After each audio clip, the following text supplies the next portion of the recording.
Special about this game, not only because the video, but also because this publisher, Fellow Traveler, is listed as one of Sweet Baby's clients. If you go to their website, you guys gonna see it. And yeah, people started, linking the dots, and hey, this game may be involved with Sweet Baby. I think it is. And well, when people get, when people start suspecting what they do, they make questions. And again, in this, by utilizing this very same feature, Community Hub, and by going to the discussion tabs of this game, people are starting, to ask if the game is in fact involved with Sweet Baby. I've seen many of them get it just because the people were asking if the game has involvement with Sweet Baby. I have a follower on Steam, and his name on Steam is Voice of Terror, and he shared with me some screenshots of him being banned off this discussion tab just because he asked if the game has involvement with Sweet Baby. Well, I want to ask you guys from Bellular Studios or Fellow Traveler. I have no idea who was responsible for doing this. I have no idea who takes care of the Community Hub, if it is the publisher or the studio, the developers. I think it's the studios, right? Yeah, I want to ask you guys from Bellular Studios. Is this what you guys do when potential consumers, potential clients, people that are willing to know more about your guys' games? Is this what you guys doing when people ask you questions? Asking questions is not harassment, okay? It is not. To be fair and honest, because I do. Personally, I agree. Asking questions is not harassment. I'll be asking several questions in this particular stream here. But what I personally feel doesn't actually matter. If you want to be fair and honest about this, how do you think Steam would see pretty much a group of people coming up and asking questions all of a sudden after some random point in time after the game's been out for a while? I think it would be fair to say they might see this as potential. I think it might be fair to say that they might see this as brigading.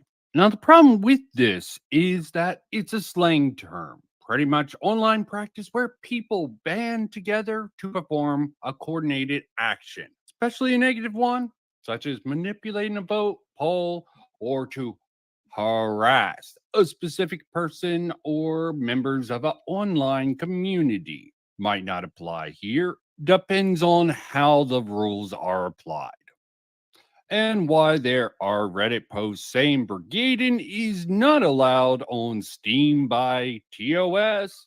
Even according to that person, according to Google, they aren't insulting any people, just asking questions. Now, there isn't a particular sort of term for it in the online conduct. If a group of individuals sort of all pop up to ask the same exact question, it could be considered spamming and maybe even threatening. Who knows? Trolling, baiting, all these things are very subjective and probably up to the mods. Again, troller baiting arguments. Again, if you're going to be completely fair, you have to understand how moderators could see this within a particular forum for a game that has been out for a while, especially if they're aware of how it all started. This publisher has published many games, like you guys can see here. So, I cannot tell that they are clients of Sweet Baby exactly because of the Pale Beyond. I will need to investigate more, and until I have undeniable proof, this game won't be added to the list. Okay, that's how my list works. Okay, no matter how woke or disgusting a game can be, which is not the case of the Pale Beyond, because I don't know nothing about this game, right? I'm not saying that this is about Pale Beyond. I'm just saying that for a game to make my list, it has to be involved with Sweet Baby Inc. and in the near future with DI companies, But that's not what this video is about. What I'm trying to say is that Yeah, the game is not making the list. But I, Kabrutus, I mean, I personally, myself, I do not recommend this game. And why I do not recommend this game? Because the way you guys treat your customers, because the way you guys treat your gamers, people have the right to make questions. They do. I mean, we deserve to know what is inside the game we are buying because we are paying for it.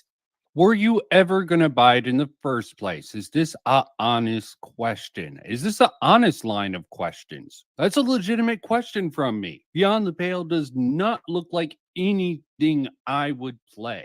It's easy to say, I wouldn't play this.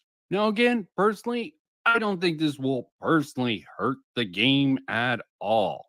But there is an element of conspiracy theory that all of this fun stuff has sort of left out there that frankly strikes me as not very ethical. And in the spirit of ethics, to speed things along, this is actually a video that's preceding the stream I want to get into.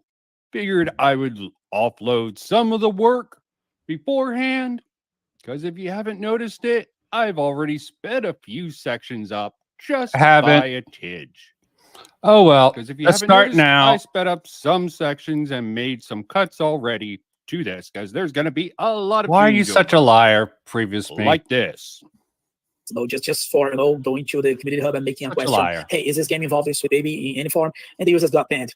Well, a few days later, we actually discovered that this game is in fact involved with Sweet Baby. If you go to this link right here, you guys gonna see the proof. Okay, so yes, it is in fact a Sweet Baby Inc. Game. Fast forward into last week, people started also suspecting that this game called The Pale Beyond would also be involved with Sweet Baby. That started to happen because the owner of the studio made a video talking about the situation, like the Gamergate 2 situation, and talking about Kotaku. And he ignored the fact that what Kotaku did with me. It started getting some controversy, especially when.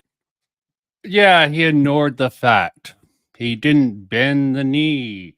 Maybe I should put this up just to make it clear. I just find this silence is violence. I think this is more about us versus them. You might get a repeat of this, but I think it's best to put it into context. And maybe I'm incorrect, but it feels that way to me. When Grummz, asked him why he did this, why he was, deviating from the facts of what Kotaku did with me and my creator page, right? So, and he said that his game wasn't involved with Sweet Baby at all. In fact, he mentioned that he didn't even know that Sweet Baby exists until a few days ago, until last year. I don't remember exactly, but that's what he said. So, and we come full circle. But that is a little bit too little context for me. So to the tweets. Let's see where it starts. Let's see where it starts. I didn't edit much of this because I'm moving on from this particular line of questioning here. Cellular, okay. After recording this, I realized it's sort of a lost cause. So, I mean, it's not a lost cause to go down, but it's not very relevant to what I want to discuss here. It's just a minor factor. So, I'm going to start us off on something the Gamergate channel investigating. He's doing a book, Tachyon Blue had notified me of. So let's get into this.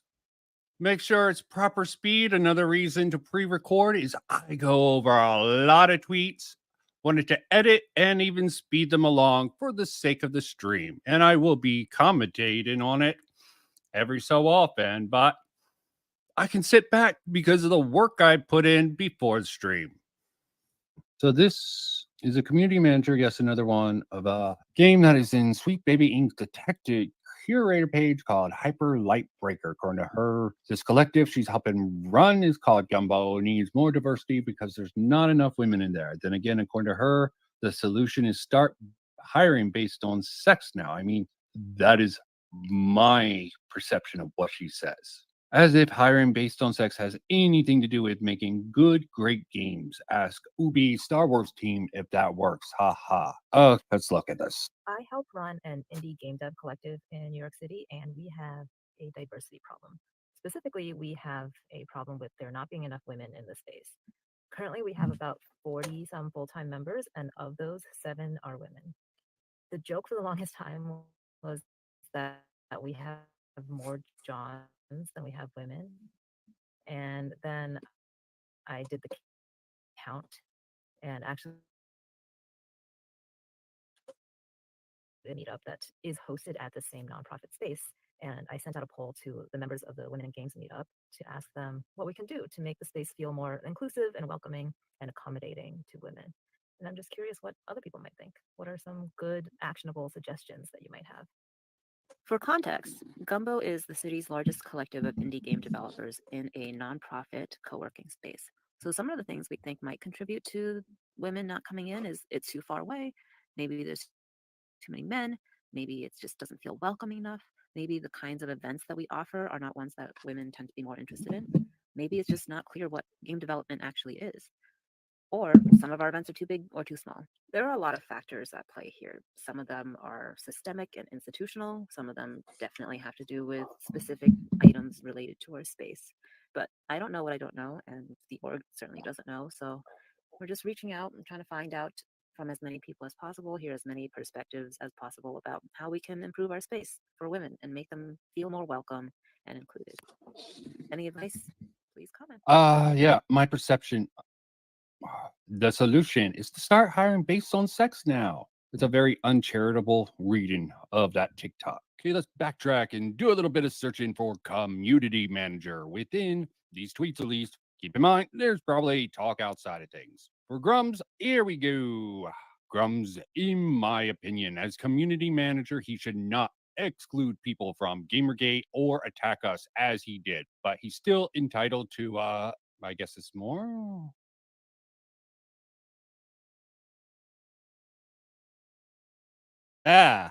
Probably should have cut that section there, but I just found it interesting. The fact that Grummz supposedly was involved in the first Gamergate, maybe? There's not enough information there to really make a judgment personally. I just found it funny. April 18th, 2015. I don't know if they're talking who they're talking about because the tweet that this is sort of replying to is deleted. Just found that a little bit interesting and thought I would include it because as he did, but he's still entitled to, I guess it's more interesting. A gaming community manager would disrespect his customer base in such an undisciplined way. Honestly, I hate gamers. Trademark. More ex-developers come forward about sweet babying projects south of midnight by Compulsion Games. Community manager still protected after saying she hates gamers. Remember, trademark gamers. Here we start getting the racism and sexism in all their projects. Inject. Leave the poor writing and hate out of it. If anyone has screenshots of game managers being woke, anti-gamer, or racist, please send them my way. I have a Microsoft Rare Lady and Compulsion Games. So 2 years ago, Beetlejuice. So we should give into the terrorist behavior. Also, these people are out of touch with what Saints Row is actually about. Times have changed. I meant it's fine to look for information, ask questions. Just why did he make that request? That's a question I want to ask. Almost seems like he's trying to dig into these people's past and trying to use, let's say, social justice warrior tactics. Stop the rules for thee, not for me mentality, I guess. But frankly, I don't like the idea of using the tactics of people I disagree with against them. There's a poetic irony to it I can understand, but doesn't seem very ethical or it just sits wrong with me. In Saints Row with them. I won't reinforce this behavior. These are not people. If you have any disagreements, I'm sure you're one person who would. I don't know how that falls under that. I'm sure you would have the most disagreements. Please, if you have any problems with my coverage, let me know. That's why I'm here and why this isn't just a video. I don't want to exist in an echo chamber. I've been so disappointed in parts of Saints Row community. I've seen some really dark shit. Honestly, get a life. Mike would have been disgusted, as I am with your BS. We don't tolerate gatekeeping and never will. The weird shit you're doing is guaranteed to make you sure you're an Ord. I'm disappointed in them as well. I feel we should understand why we've got to do this. And I just want to highlight the gatekeeping that this particular sort of twisted logic goes with. Definitely gotta say they're implementing gatekeeping by saying we don't tolerate gatekeeping. The paradox of tolerance. At this point, why we're so pissed off, they feel like their feedback and ideas ignored for practically a decade. Love the new Saints Row, love it a lot, but Volition's out of touch with the fan base, blah, blah, blah. So you think we should give, okay, that's the context. I mean, good, she's given the context. She doesn't like a certain type of fan or whatever. Understandable. Senior community manager, tweet mime, barely views. We've determined your post violates violent speech. Eat the rich, take their stuff, burn it all down. Why cringe? I don't know how. And I need to clarify, this is leftist brain rot. I'm not approving of it, but this is a slogan, okay? And should I be happy that this person post got removed? No. I think it should be out there. Sunlight is the best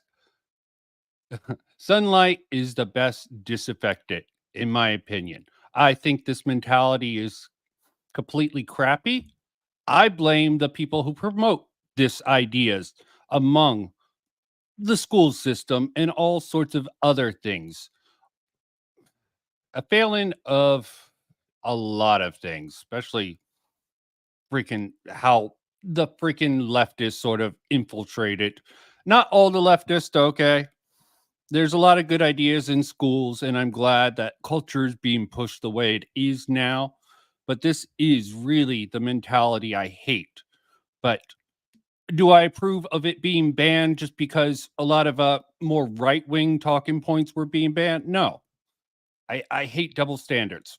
That's really just Marxist, socialist crap. Previous community manager at Frontier Dev and Funcom still works in community management, but it doesn't say where. Screenshots to follow. We need to find out where he works, not to cancel him, but to buy the game he's involved in. Yeah, I'm sure. Fundamentally, POCs can't be racist against white people. They cannot bias, but racism is systematic in the US. Bullshit. Yeah, the going off of power plus prejudice equals racism. It is a quote. And that was from 2021. Sounds about white from 2020. Because he's a mouthy little white boy that knows how to string big words together to sound real smart. TM. Trademark. Real smart. 2020. White men with white knight complexes sat around the table and thought, what's the way to profit off real trauma? That's a real problem in the industry, especially in content creation. Again, 2020 again, fuck him and fuck all the people making excuses for him and the thousands of other white people like him. 2021, or you're taking it personally, per my original post, and need to stop. When I say POC, when POC say white people, they are saying a broader community that is still very much inherently racist. You don't get to dictate that, neither do I as white people. Sorry, that's not up for debate. Cringe, but no likes from... Yes, absolute cringe. These things should be up for debate, and people should not try to say, no, just trust the science. Trust the sociologist that got trolled by James Lindsay and the rest of the grievance affair. Some people won't get that reference, but for those who do know, grievance affair, look it up. Great stuff by James Lindsay, Helen Pluckrose, and Peter... I would just butcher his last name. Starts with B. 3 years ago? Let's see the quote tweets. She was laid off from Bungie. I can tell you, insiders have told me that at some game companies, layoffs are prioritizing activists. Yeah, wink, wink, nudge, nudge. When was she laid off from Bungie? Was it when they were laying off activists? My exclusive story about toxicity and racism among community managers has people trying to blacklist me. Look at this language here. God damn. Sorry. I cannot believe anyone centrists or even right wing can approve of this. As I said, a certain amount of poetic irony, but you know what? I do believe in gatekeeping, and let me not say anymore and just play. Industry wide, blah blah blah responds to an unnamed reporter. Never give him clout to try to cancel Pig Me. Is another black gamer girls type console group or racist community managers. So far, all I gotta retweet is what they say for themselves. He needs to be blacklisted because of this has gone way too far. Absolute toenails trying to sick any of his followers on women, POC, queer folks. Oh, that X so cringe. In the industry, every single person in a position of power should be speaking out against this with their entire chest. Ban this man from events, support your employees, period. How's this racist? If you want to help me change the gaming industry and like my recent exposure about... Yeah, another reason I'm here, because I'm not making this a video and just edit this real quick like. And I'm having trouble with my mouse, so now I'm going to put myself up on screen. That sort of idea needs to be out there, in my opinion, to fight against it. And it should be discussed and fought against. But I am a liberal. Sorry, guys. I'm a liberal. I believe in, the free market of ideas. What I can't really sort of support is the banning and shaming of people for speaking about their opinions. It's been the leftists for probably the last 20 years, it seems like, okay, getting gradually. But for those who don't know, before that, it was the right who was banning the sort of discussion of ideas. Hell, they had a monopoly on that. But are people against these sort of SJWs or woke people or these DI people suddenly going to turn tail and say these people can't have a platform? They can't have any authority on at all. I don't want them having authority on any community I am in, but I'm not very a community-oriented person, if anyone can't tell. So I just have a fundamental problems of just trying to shut them down and bully them into submission, okay? And it's just frustrating. Community managers and their secret discussion groups. Please subscribe. Former Conan Exiles community manager hates gamers, especially white ones. How's that hate? Typical leftist thinking. Here's one of the earliest ones, April 6th. Yo, Grummz, do you have any... Should I say one of the earliest ones from Kabrutus here, okay? Because I wanted to do this April 4th. Grummz has been going on this whole campaign. And finally, we got Kabrutus on April 6th. I can't directly say Kabrutus is being influenced by Mark Grummz Kern's campaign, but it definitely seems like a little bit of influence here. And let's see how well Kabrutus sort of handles this. Keep in mind, he's calling this guy community manager or community managers. Any idea why there's so many community managers? I'm not even a community manager, dude. I'm laughing my ass off so hard right now. I think I repeat this. Managers crazy about politics in games. Is it a trend or what? We need more good CMs that like fighting for freedom and democracy. The American way. He might be Brazilian, but he wants to come to America legally. But his understanding of some things might not be correct. He's correct. Community moderator. I'm not even a community manager, dude. I'm laughing my ass off so hard right now. The backpedaling is real. Community moderator is not the same thing as community manager, Mr. The List.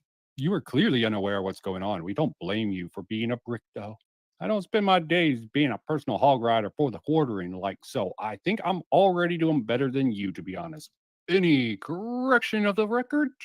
Oh, yes, the meme is a dig at the community manager of Arrowhead. She recently is supposed to be much like the Sweepy Bean Bunch. So let's see what else is out there. How many people just keep on repeating it? And now we get a little bit of Gigabear.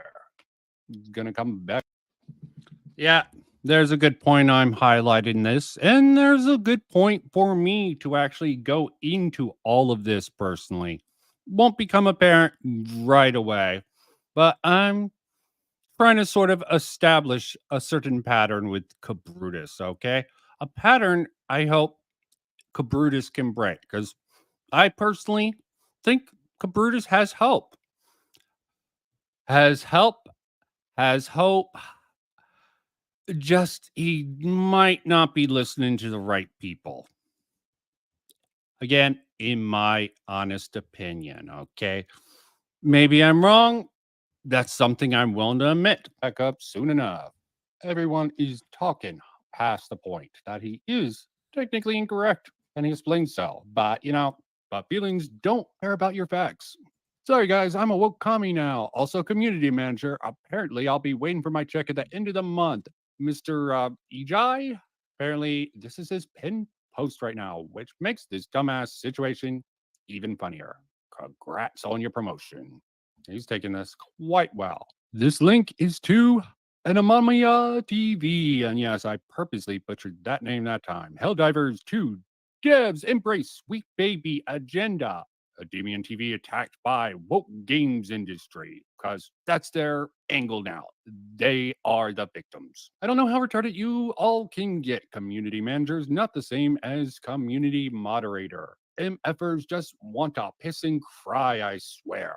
So we get to this, where again, he gets most of this totally wrong. And he almost seems to double down on it because he has it posted twice. Almost makes me feel as if he's doubling down. Please don't mind this dude.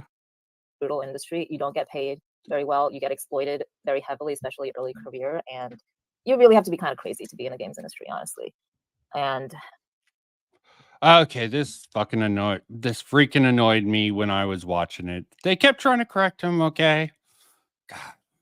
But I am gonna put myself on screen to sort of maybe comment on what she says. If I find it, at least in my opinion, disagreeable and commentary and transformative nature here. so I don't encourage women or anyone to really get into games unless they're really fucking serious about it, or they already have something that's viable. And then I'm like, okay, I can introduce you to this person who might be able to help you fund it or help you play test it or help you get it out there.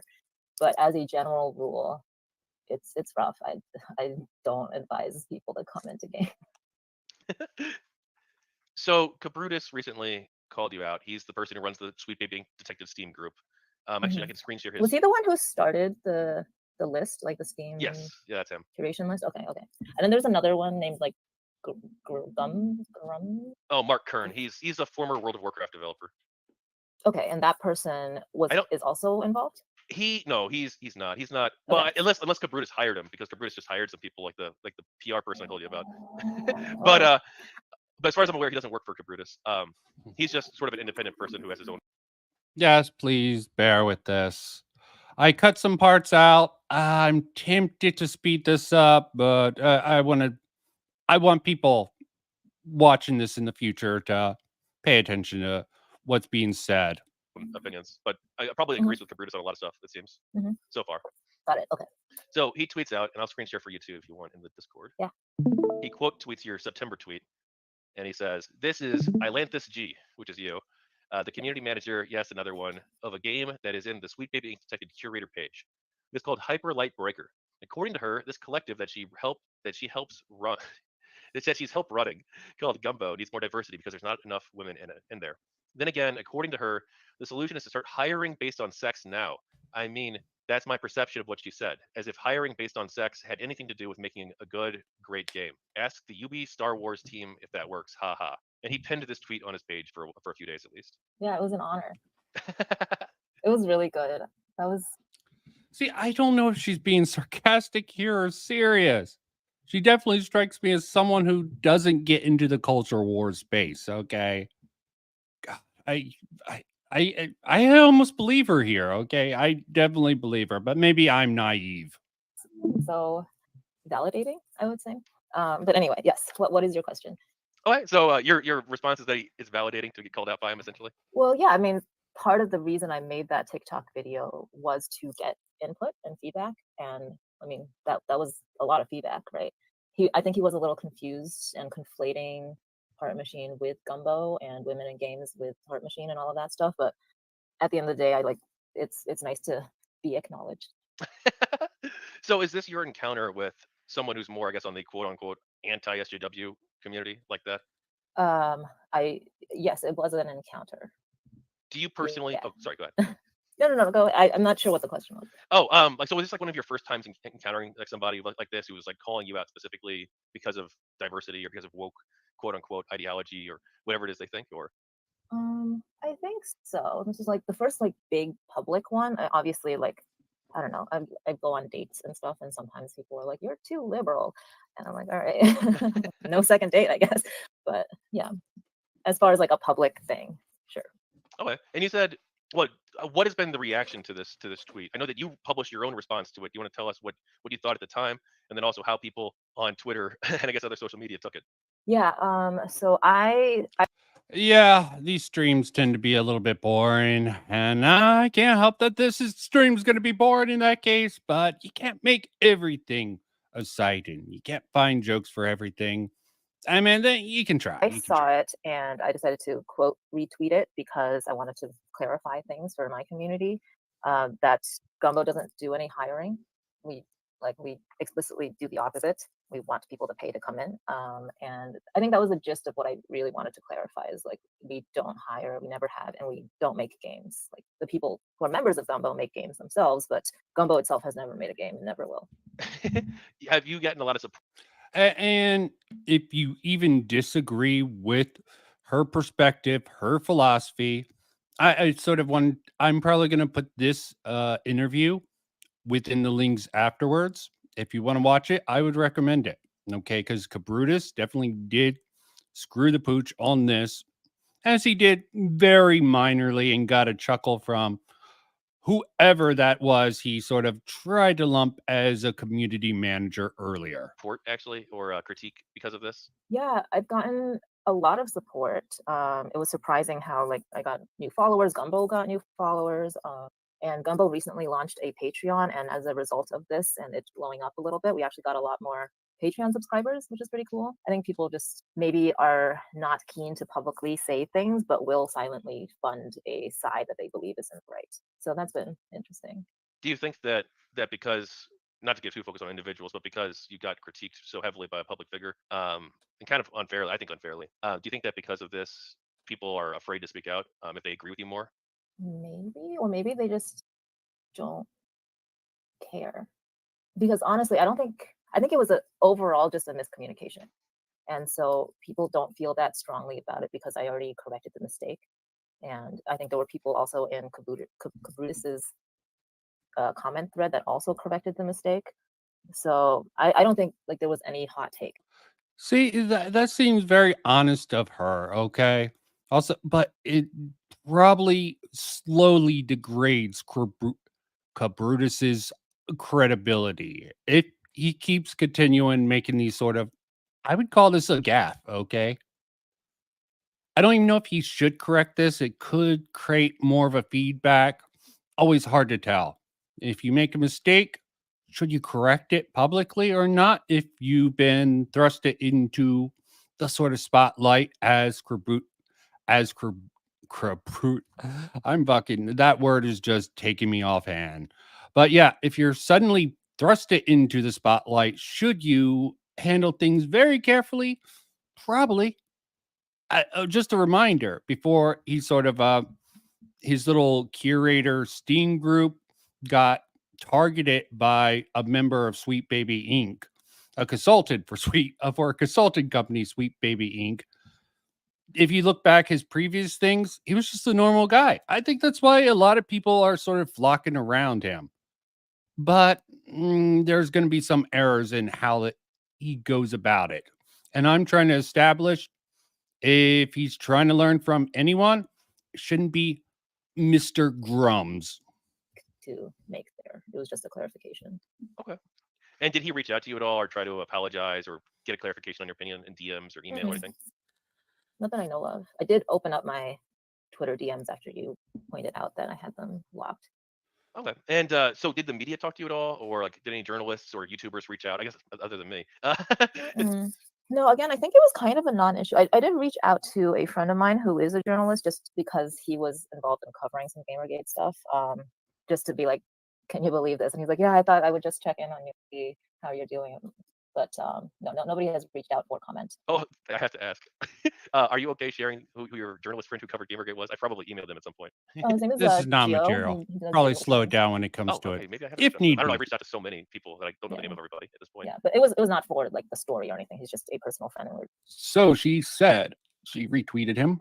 Looks like a savvy artist gets it now. Most women don't want to join a collective because they're women when it comes to work. Most just want to do a good job. Good job treats them as a good job and move on to the next good job because they're good at their job. What's the usage of good?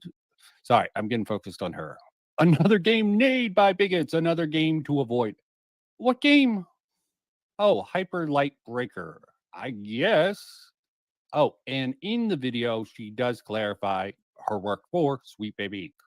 Just want to let people know, and I will link that below. So, some comments. Hope you're okay, pal. Yeah, I'm good. TY Heart.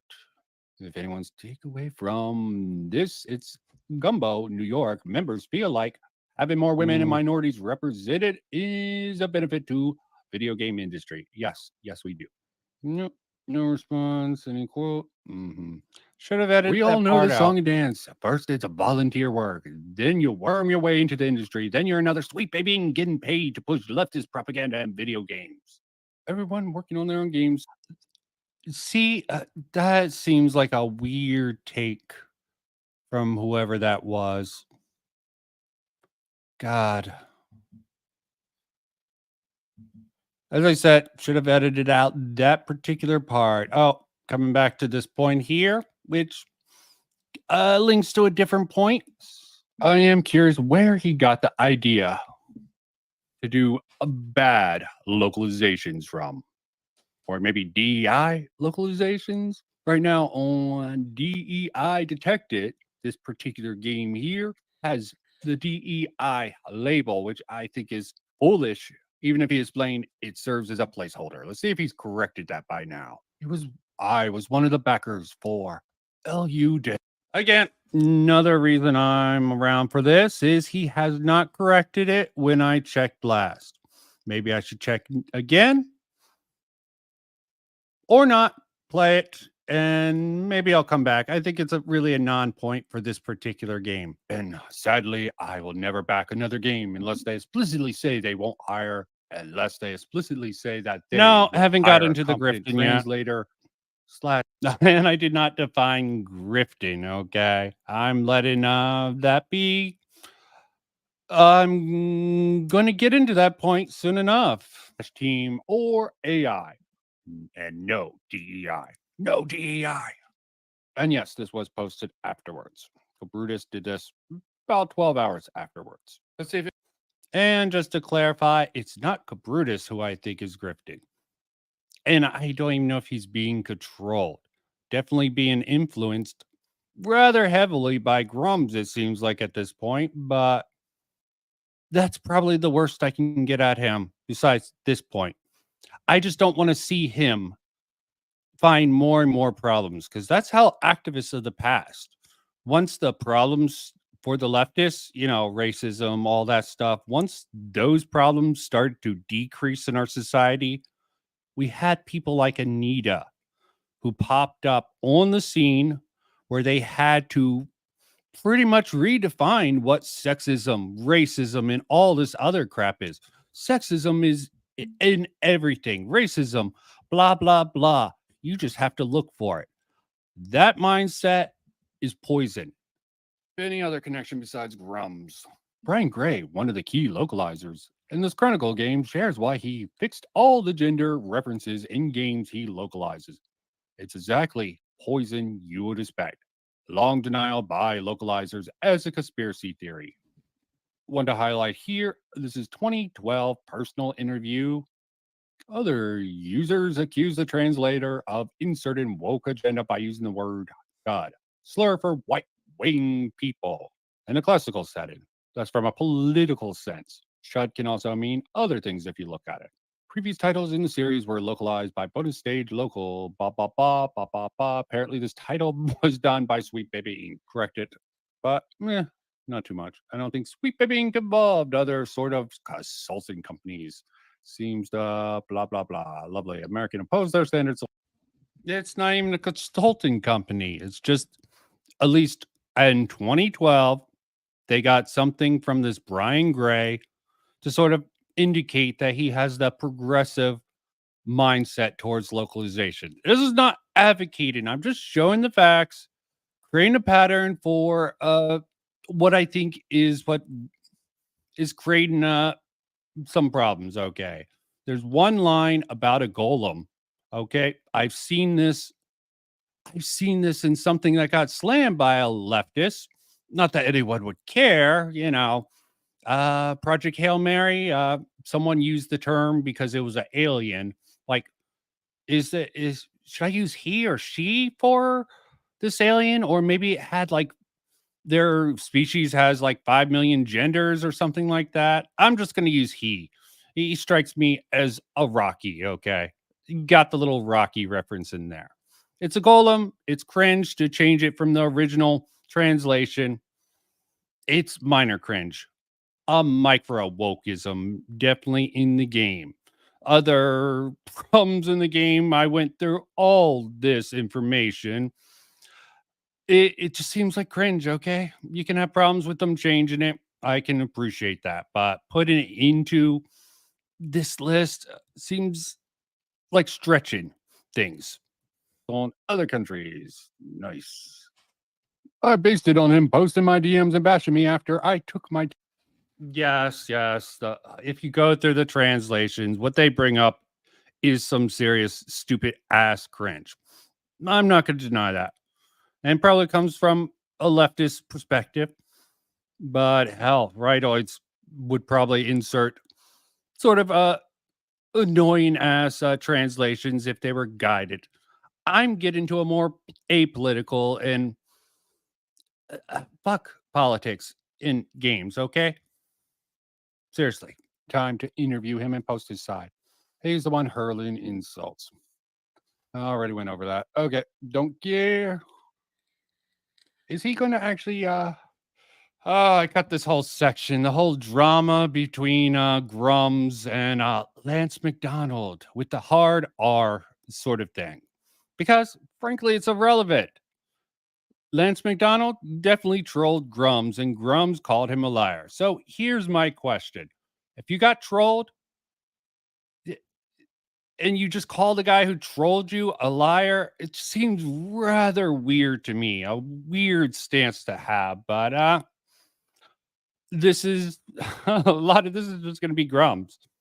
Okay, Kabrutus, I'm rooting for the man, but I'm hoping he doesn't follow in the footsteps of certain people I think are probably not very keen to lead. Address the meat of what has been Gold saying. Okay. Anyone gonna call him out that this is definitely that Lance McDonald, Man Fight Dragon, explain what he meant in detail and Asmongold understood completely afterwards? Because this seems like taking something out of context or omitting context, which seems to be a trend and not post corrections or being as honest as they can. Lying by omission seems to be Grumm's MO. Unless he thinks he can come back with something damaging, he probably won't respond. Yes, Grummz likes making enemies. I don't know about Lance. Don't follow him. Like Dark Souls, but yeah. I might have to correct the record. He doesn't like to make enemies. He just tends to piss people off. So maybe I should have some sympathy for him. I tend to have that, but I don't. I try to be honest with that, at least. Do you get anything? Why clip out Asmongold's apology and literally the next few tweets? My guess is because it doesn't go along with your narrative. Because it literally changes nothing. Because it isn't relevant. Yep. Grummz definitely goes off the handle and goes way, way overboard. But does anyone know about Grummz' history? We're about to find out. That's what I'm leading into. Ola is a series cup. That doesn't change the fact. And I do not think he should be someone looks at as a leader or voice within any movement. Lance accused Asmund Gold. Asmund for lying, which is the point Grummz is trying to make. No. Asmund's defense that he was lying about it was insane. Does this include? Look, I get it was your tent, but I wasn't talking about you. I was just using the screenshot.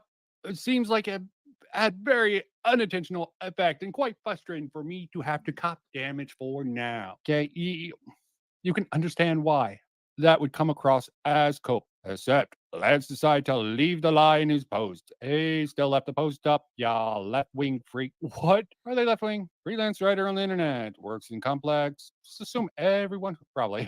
Followed by a dubs. Probably. Okay. But like, I don't see. Oh, wait. Followed by a dub. Yeah, probably. Yeah. Here, Grummz, for some reason, always leaves out the context that doesn't fit his narrative. They're cool about it, and he's apologized. This is where a game you've been working on.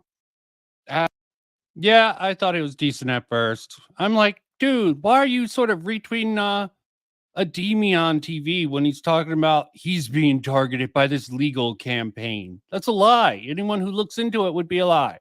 But to a Demion's credit, he didn't mention it in the video where he just clickbaited it. That's a completely different issue. Something Never Know Best took issue with someone like the lolly sort of guy, the guy who the Rev says Desu. Okay. A lot of people yeah.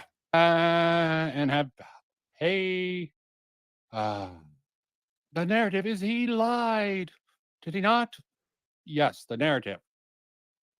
I don't want to get too conspiratorial saying that Grummz is doing this whole Stellar Blade campaign just to sort of drum out any sort of a thing that might be coming about him and the game that he's having a subscription model for that doesn't seem like he's worked on exactly. Imagine throwing away a war you're winning. But I'm willing to ask the question. Is that why he's going on about it and creating quite a fuss about it? It's just a question.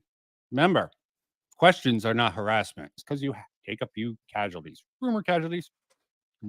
How's this a good fight? Companies pushing boundaries against DEI like Shift Up are a huge force against them. Blah, blah, blah. Yakety schmackety. Keep with that narrative. Reporters have been bringing on my current project, Ember, so I invite you all to our DEI free Discord server where you can meet our mods and community and talk to them yourself. Well, we're about to go into that. He says he's discontinued it. It's still up there. You can click on the button and subscribe to see if you can do the subscription model. Patreon. Checked into it. I don't know how much his Patreon is, but there's going to be things, hopefully, that come up where people criticize him for selling skins for a game that doesn't even technically exist anymore. I'm sure that's something that would irk your Jane. Selling skins for something that doesn't exist seem presumptuous. I have nothing to sell you. The sign up is free. You straight up block the person who's making claims addressing them. You may need the help of the community manager to handle those type of things. And there it is. The same story every time. Call them out and they scurry away. Hola. So we're going to get into Nick now. Nick, co-founder and editor-in-chief of Second Wind Group. Basically, Second Wind is pretty much the former team of the Escapists breaking off because they find a lot of crap out there. They didn't want to deal with it. And they weren't going to take it anymore. More recent one, time for a fact check. In interviews I've done with ex-Blizzard employees that worked with Mark, he was literally laughed at for this. He had nothing to do with WoW Classic aside from the petition. The server was originally shut down because they were offered paid subs. Whoa. We got a lot here. Let's see. The quote retweets. The devs of the server have already met with Blizzard previously to discuss if they could find a way to split the money with Blizzard, which Blizzard would run the accounts, subs, and the devs would pay for the servers. It was a mean where Blizzard decided to work on the classic servers. So it took money, not petitions, to get it back up. Blizzard had positive sentiment towards the group working on this and wanted to support them, but couldn't avoid shutting down due to them selling paid subs. Kern inserted him into this with the petition and took the credit for saving Classic, despite having a zero involvement. He had a meeting with someone at Blizzard, but to quote my source directly, he has no credibility on the team. Blizzard. Everyone was upset. He was even attaching his name to it in any way to what we were doing. Stolen valor. That they were soldiers. I guess a little bit too much. I will have a lot more details on a video I'm working on soon. But yeah, his claim to fame is developing a sham and should be attributed to Blizzard and Notre Dame's devs. I don't know. And made the pay subs more clear. They weren't taking money for people to play the game. They were taking money to host the servers. So why Blizzard's stance on privately hosting servers, they had a community pay for it. Not a judgment for me, just a fact. Was Blizzard a employee at the time? Was a Blizzard employee at the time? This is all pretty much true. Only thing I can't verify from personal experience is any sort of talk with them about running anything in partnership. All that stuff about Kern, though, absolutely true. Yeah, he retweeted it. Worked with some devs who would have been direct colleagues during the WoW SC days. A few times he got mentioned. They shake their head and laugh sadly. Weirdly, no one who worked with him wants anything to do with him afterwards. Go figure. Thax.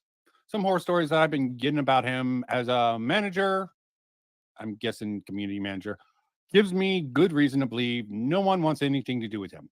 That's just from the Blizzard side. Red 5 seems any worse. 100% blah, blah, blah. Or Ember, does anyone actually work there? Outsourced? Nah, he doesn't have a studio. He has no full-time people and doing all this to boost his audience base to drive. Nah, he doesn't have a studio. He has no full-time people and is doing all this to... I should have probably mentioned this earlier. This is assuming all these facts Nick has collected are true. Now, Nick isn't infallible, but I believe he does have journalistic integrity. And I think Grummz has tried to make the accusation he's an ex-Kotaku employee at some point. I don't know if that made it, but to be clear, I have not seen anything about Nick from Second Win with that horrible last name that I don't want to butcher have anything about being part of Kotaku. I'm sure Grummz would say it's other journalists he was talking about, but and he is going on a tirade about journalists now, which seems a little sus to me. Boost his audience base to drive subscriptions to a game to get a vertical slice to go to Kickstarter and then recruit a team to make a game, which makes zero sense. I interviewed Kern in 2016 over Firefall and Red 5 stuff for Tech Raptor. Not only did he contradict himself a few times, but his argument against his stance boiled down to people misinterpret me and that's their problem. That's plus non-answer. And that's every podcast interview he's been on lately too. When they ask him about Ember, he can never back up a single thing he says. Let's see the petition. What makes you think it'll really work? He probably doesn't, but any change they do make, no matter what it is, he'll take credit for, despite them not publicly acknowledging him or the petition or any of his followers or any way. Yeah, I don't want to get into it. We'll see if that comes true. Before I get into narrating Nick's whole thread on Mark Grummz Kern, let me go over a certain point used against Nick here. We're not here for the video. Maybe we'll look at it a little bit later, but let's look at the top post. Oh, look, Mark Kern with the most. The next most upvoted is Hi, I'm the guy the journal claims got scanned. The next most upvoted comment on Asmongold's video, Giga Bear Panda. Hi, I'm the guy the journal claim. Hi, I'm the guy the journal claims got scammed. It's nonsense. I have access to everything I paid for. And I told the guy to retract his claim, but he refused. Gotta be honest, this whole Twitter thread seems like an attempted smear job. Scamming people in Blizzard is only acceptable when Bobby does it. Mark Kern has gotten very vocal about the infestation of the gaming industry with you know what. Smear people. I don't know if I bring this up, but this is part of Never's claim, which I can partially agree with, of Grummz trying to control the narrative. Okay. It depends on how many people just listen to Asmongold's video, which is probably a majority. But the people who are really into stuff like this tend to look at the comments, and the top comments probably even get viewed by the normies and considered. Pieces are starting to show up. No connection here at all. A lot of people really just don't like what Mark's saying. There's also the reporter gathering dirt on Osmond for getting involved, failed projects, scam. Comment section seems like it's building a certain narrative, maybe a little bit of a gaslighty sort of nature. And Sargon doesn't want anything to do with it. Personally, Mark Kern is not the person to really be heading this up. There should definitely be someone much more competent to lead this discussion if they want it to have any traction. But I guess a lot of people, even Dev, moved to being more of a political animal along with Sargon and a lot of other people. It really is disappointing. And I don't even have much faith in Stuttering Craig, especially after his little attempt. I think his website's still up trying to do a game awards, which he got criticized. Let me not get into that. Sounds like this dude is upset with Mark had comments on Sweet Baby. Okay. This is actually not highly upvoted, so not very popular. MMO was accused of being a scammer. Everyone jumped on that dev. Now the guy who hasn't even delivered a game, just concept art of skin models in the crowd. Yeah, pointing out all the ones in support of Mark, fairly upvoted. The one that seems to be a dissenting view, not really. Something to take into consideration here. Gaming after spending all day on Twitter witch hunting and no time developing the game. Lethal Company is being. I want to push back against the witch hunting thing, but it does seem to be the direction Grummz is moving in. Trying to demonize the other side, and he's just ramping up the rhetoric there. As I highlighted in my last stream, the thing about, it's cringe that they're trying to make female custodians when sort of retcon that particular lore. But and someone SJW making the claim that we need to purge these type of gamers. He's like, they're coming to kill us.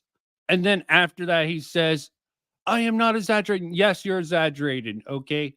They want to get you people out of the community. And there are some deranged people now making threats that he is highlighted on Twitter if you check him.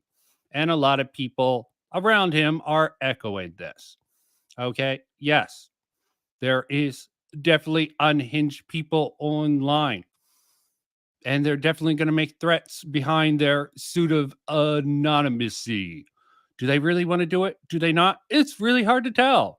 But playing the victim, hell, that does not seem like something that someone trying to have a serious discussion or on the right side should try to do. Made by one guy and it's delivered way more. Go look for yourself. Maybe I'll revisit later and watch that. Trying to ruin his reputation. Not good. Giga Bear thread. Let's get the guy who's calling Nick a liar. Probably going to speed through this part. This very clear, since you're trying to paint me out as a liar in multiple places. You posted very public statements about your feelings towards Kern and his Indiegogo campaign. Anyone can see those unless he deleted them. I have shared statements you made multiple times. Yeah, not reading all these out. Point is, Giga Bear Panda made these statements. Does it mean he get to request the journal to retract the claims he made? Because all of a sudden he's on Kern's side again? Did I say, yes, I was wrong. He did in fact ever honor everything I paid for. I was honestly a stupid thing to say, blah, blah, blah. 9 hours ago. I left the silence there because I'm an idiot. In case anyone want to pause this stream at a later date and go over all this quite a bit over this matter. Of course, you guys would. And I felt pretty terrible at this money. Oh, hold on. So he's saying the NDA claim is not verified, so bringing it up is probably useless. So he said just the fact that Mark is using his stuff, detailed in your issues with Kern and his campaign, and smearing me to discredit the reporting I'm doing. You made the public statement. You don't just retract those without people asking questions as why.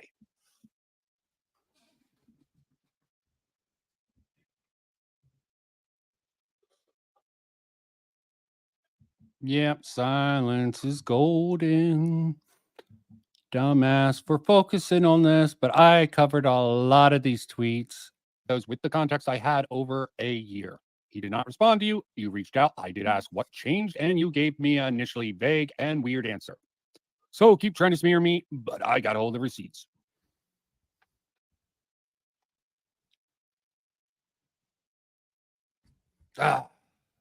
Again, mistake. I'm going to take this. Sargon wouldn't have done this. Osmond Gold straight up say the part and parcel with being online. Not a fan of people playing the online harassment defense. Yeah, I don't like that myself. What changed your mind, if you don't mind me asking? Are you still confident the project will happen? Did he promise you a refund? Anything? Believe it or not, Grummz and I were friends before we had a falling out. Community issues make it difficult to resolve everything as quickly as we would have liked. But we got there, and I said a lot of inflammatory stuff in the intern.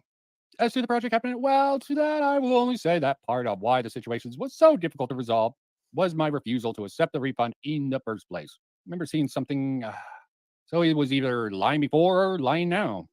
You're only deleting them now after someone actually brought attention to all the sketchy shit going on with Ember. It's incredibly suspect that the only answer you have is, it's resolved, and to smear me.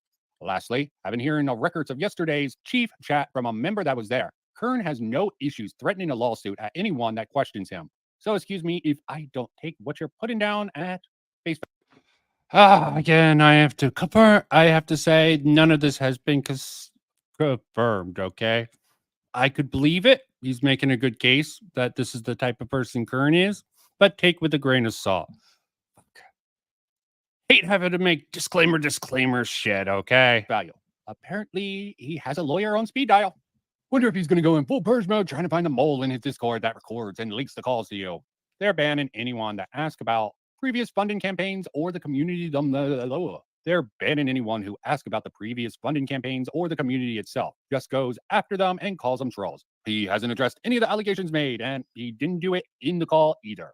He just ranted and gave his plan for addressing DI. So, post from an account that no longer exists. I'm documenting all the receipts. Still not enough. Every time I share this stuff with them, they go silent or go back to screaming about mud diversity. Okay, so I thought I would get that out of the way before going in to the so-called fun stuff. Feel free to help promote his game, by the way. He said he wants to be accountable for all the money he raised towards it. So let's help him out by letting as many people possible know about it. A man who's going to change the industry, and his band loves his MTX. I think my favorite thing about Mark Kern is that his third failed game, Ember, has an option to buy up. And I have to say, Nick going on about Mark Kern so much is just going to hurt him in the other side's opinion. He's probably doing quite a few things that going to give, he's already given Mark something to come back with him. When Mark was sort of banned from the Stellar Blade Discord, Mark tried to use that as a point in his favor. And Nick definitely made a mistake by saying the moderators of that Discord were part of the dev team or something. But he retracted that later. But Mark, of course, took Nick on his one mistake. Why not actually addressing any of the actual things of substance? Okay, he made a mistake. He admitted to it. That's what an ethical journalist does. Okay, and yeah, that's all I got to say on that matter. Founders pack for up to $1,500. His little army wants him to be the savior. Games would milk him for all the money he has. Source Founders. What is the answer to what? Still up. Guess the title. Not down. He's talking about the day before video. This is far back as his latest project got before his last update 2 years ago. The updates were just concept art, nothing from the actual game because it clearly doesn't exist. Yet he's still taking money for it. Quite ethical, huh?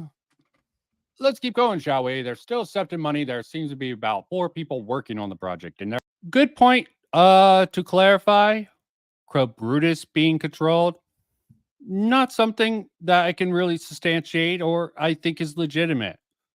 Easily influenced, yes. And trying to make a name for himself, yes. People on side scrollers, definitely, he was curious if he should go forward and try to create his YouTube channel, do any of the stuff. Probably a lot of encouragement. But he's definitely seems to be influenced by Grummz here. As for Grummz being a grifter, I'm not going to make the case either way for that, okay?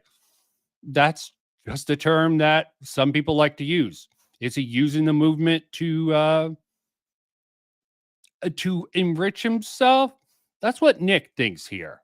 I'm just going over the information and giving my thoughts on it. Very focused on revamping the website due to increased attention. You might think he's using all his Twitter outrage to find a way to get the funding.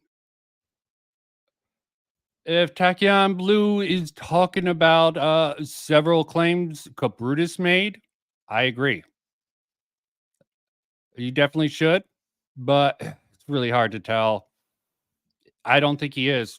Along with the Bellular stuff, I just find him making a lot of mistakes. He should correct the record, but who knows what's going on within his head and who he's listening to exactly. Oh, yeah. Whoops. Again, all that information updates every day in this forum thread if you would like to see how much progress has been made on the game. Last post, March 30th.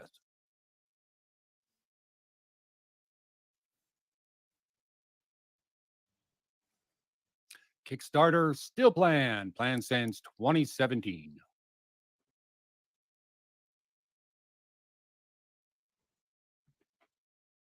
Some FOMO. Putting skins on sale for a game that doesn't exist. Only for a limited time. So suckers give them money for things that have zero value. Just to be clear, you can't be sure that it's Mark's idea, but given what I'm going to do with his reputation from Firefall, I would believe that this is something Mark would do. Again, you can hide, and the fact that Ember is his baby, okay? And maybe someone proposed it to Mark Kern, but who knows there. Been selling skins for a game that doesn't exist. Huh? What video? What video is the name? I don't know what you're talking about, man. Okay. This is something I put together. Since 2017. Impressive. Ember. Last 2 hours before Ember. Sale closes and skins go back in the vault. More work being done on White Box. Don't care. Oh, it gets better. He has a monthly subscription service. Not only are they making games, they're also making a novel, a tabletop RPG.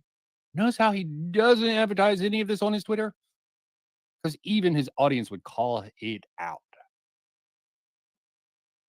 He does promote American Common America. I don't know. Super hot. superhero-like chick. Seen it done twice. Probably more. I also, in my playlist, probably won't actually go over it. He has a live stream from 2 years ago, a team up of Ember and America Common. Or that I didn't.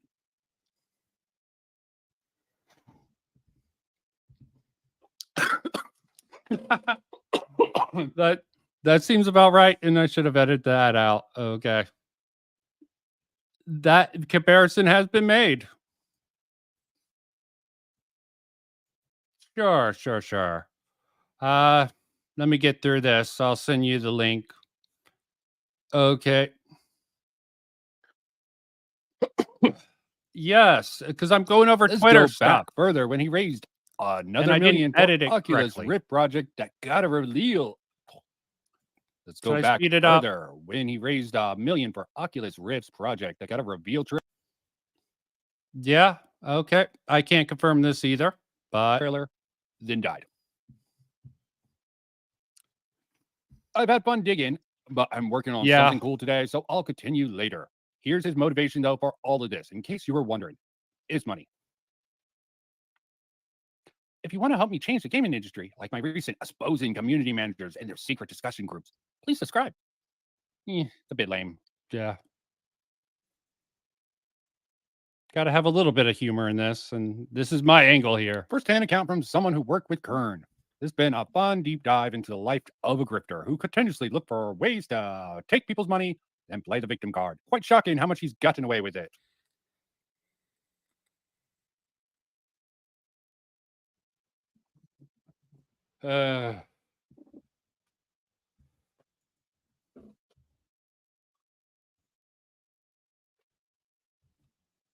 Yep. Dumb.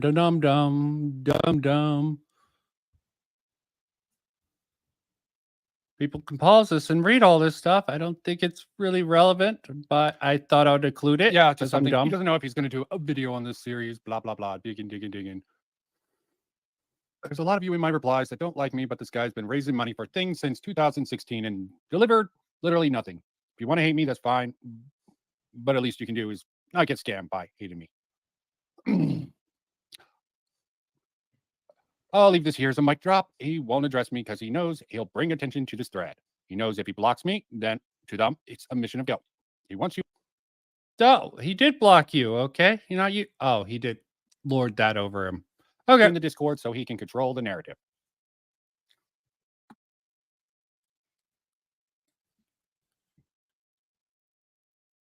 As for the grand finale and the project update where he plays victim and reveals his plan to take more people's money, he literally did everything exactly the way I said he would. They're so obvious.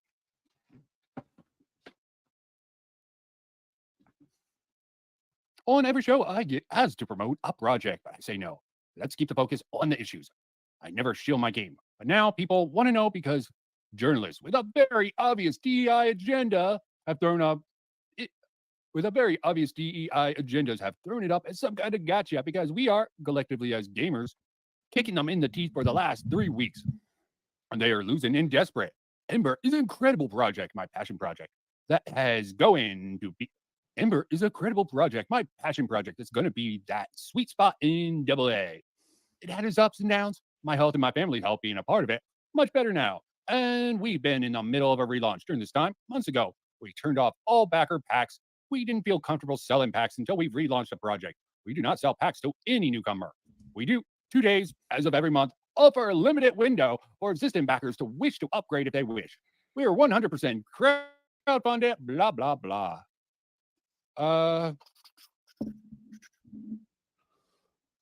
Reached out to Epic Games and AMD again, see if we can escalate this issue and Swarm's not to render.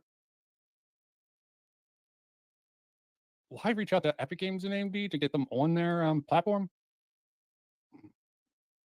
Yeah, don't know about that part. Definitely should have edited this part down. Well, Nick, dude, Ola, he's open about dehumanizing in there. Man, it gets better and better. Clearly, he's joking. Yeah, clearly he's joking. Okay, No, legitimately. don't try to smear the man. Nick, I Seriously. thought better of you. The insanity in games is just. Hey, I must have shared a Discord because now the Bentley veiled threats, slurs, and general buffoons Yeah. are showing up in mass. Must Sorry, sound so Grummz is a coward, dead and all your the little time. minions you sent to fight your battles aren't going to phase me. Whoops. Let's keep going. Let's say they turned off the packs, yet you can still upgrade and still have monthly active subs. Says the game's being worked on, yet only has assets from. Yeah, from the front facing value, it definitely seems to be that way. 2+ years ago to share. We're in the middle of hoping Yeah, changing okay. gaming now. Ember's going to be all important part of that. Just remember the time when you're winning, when every crappy journalist in the world tries to drag you down. They're afraid. We will win. We will beat the DEI and free our games from the dead held hostage by cancel pigs. We are 100% crowdfunded because I believe we must be free of DEI money, ventures like Capital and AA publishers' money. Our backers agree, and we're looking to open up a custom main funding platform for other games. Maybe get one game out first. So that the patron. This is why I sort of brought up the fact that he talked about Epic. I don't know if it's to get on their platform. I'm assuming if this stance is correct, that's the reason. Or the other place. Of the world can't cancel them. And gamers can be connected to great DEI free products. So I like gluten free. And creators, games, mods, and possible tabletops. Love the game and the great community we built around it. The backers communities has been very supportive. And you can ask them yourself on our Discord. Funny enough, since these journalists attacks, I have a wave of new people asking if they can back the project, and I have to tell them, sorry, we aren't doing that right now. Again, journalists, region, we just keep winning and kicking their ass. It's going to be a tremendous year for Ember, and I'm proud of it. We're all in the middle of helping to change gaming right now, and Ember's going to be blah, blah, blah. Ooh, last 2 hours before Ember sale. Okay, I think I went over this. Looks a little lame. Yeah, more stuff I went over. Somehow also has the money to launch a totally real safe platform where you can crowdfund games. Sounds good, right? Until you remember, it's just another way for him to leech money off of running the service. No, I already went over that. In case you need to know where the money for Ember's going. Not until Ember, but Fireball. Final. Yeah, I'm definitely going to watch the Fireball video next. Okay. Might just open the floodgates and put the link in chat in case anyone wants to come on. Call packs, upgrades, Aspire Midnight. You're part of the leak. These unique and rare perks are your reward for your enthusiasm and our collective dream of reviving Fireball and pushing into even greater heights. Thank you for your support. Check your emails for details. Remember how he says he's not taking money? Yet, still, as of February 2024 for skins, which are just art. Hola. Yet, they still are as of February 2024 for skins, which are just art. Here's the latest Ember Patreon skin, February 2024. You're not an Ember Patreon? Check details on our subscribing. Let's revisit the top backer now that he's good with the project again, but will not say why or what Kern told him to change his mind suddenly. I asked him, he replied on Twitter, got a nothing burg answer, and went to play the victim card too.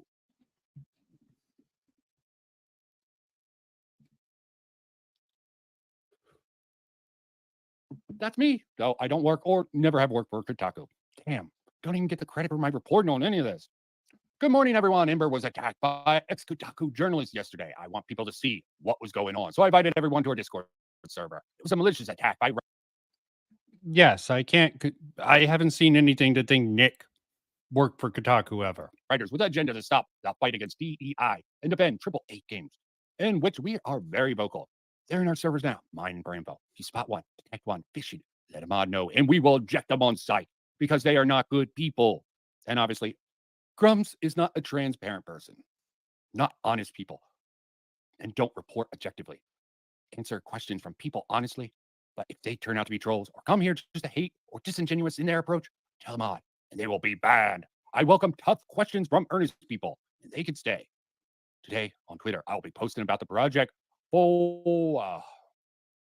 Today on Twitter, I'll be posting about the project for most of the morning and afternoon. Not because I am shilling, we have no package to sell, but because we are being ruthlessly hammered by a few clickbait journalists who are calling for everything to cancel me, banning me from gaming, all the way to suggest violence. We will win. Thank you. PS Mods, politic discussion in Vine, in Ember, chat for the next few days.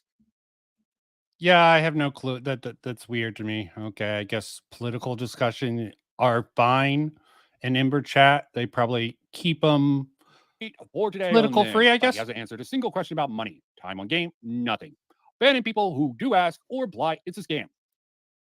Held a voice call clearly so none of his responders would be screenshotted. Oh, held a voice call clearly so none of his responses would be screenshotted and held against him. No record. Oh yeah, this is the big silent thing. I put some music to indicate this is a large stretch.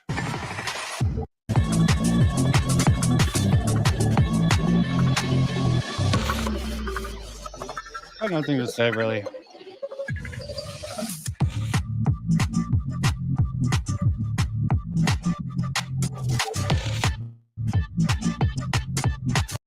Maybe I should actually read this one. Actual question between all the arguing.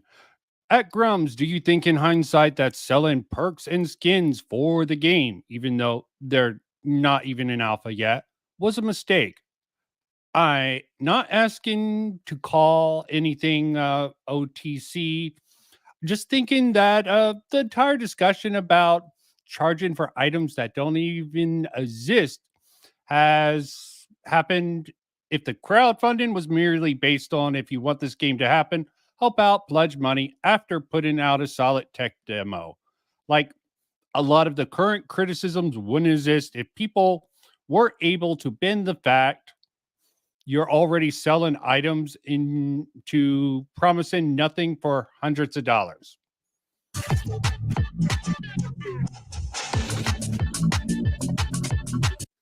There's a lot of stuff I skipped, but meh. Okay, everyone, move over to voice in chief chat for a bit. Now Nick's making the claim he held a voice call clearly so none of the responses would be screenshotted and held against him. No record. I think Nick claims to have actually have a voice recording of this. I doubt he can actually play it. It depends on, it might be legally dubious to play it. So, ouch. Yeah, floodgates will open in a bit. Okay, I'm just going to put the link in the chat for anyone who wants to go over some of the other stuff I got. Tried, but the amount of gaslighting he's doing with his community is fucking wild. Saying he should be held accountable, but won't. Says he should be held accountable, but won't answer a single question posed because I'm mainstream media. Says I post lies and only says I post lies, but the only one he keeps going back to is in the packs.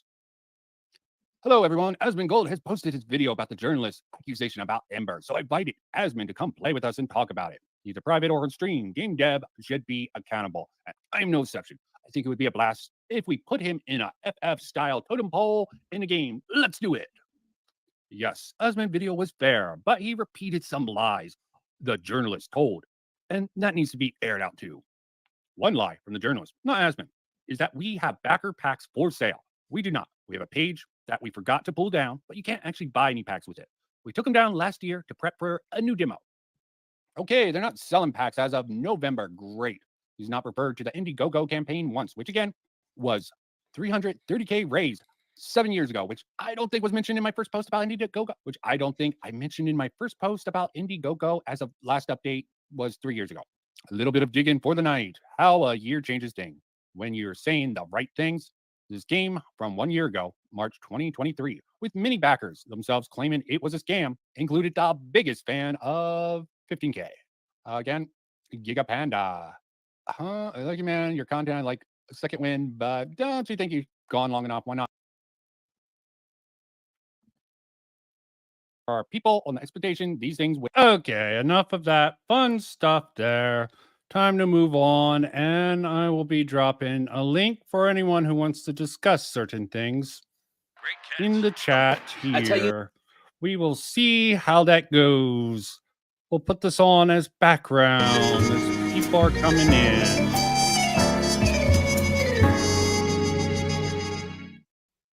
Sci-fi MMOs have been far and few in between in the realm of the MMORPG. In 2010, you had Global Agenda, a game that failed to capture a larger audience. 4 years later, and you had the launch of Firefall, another sci-fi-based MMORPG that focused on its action elements and dynamic world events, with Mark Kern of Blizzard, a former team lead on the World of Warcraft project, and other talents such as Scott Youngblood of Siphon Filter and Chris White.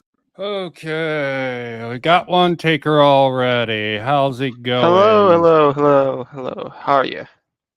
Not too bad. So, do you think Mark Kern is a grifter? Let's start off with that. Let's say, like, again, I had a little bit of a talk with him during the when he like said the Amber Discord stuff happened, and he like invited people to talk about it. I asked him if he would like want to talk with Nick, the journalist himself, or if we should invite so he could dispel. He said that like he doesn't believe this guy would like to engage with him, and he would not invite him personally. I can understand that point, but like from what I've seen of a lot of Grummz, he is a little bit sketchy. But like levying all of this stuff against him while the other situations are happening, like with the whole situation with what was it called? Like with Gamergate 2, Celebrate Late, and so on and so forth. It feels a little bit ad hominem-ish, and feels like them trying to attack something that he did in the past. And like again, it could be Okay, let good, me it could ask be you a not, but question. I don't know. Let me ask you a quick question. Even if he just noticed Mark Kern sort of going off on Twitter on all this, and you're like, Mark Kern, that particular name seems to be, I tend to remember that name. Let me look into him a little bit as a journalist, and then you look You into all mean this Nick? shit, and like, yes, for Nick. If Nick is looking at him Yeah, going off, and he's like, I remember that name. I remember his association with World of Warcraft. I don't know what sort of put him in this direction, since pretty much Second Wind sort of got their wings to fly, so to speak, from crowdfunding. They can probably do things that they couldn't do before, like the day after sort of thing Nick put together. So yes, Yeah. I understand the visibility of Kern might make it seem suspicious. Nick is diving into this now, but Yeah. isn't that just you just noticing him popping up, making a big fuss about all this? Wouldn't you want to look at him and make sure he's legit? You could say that, but like at the same time, again, if we consider the fact that currently a lot of the games news media hates us, and even again, the escapists in the past during Gamergate 1 did awful things to us, but by basically banning forums of our It's Gamergate Gamergate. conversation. The Again, like again, again, the can I just like escapist was the last one to fall. Okay, the I know it's the escapist last was one. the most honest out of all of them, and yes, they Like, did can I? bend the Yeah, knee at the end. Go on. I don't mean like the bend the knee. I'm just trying to generally show a situation here. Nick and Escapist in the past during the situation, and from what I've seen from the live average gamers YouTube videos on Gamergate 1, they in a lot of this conversation just banned the conversation from their forums. That's first, and then wrote an article saying that it is bad. But then later, a year later, after the whole situation during Gamergate 1 happened, they melted down and said, okay, we were wrong, sorry, and then moved on. But again, they still banned Okay. forum Are you conversation and using so the on and so forth. past of the escapist, which Nick is heavily associated with? This seems like you're doing the same thing Nick You is could doing say here. that, but like, no, I'm trying to Okay. say here that like, if he's going to criticize Mark for his past, then we should criticize him for his past. No, Because again, he's making if you fun. open He's the making floodgate, fun. we're No, opening the he's making floodgate, fun of Mark for his past, and he's and looking we're into making his fun of current his project. and we're making fun of them right now for their bullshit during Gamergate 1. Again, it's mutual. I'm not trying to Mutually say that assured destruction. you could say that, but at the same time, what else God. we do? Like, have you seen Dimitri's video, Dimitri Monroe's video? We don't follow Mark Kern, okay? If you're a supporter of Gamergate 2 or this sort of a culture war thing, you find a I wouldn't. better leader, okay? I Sorry, wouldn't. I would say this: Grummz could be sketchy. I admit that. But at the same No, time, he like is sketchy, but he could be honest about the cult. You're saying he yeah, could be very he could honest be, about the culture war stuff, but he yeah, could still also be very sketchy in unreliable terms of when it comes to this game. yeah, Okay, but when it like comes to I would promote this game. yeah, Both things can be true at the same yeah, time. Okay. yeah, that I agree with. But like another thing is again the optics problem that because they just now wanted to do this is kind of disingenuous. Like you could have done this years ago if you knew about this and you didn't. And even like before and after like Escapist, they still had time periods when they were not like under any sort of contract, and they could have still done this. Like they still have that information, and they could have posted it everywhere. And like again, the panda guy that is even shown in the tweet chain by Nick, the journalist from Second Wind. That guy literally several times came out and said, "No, I'm not under NDA. Grummz is not under NDA and putting me or under NDA. The game is actually still developing." And it was a heat of a moment insulting stuff that I did in the past. Yeah, Yeah. and like you could say Nick that. went over that pretty blatantly. He just never got a satisfactory answer of why the panda guy all suddenly changed his mind. Okay. Yeah, but at the Before we same get time, into like it, if you follow, something yeah, awful definitely brought up. How do you define grifter? Okay. yeah, I define grifter as someone who doesn't really believe in the cause, but is using it to sort of make money. Okay. you It's could say hard to that. make the case with Mark directly. He's definitely he's he's definitely using his sort of culture war takes to say you should support me. I think that's pretty clearly outlined within what Nick says. It's not direct, but what about you? What do you think about grifter? Define grifter. Hmm.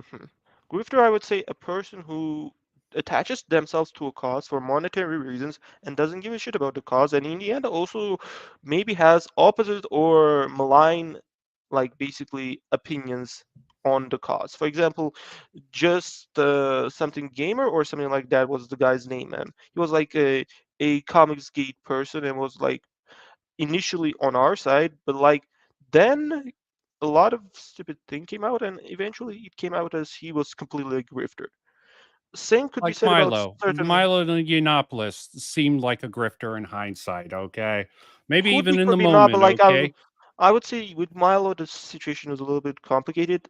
I still don't like feel that Milo was like how to say not a genuine like he did a lot of good stuff for the movement. He gave a lot of information that was needed to be shown and be transparent. But for me, he's Okay. always felt a little bit sketchy.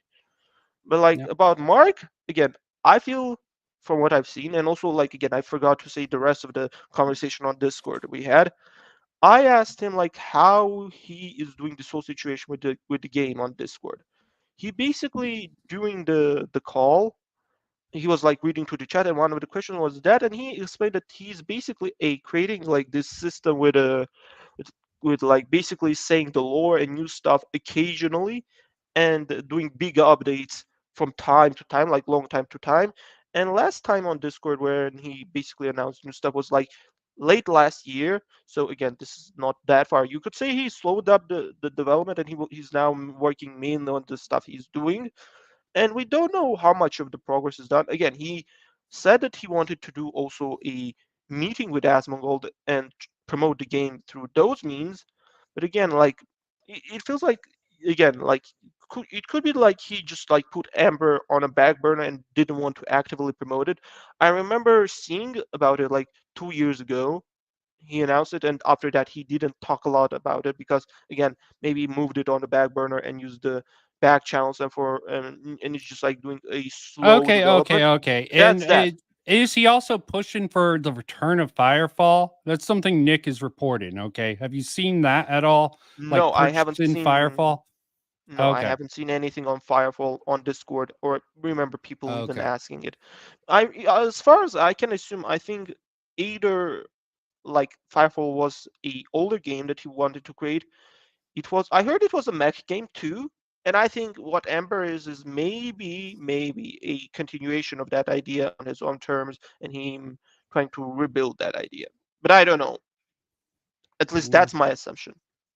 Okay. What's There's a like, comment. Giga Bear is known for an idiot for lies and tries to blow up games for cloud. He has a history of making bad take posts and raging at various media, then deleting and claiming he never did those things in the past. Okay. Again, we don't know.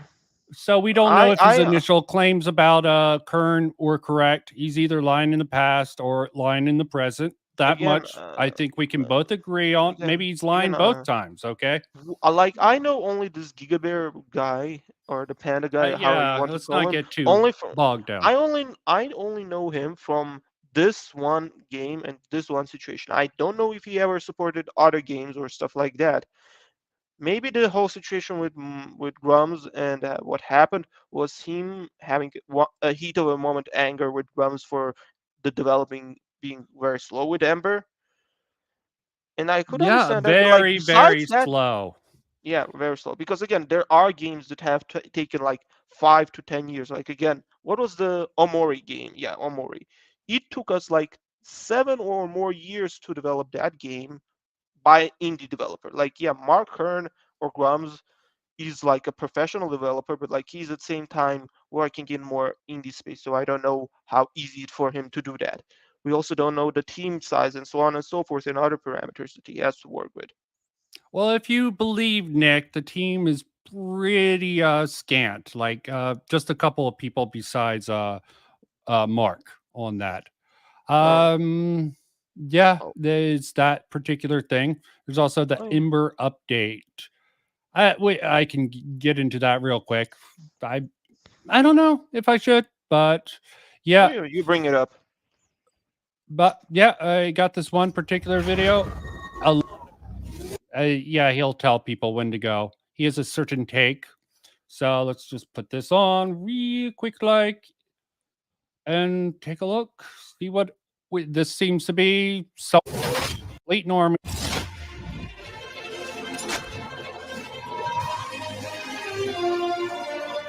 I'll put it down a little bit. It's time to get your quick fix with the remix. I'm Remixes, and I hope y'all are having a fantastic day. It's been over a year since I made a video on Ember, and in that video, I talked a little bit about what would constitute a scam. Well, my goal for this playlist on this channel has been to bring you Ember updates shortly after they make it onto the live demo. That means my last video was March 2023, and the last actual build was July 22. We've had one other demo environment to test massive NPC populations, but I'm not sure it was working properly for myself. More on that in a bit. But that brings us to our new demo build. This version doesn't really have anything new that we haven't seen before, but is a merger of things that we already have, along with an update for the Unreal Engine. I'm actually glad to see we're moving back to New Copa, because this can help paint a picture of what the vision of the game should be, whereas you don't really get the same impact with a white box demo. That being said, I did notice a few features that are not seen in this build. Things like glider pads, voxel terrain, home bases, Crotus and Catgirl, and other creature... Hold on, let's go back. Oh, I skipped over it. He didn't keep the cat girl on long enough. In this build. Things like glider pads, voxel terrain. Then let me go home bases, Crotus and Catgirl. Okay, wanted to put that on screen. So far, very interesting. This seems fairly neutral. Okay, Yeah, just providing the audience with current updates. Yeah, so can you tell me new. when this came out, like the date of it? Oh, this came out very recently. Okay. This is 3 days ago. So finally we had some updates on the game and showing up some new stuff, yeah? Yes, and this is updated. And the Asmongold video. Right, Asmongold actually where Asmon picked up on this particular thread was 3 weeks ago. Okay. Just but putting like, together assets in the right way. Yeah, but like one question, I don't know what he's doing. But everybody's doing. I would rather have gone through the tweet chain by myself, which I did. Gotta love the ads on. Yeah, but like I wanted to ask. One question: Did Asmongold already like had a meeting with Grummz or not in terms of like nice seeing DLC? Sorry, go on. What? I was asking if Asmongold already had a meeting with the Grummz and did Grummz show the game to him? Because that was one of the I did not hear that at all from him. Okay, he's made that claim on Discord. They should have a meeting, but I haven't heard anything publicly about Asmongold As getting far as I together. remember, he also did a public tweet at Asmongold with the same context. But like we'll see, maybe it's just in the pipeline. But like as far as like I see from the can we go to the previous video? Yeah, sure. Yeah, because like we were watching it and then you Oh, brought sorry. the Asmongold video.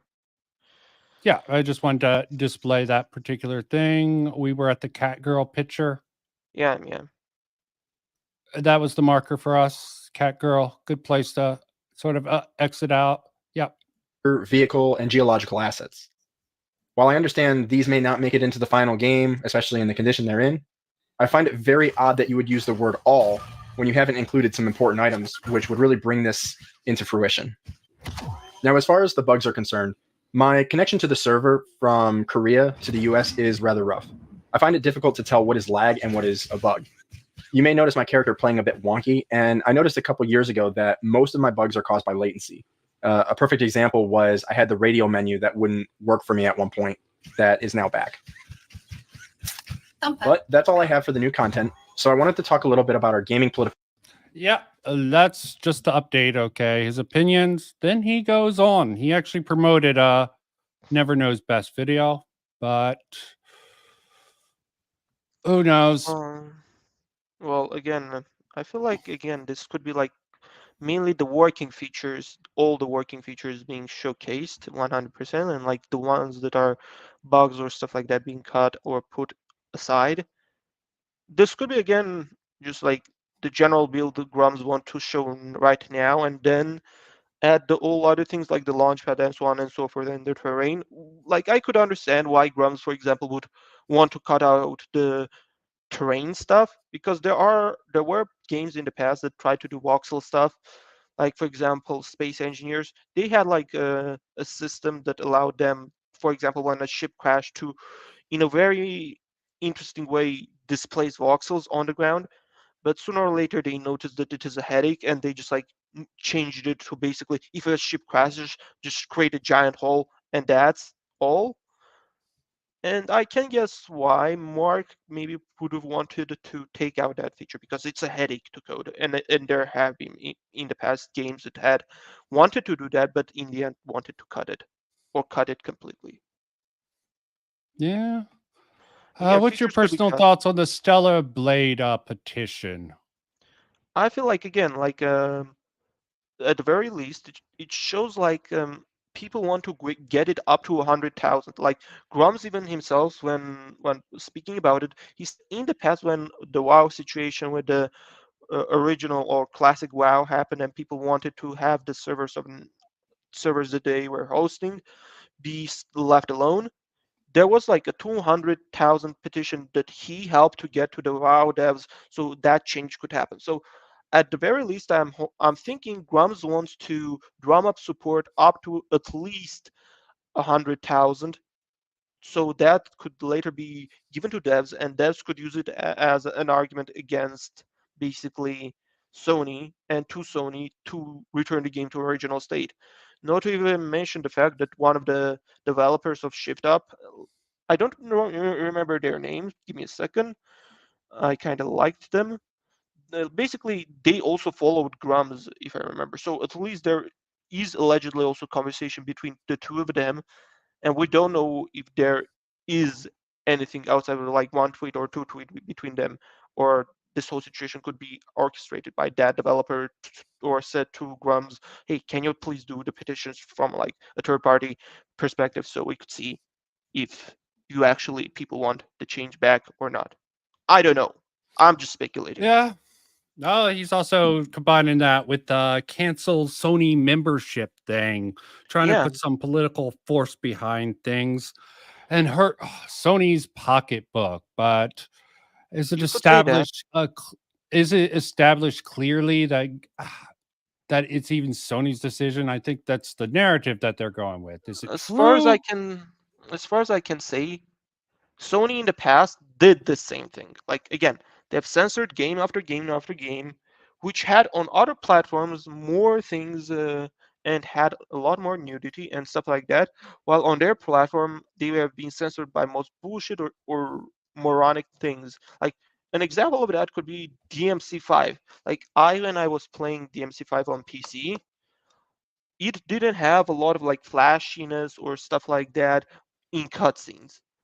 And I remember Mm. seeing that in like a lot of videos. And then I went back and saw, oh, those So were is Nintendo. PlayStation ones.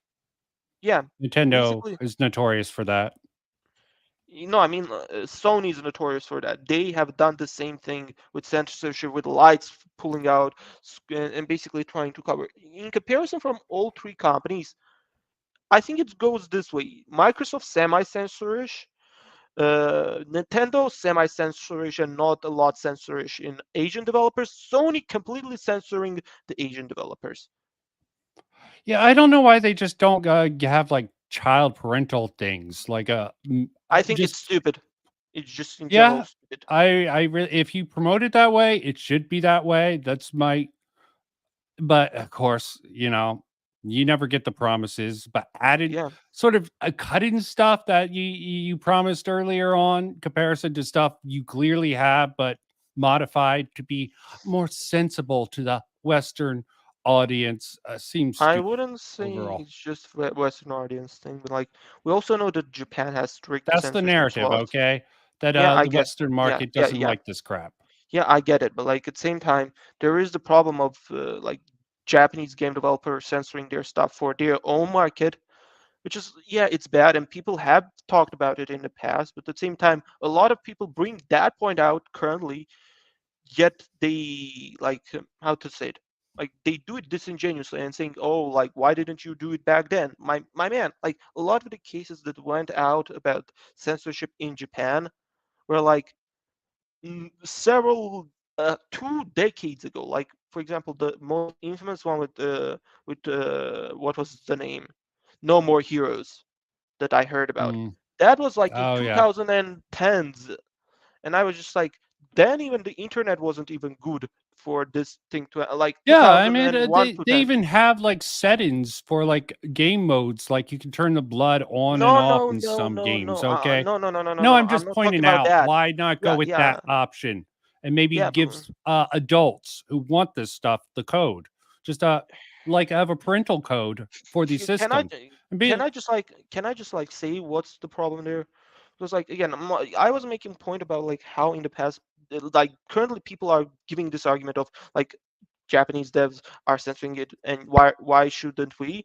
I'm just like, no, my it's man. probably actually it's probably the American branch of Sony who's No, pushing no, no, for no, this. no, no, no. I'm not Remember, talking about America that. had a lot of these Japanese companies have these American branches that are Yes, I know influencing about how the that. games Yeah, are. yes, I Yeah, know about that, and I spoke already about that, and that's bad, and that's the situation with Sony. That like agree. they have basically I'm right. became a and they Party. have basically became a company that has What's the uh point of rating system?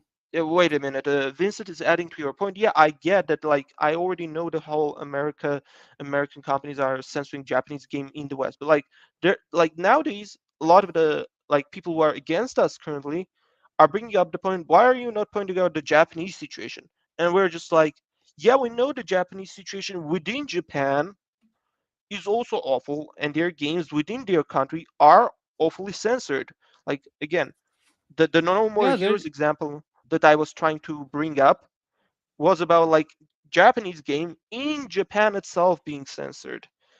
And I they're getting and like better pushback. They're getting better pushback on their side, yeah, and I commend them yeah, for it. But yeah, they yeah, have like the feminist protest in Uzaki-chan yeah, being at a blood drive, which seems like yeah. insane No, but like I optics. would say that's kind of a different situation from like their game development situation, because yeah, Yeah, it in is. like manga, in the manga and like in those kind of situation with Uzaki-chan, yeah, the people are angry because in those cases they don't have strict like codes for that, or don't have it at all. Like for example, manga industries basically doesn't have even a comic code authority basically, while for example development industry has more harsher Japanese version of like the MSRB ratings.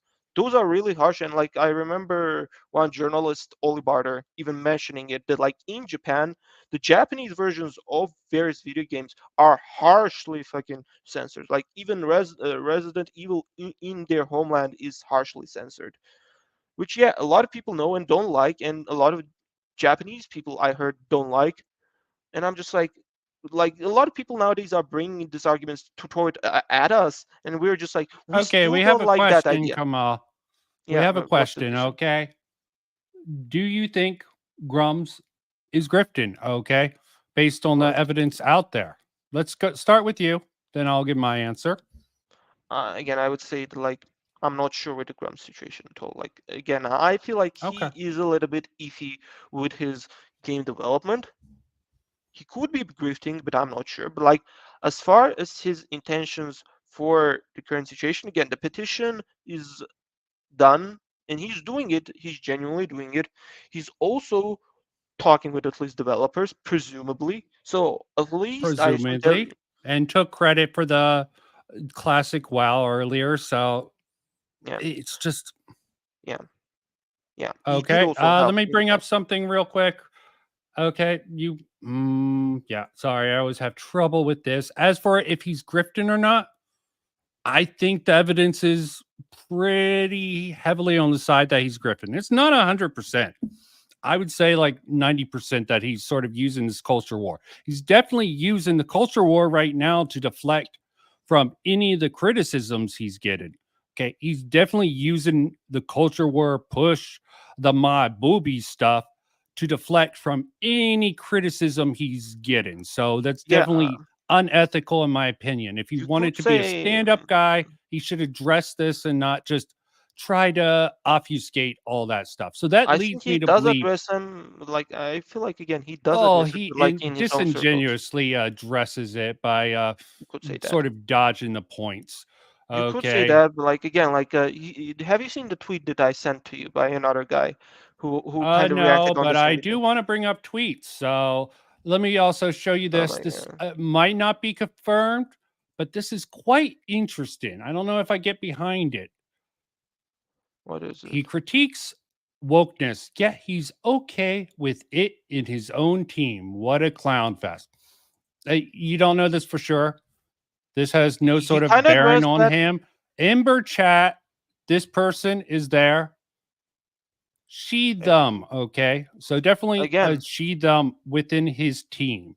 So it again, doesn't he kind seem of he's too dedicated to that, but again he kind of explained that stance with the other moderator that there was in his in something his. Can thoughtful I definitely brings up a good point. He's 100% using it, but the question is, does he believe in it? I can don't I can I think can he I just does. like Go. answer like again? Can I answer this question clear cut? He answered this question when the whole situation with Arrowhead happened and their community manager happened. He said, if the person, aka the person with politics, on any game development team just doesn't speak about it and just like has it for themselves and doesn't actively on Twitter accounts of theirs or something like that goes and says, "Oh, I think this is that about our game and this is that and we did otherwise and so on and so forth," and actively doing this sort of stuff, he in those cases he's going to be annoyed. But if they're just like sitting there doing their job and just have the things on their profile, he doesn't care. That's his stake. That's his take That's on his it. official statement there. Yet he Yeah, will still go after certain people for just being associated with Sweet Baby Inc. like he did with the Zombo thing, okay?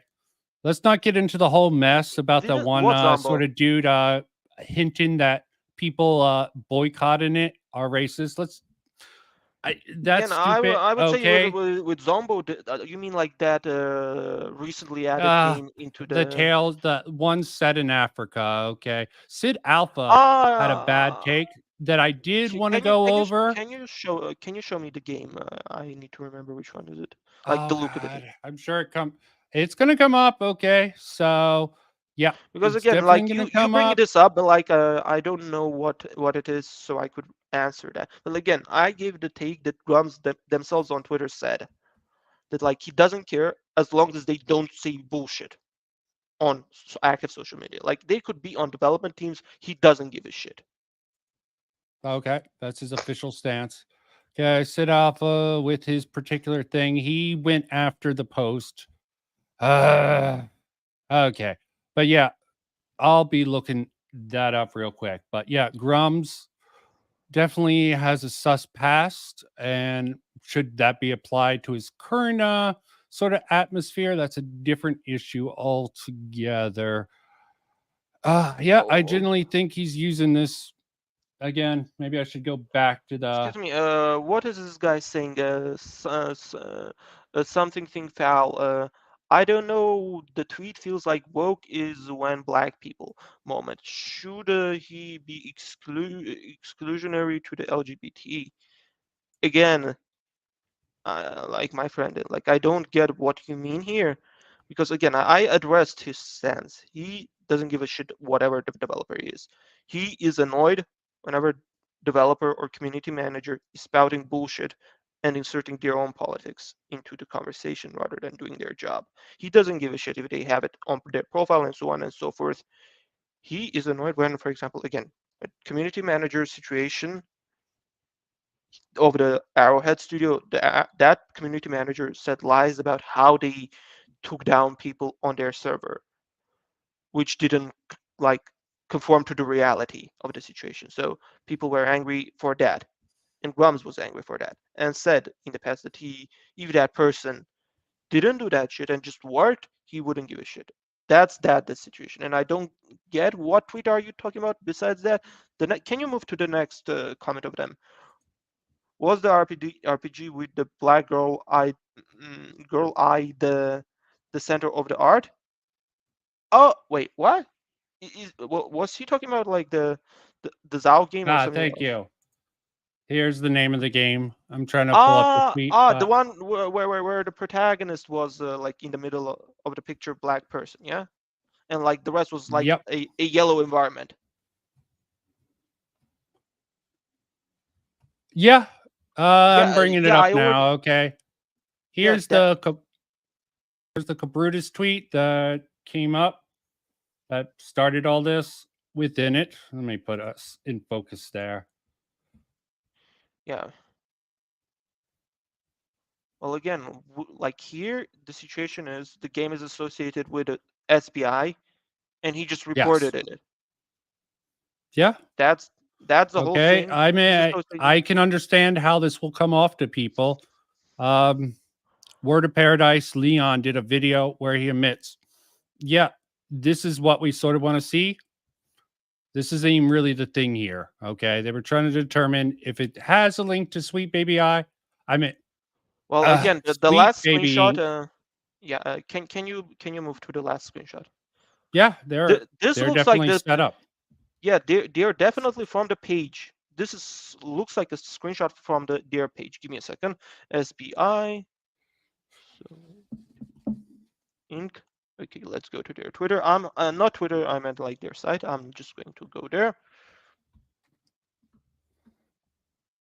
Mm-hmm. Mm-hmm. Mm-hmm. Mm-hmm. Mm-hmm. Mm-hmm. Yeah. Projects.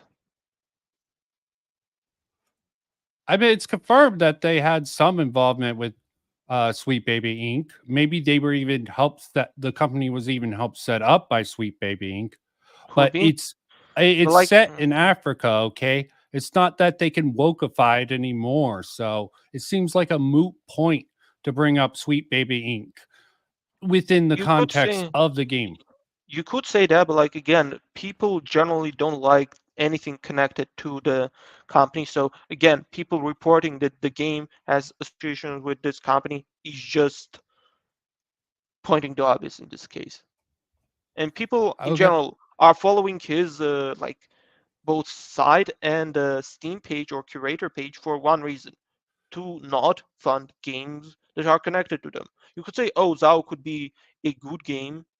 Yeah, I could agree, because again, there are other games that the developers of Sweet Baby Inc. have been connected to, but have been good, which, for example, is Sable and presumably Alan Wake 2. But with those two, we can't say anything. Much like, again, I could say Sable is good because I've seen it, but with Alan Wake 2, I haven't seen a lot of it, and I know that the game hasn't fully got its money back, but we again don't know for sure. Yeah, it's an art piece. And again, with these two games, we can't say if it was because they were good, and then later SBI connected them to these games, and thus they got it, or for example, like with other examples where basically they from the ground up help the game development.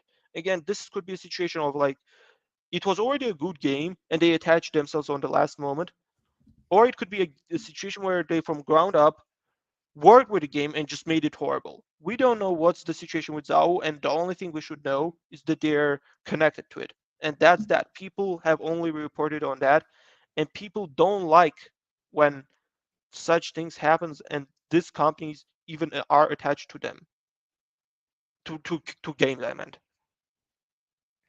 Okay, Yeah. let me see what the guy says. Okay, I was thinking of a different RPG drama that happened last week involving a black character. No, this was the only one as far as I know. Pretty sure Zaro those are Yeah, black. but Yeah, they they're blew black. it up. They definitely blew it up and tried to make some sort of racist claims. Okay, this What thing by racist claim? Brutus, Can you show? it does not Where, make any sense. Okay, I do not understand this person. can I This read no, it? hold on.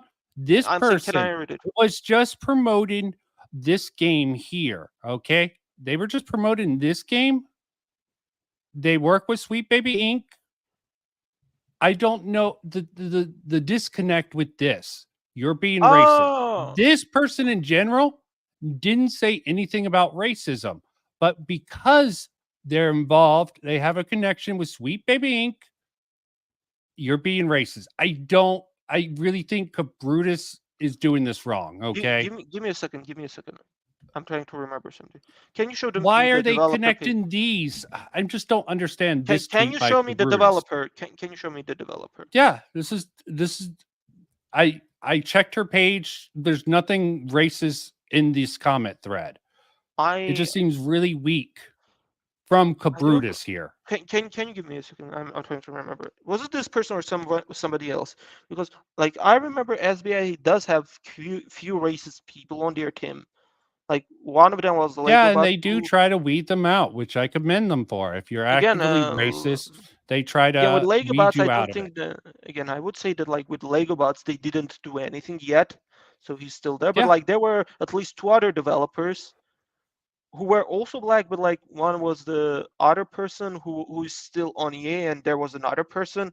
So I think what Kabrutus is trying to say here is just like Sweet Baby Inc. has been calling us racist, and now they're involving this game that they are building that is completely of black heritage, set up in black society and stuff like that.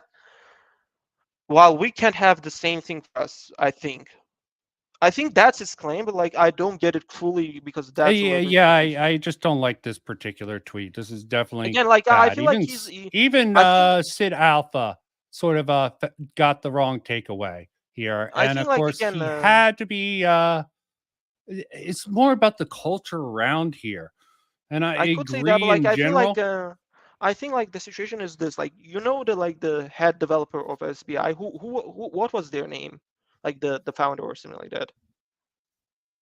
I don't think any of that actually really matters No, in the end. it matters because like again, like do you remember the picky gamer comment that they did? I don't remember anything, and it's going to be hard. Okay, I'm Long moving on to this particular point real quickly. Sid Alpha definitely retracted a claim where he sort of retweeted this and retracted it, but yet this seems a little bit Can you like zoom in a little bit, like on the original tweet? Or original tweet. Yes, Sid Alpha. Yeah. This is Sid Alpha's thing. One thing I dislike is blind hatred. We see this far too often in this day and age. I espouse and support voting with your wallet, but that has always been based on making the consumer more informed in their purchases decision. Is this a game worth being added to the list for DEI? We'll see. I'll play it for myself and report on the game. And just to let you know, he called the game mid after he played it and returned it. If it runs afoul of what people decry, ideologically taking precedence over storytelling and gameplay, then Kabrutus is in the clear. If not, well, that would be a false accusation. Okay. But Okay, what was I the do. Kyle says? I- say that What's louder. up, guys? I boy. want to remind you Give me a ZAU second. is going to launch today. This game is connected, is on Sweet Yeah. Baby Inc. Detect it, curator page. Yes, it's connected to Sweet Baby Inc. Didn't that game already release? Yes, it's already Yeah. released. Okay. And I heard it. The sales were awful already. Okay, let's Yeah, see it's what not the getting what the many. It's not getting many players, at least. Yeah, give me a second. After that, with single alpha says the Kyle guy says it. Say it louder, boy. Acknowledge your wording for the people you're accusing of being having a big ego. After your one video research humility, you wouldn't have reserved it if anyone agreed. But your chamber isn't excessively exclusively echoes side alpha story. Hours behind the time, but go ahead, call me boy a few times more, a few more times, in your sad little attempt to claim some sort of pseudo authority over me. I genuinely get a bit of a chuckle of it. Those who know me also know that I own up to my mistakes, take them to heart, and mean it. So tell me, if a boy, then define a man for me. That should be interesting. Okay. So excuse me, who was this guy against Side Alpha? I no clue. Okay, he's someone who's popped up. Okay, I frankly Wait, don't like their sort of a way to. They started the trend of starting the sort of decry racism, and hell, I understand the sort of irony of that. Use the enemy's own logic against them, their own morale. But I when would, you're I going would, against someone like Sid Alpha, who, yeah, he owned up to his mistake and he tries to cherry pick this one particular line. This is just bad. you Look, could say that, but like again, like let me just like bring you in. Let's say this. I basically sent you a tweet like today or yesterday, I don't remember, about the situation, and it was basically responding to the original video I first popped up in with you, where we were talking about that video. Like the commentary on that guy, he basically said this. Like, for example, like in that video, the guy brought up claims and said Grummz is an awful person because this, that. I was neutral on it. You were a little bit agreeing with him. Like in the end, like yes. let's be honest, like a lot of nowadays videos are coming out accusing our side of a lot of things, and we also have a lot of videos of accusing the other side. But like, let's be honest, who from the two sides, aka our side and the other side, has done more horrendous shit? Like in general. What Like, sorry, I'm not quite sure what you're getting at with that particular thing. It should my not be comment, like, no, just answer the question. Like, who do you think from like the side of gamers and the side of video game journalists and all of their friends has done more horrendous shit in this horrendous whole shit. Yeah. It definitely seems like the sort of game original attack on Gamergate was definitely mischaracterizing the people within that particular movement. I'll agree with that, but we have when the people who are fighting against this stuff have the power, we're going to act exactly like they did in the past. That You say doesn't that- sit right with me. You could say that, but like, let's be honest. Even within the current situations, only thing we did is called several people as being racist, like Lego Bots, the developer of the Sweet Baby Inc., to the two of them or three of them, and a few other things like that, which were solidly correct. here you could say that we have a little bit stepped out of the line, but let me remind you this: the people on the other side doxed, lied, cleared off conversation, didn't allow conversations to happen, called us out to enormous degree, lied about us, and so on and so forth to more horrendous degrees, and even again tried to dox, DDoS stuff, Okay, and even more stuff. I'll disavow all that shit. Yeah, Okay, I I'll get say it. all I that get that. crap is horrible. Yeah, but like I'm saying from like a view of two sides over both of the conflicts, we haven't even got near to the level of shit that the opposition has done. Let's agree on that. We haven't gone to the crazy levels of, oh, let's accuse every single developer of racism. Because I think like what Kabrutus with his original tweet that we showed 1 minute ago was trying to say is just like black people and black developers can create all black settings and nothing would happen and nobody would call racism. While we, for example, do that same thing, we would be called racist for not having inclusion and so on and so forth, and not having every setting be like a California. And like I get if that was his argument, but because he just said what he said, I can't argue this point for 100%. That's why, again, with a lot of these scenarios, it's better to ask for clarification on his statements, or B, just wait and see what happens in the end, how it is currently going.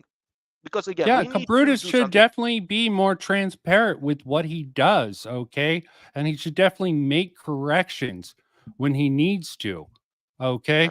That Like is I tried definitely to something contact I would him. advocate for. That would help his Yeah, credibility a large yeah. amount, but he has not, okay? He is Well, again, rather silent on most fronts. Yeah, I go would say on. again, this is more because he's trying to be very like defensive on the situation. Because let's be Playing it honest, very like close to the chest. you could say that, but like another, again, I brought up this, but like Dmitry Monroe also put out a video recently. He in it basically said that like we're being too defensive about the situation, and our opposition is using politics and so on and so forth to attack us, while we don't. We're just using the good arguments of like the basic points. You are doing this, that, this, No, and we don't like it that's where outside the of thing is. politics. They are using politics. You don't want to consider DEI a political issue if you're just anti DEI, but it is a political issue. Okay, it is very much a political issue. Yeah, Don't say no, I'm saying our side going is not bringing. hardcore Can I anti just? DEI. Whether you agree with it or disagree with it is political in nature. Frankly, I think there's studies out there that shows that stuff like diversity training in the workplace is counterproductive. Okay. I Again, I'm am doing a paper fine on with that, and I making agree with that statement. Like, I wouldn't okay. say again like a anti-DEI movement is political per se. You could say that like how to say like in one of my researches, like this is what came out.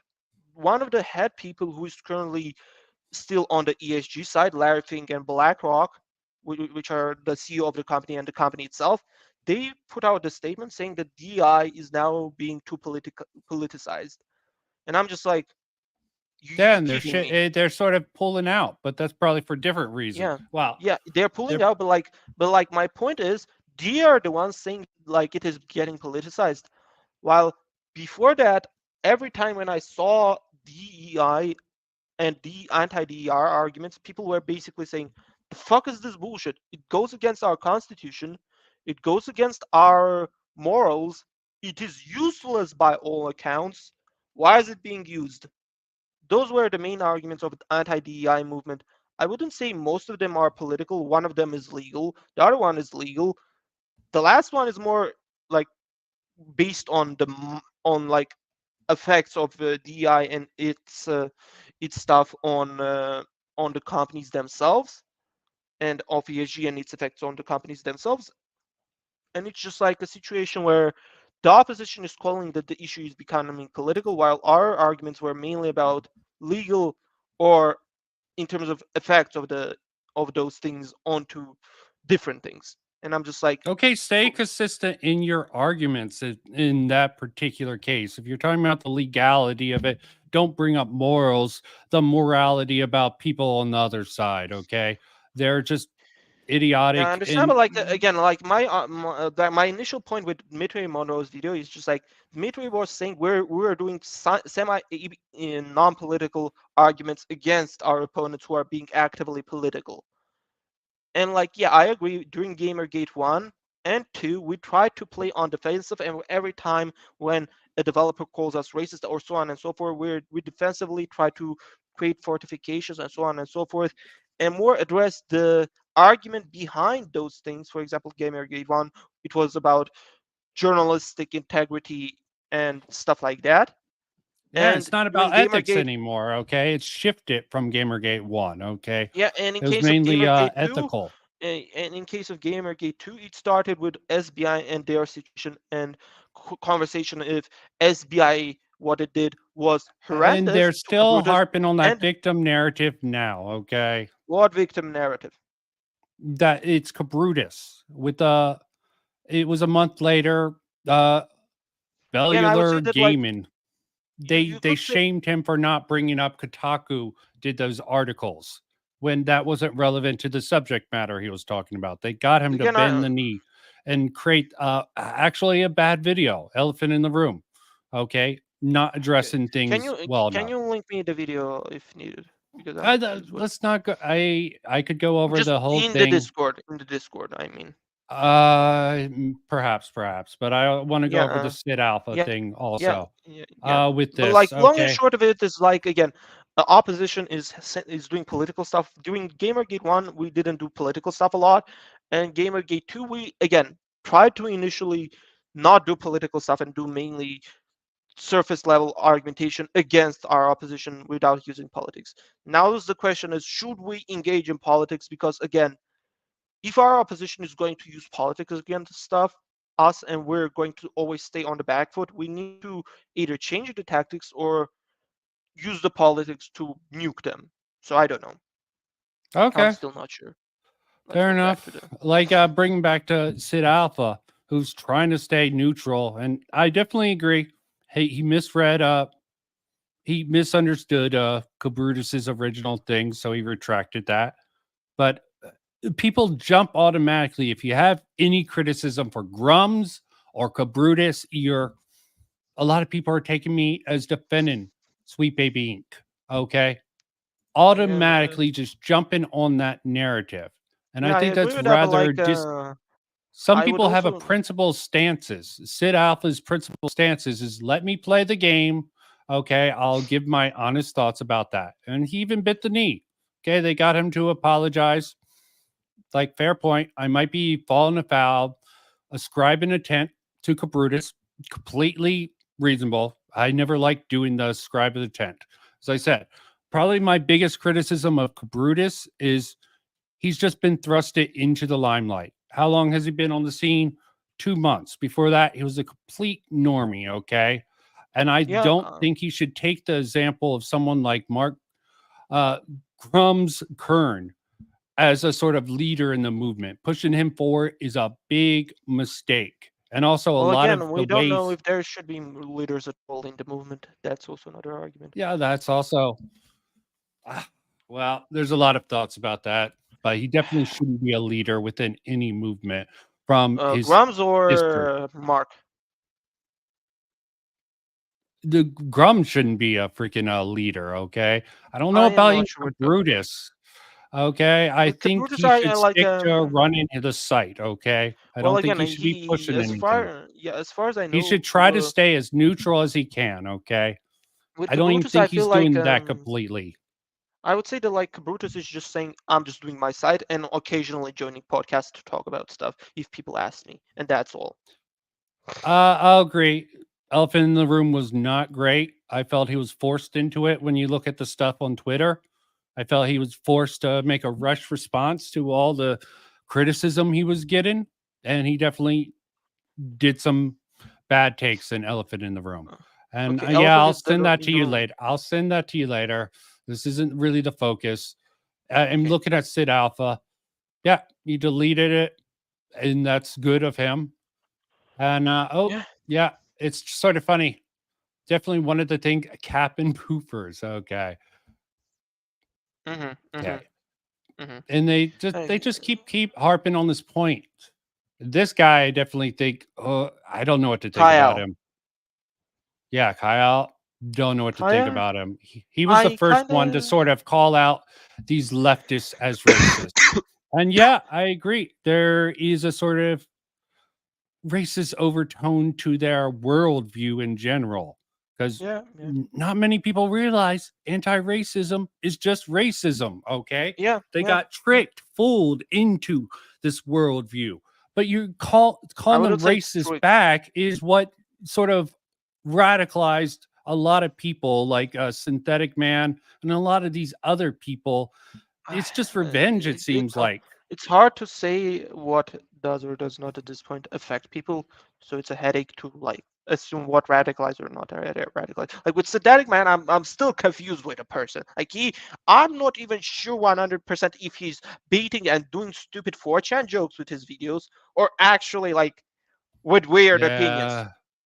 Like I think there's a lot of problems with that out in the line between each other. With lefties, okay, I feel like it's either again a social status thing that they are doing with a lot of their anti-racism and so on and so forth stuff, and some actually do believe it. Like again, it's kind of like social grape stuff or social like media points thing with their like politics. Plus, some of them still believing it. But like I don't know how even most lefties even work in their mind. Yeah, I understand. You need to know your enemy, okay? Dev might have gone too far down that road. Talking about Dev, I did have something of his that I wanted to actually highlight on. Real quick, like, okay. Yeah, bring it up. Bring the fat grape man here. Oh, everyone hates on Dev. I know you hate on Dev. Tiaman hates on Dev. I wouldn't say I hate him. Here is the thing. I'm just done with it partially. Here's the thing. Hey, Grummz, I've been following you since GG across multiple accounts over the years. I've enjoyed your stuff, especially the recent Sweet Baby Inc. coverage. But I must ask, what's your side of the story that Nick is presenting here? Okay, so this was the initial coverage. Dev picked up on it. I think this is very telling. Okay. What people do with their money is their own decision. And any Kickstarter style project isn't necessarily going anywhere. A nothing burger from people who can't attack his argument, so they'll attack him. Dude, this is a retarded take. We've rightfully shat on Zoe Quinn for a Kickstarter that took money and provided nothing. Well, technically provided a shit game, so... It provided her, I think the speculation on that is a vacation to Japan or something like that. Yeah, I know, but like I personally don't care how people honest, waste. Yeah, I know, but like in the end, what caused what basically Zoe Quinn did, she got money, created Depression Quest. It is a useless side game, and in the end, she used majority of the money on bullshit. The Depression Quest, I could be wrong. That was created before the Kickstarter, I think. And she made no money off of it. Tried to use it as a point because it was a free game, but it gave her exposure, okay? Which probably got her the money from the Kickstarter. Did even Zoe Quinn have a Kickstarter? Let's not get too into it. Okay. No. Let's get back to this. Remember something. She had a Kickstarter. She took a trip with. It's speculated. Wasn't it Anita who had the Kickstarter and Zoe just had Anita also had a Kickstarter for her feminist frequency, which she didn't deliver a lot of stuff. They thought even that was underwhelming. The money she got for her series didn't seem to add up to what the product was. What was Zoe? That was just a straight up. They gave her money. They got nothing. Okay. Yeah, I get it, but like, what was with the Zoe Quinn's Kickstarter? Like, what was it for? Can you remind me? It was for a game, I think. I can't remember, but I know. Was it still the Depression Quest or another game? I think it was a different game, a different project. It might have not even been a video game. Okay, maybe I'm people are so irresponsible with their money. Probably. I've spoken about so many people on the left who took money and vanished. I must consistently ask Grummz about this because if he's doing that too, it's just as bad. Like, Just I would wanted say to again, highlight that. with Grummz, at least we have a game that is still being developed. It's not disappearing technically. Firefall, yeah, it disappeared because he mismanaged it technically, as far as I know, and it imploded. With this Yep. one, he's still trying to do something with it, and is not trying to delete the game off the face of the earth. It's still No, there. because It's it still being developed, as far as we know. not you're talking about Ember, okay? Yeah, And we'll Ember. see Yeah, where it goes, okay? yeah, and I But like he's again, also Dev is having semi-correct take, but like again, he didn't go deep enough to see the game is there and the money is not technically vanished. It's going somewhere. well, he just asked about it and didn't get any response. I would like some actual transparency. If you're not going Yeah, to but talk to like, Dev, if Grummz isn't going to talk to Dev about it, if that's happened, I really don't see that happening yeah, anywhere. I Okay. I That don't seems I very don't disingenuous. He's not really discussing it. He's talking about it to Asmongold. Nick's brought up in a couple of posts. I don't even yeah, want but to get like at the into same it, time, but I he's don't think like Grummz would see Dev, because like Dev technically changed accounts several times, so Grummz wouldn't remember him correctly to respond to him, and Dev doesn't have a big pool, so Grummz would point out him. Like, I could go right now and show to Dev that like, yeah, there is the Amber game still being developed, it's still there, but like, he wouldn't listen to me yeah. because I have a beef with him. Okay, Grummz can just solve all his problems by being completely transparent about his game. Okay, Well, but again, no, he's he as seems to transparent have as me. obfuscated at Nick's coverage, and people are just annoying. Again, I A don't lot feel of like people.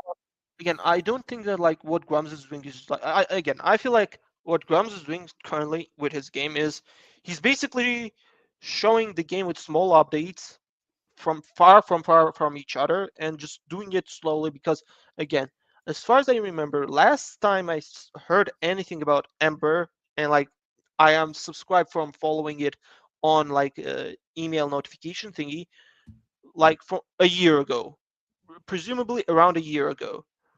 And after that, I haven't seen anything about the game. Okay, After it's that, definitely a I slow saw a bunch of, development cycle. yeah, Okay, and the last time I've seen something being talked about, the last update I've seen genuinely was on the Discord, where it was last year. So I don't know. Again, Grumz maybe is taking development now slower, and we don't know where it will go. But like, as far as we know, it's still being developed. okay. I would like some transparency. Some of the claims being discussed. I would like to see Nick and Grummz sort of discuss these things together.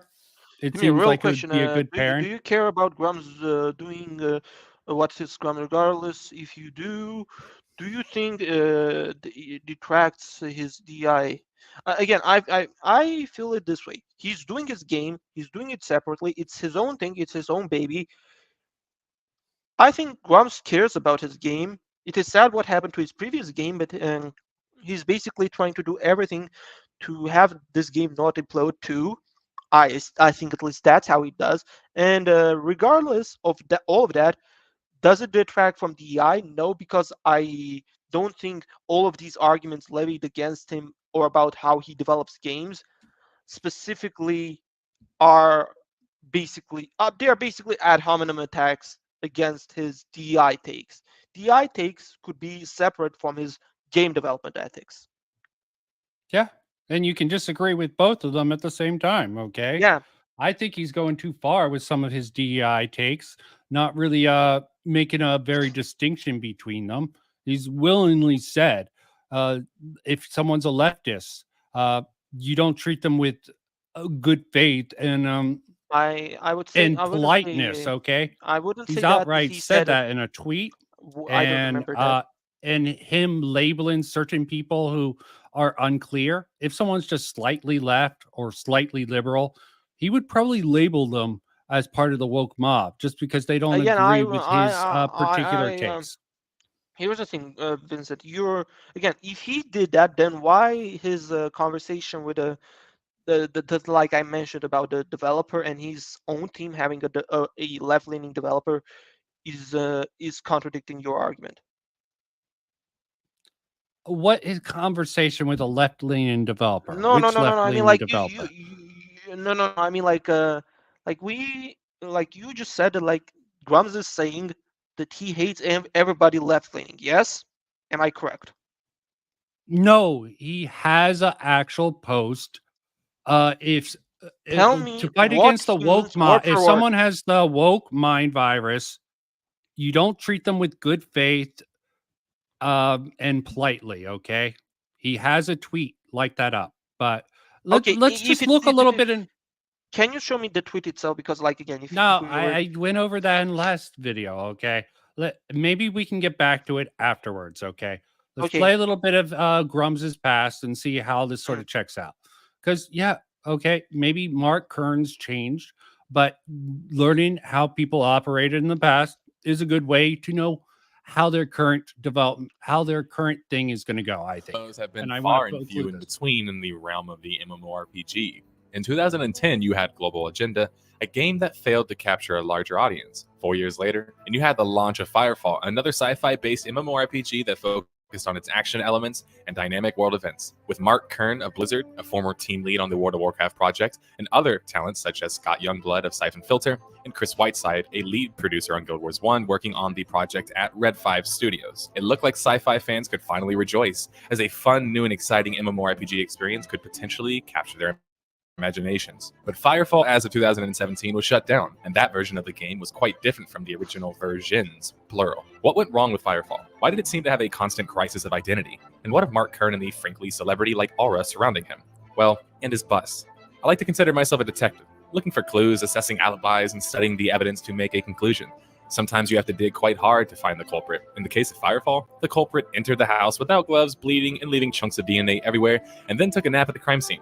Point being, it's not a subtle mystery as to why Firefall failed. So let's unpack it all.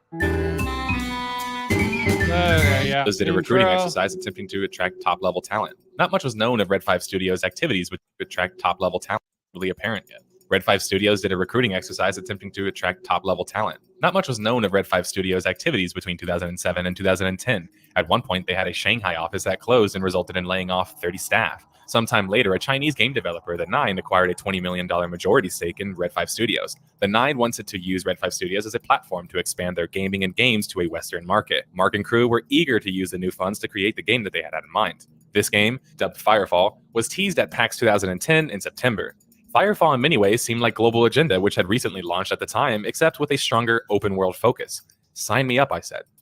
Firefall showed yet again the next PAX of 2011, announcing their closed beta, still managing to stoke the flames of enthusiasm. The crowd was really feeling... So it's creating a timeline. He's going along. I don't want to just... Are you finding any problems within this so far? Let's just go as it is. Like, let's just not move fast. Fall's launch to a bit more about Mark Kern, the CEO of Red 5 Studios, at least for now. Mark Kern seemed to think of himself as sort of a celebrity. Kern did truly bizarre things that he chalked up to being, well, good marketing. Kern's good marketing was a series of events where he took out numerous trademarks on broad ranges of things, many of which not related to his company Red 5 Studios or even his game Firefall. Take the website on screen. It showed 44 trademarks for a wide range of things, including novel publications, web series, and TV shows, nearly all of which had 1 or 2 episodes and were eventually scrapped. And these just weren't side projects. Kern put tremendous amount of production. Yeah, there's definitely something. I would say this, like, a lot of the time, whenever a franchise is now being created, it's kind of like I've seen a common thing where everybody just took everything of a copyright. Like, for example, do you remember the Blood and the Winnie Pooh horror movies? Yeah.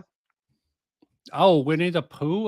Once the sort of copyright the Blood and Honey thing. Yeah, and and also people took it up with Mickey. They did the same thing with Mickey once the sort of copyright expired.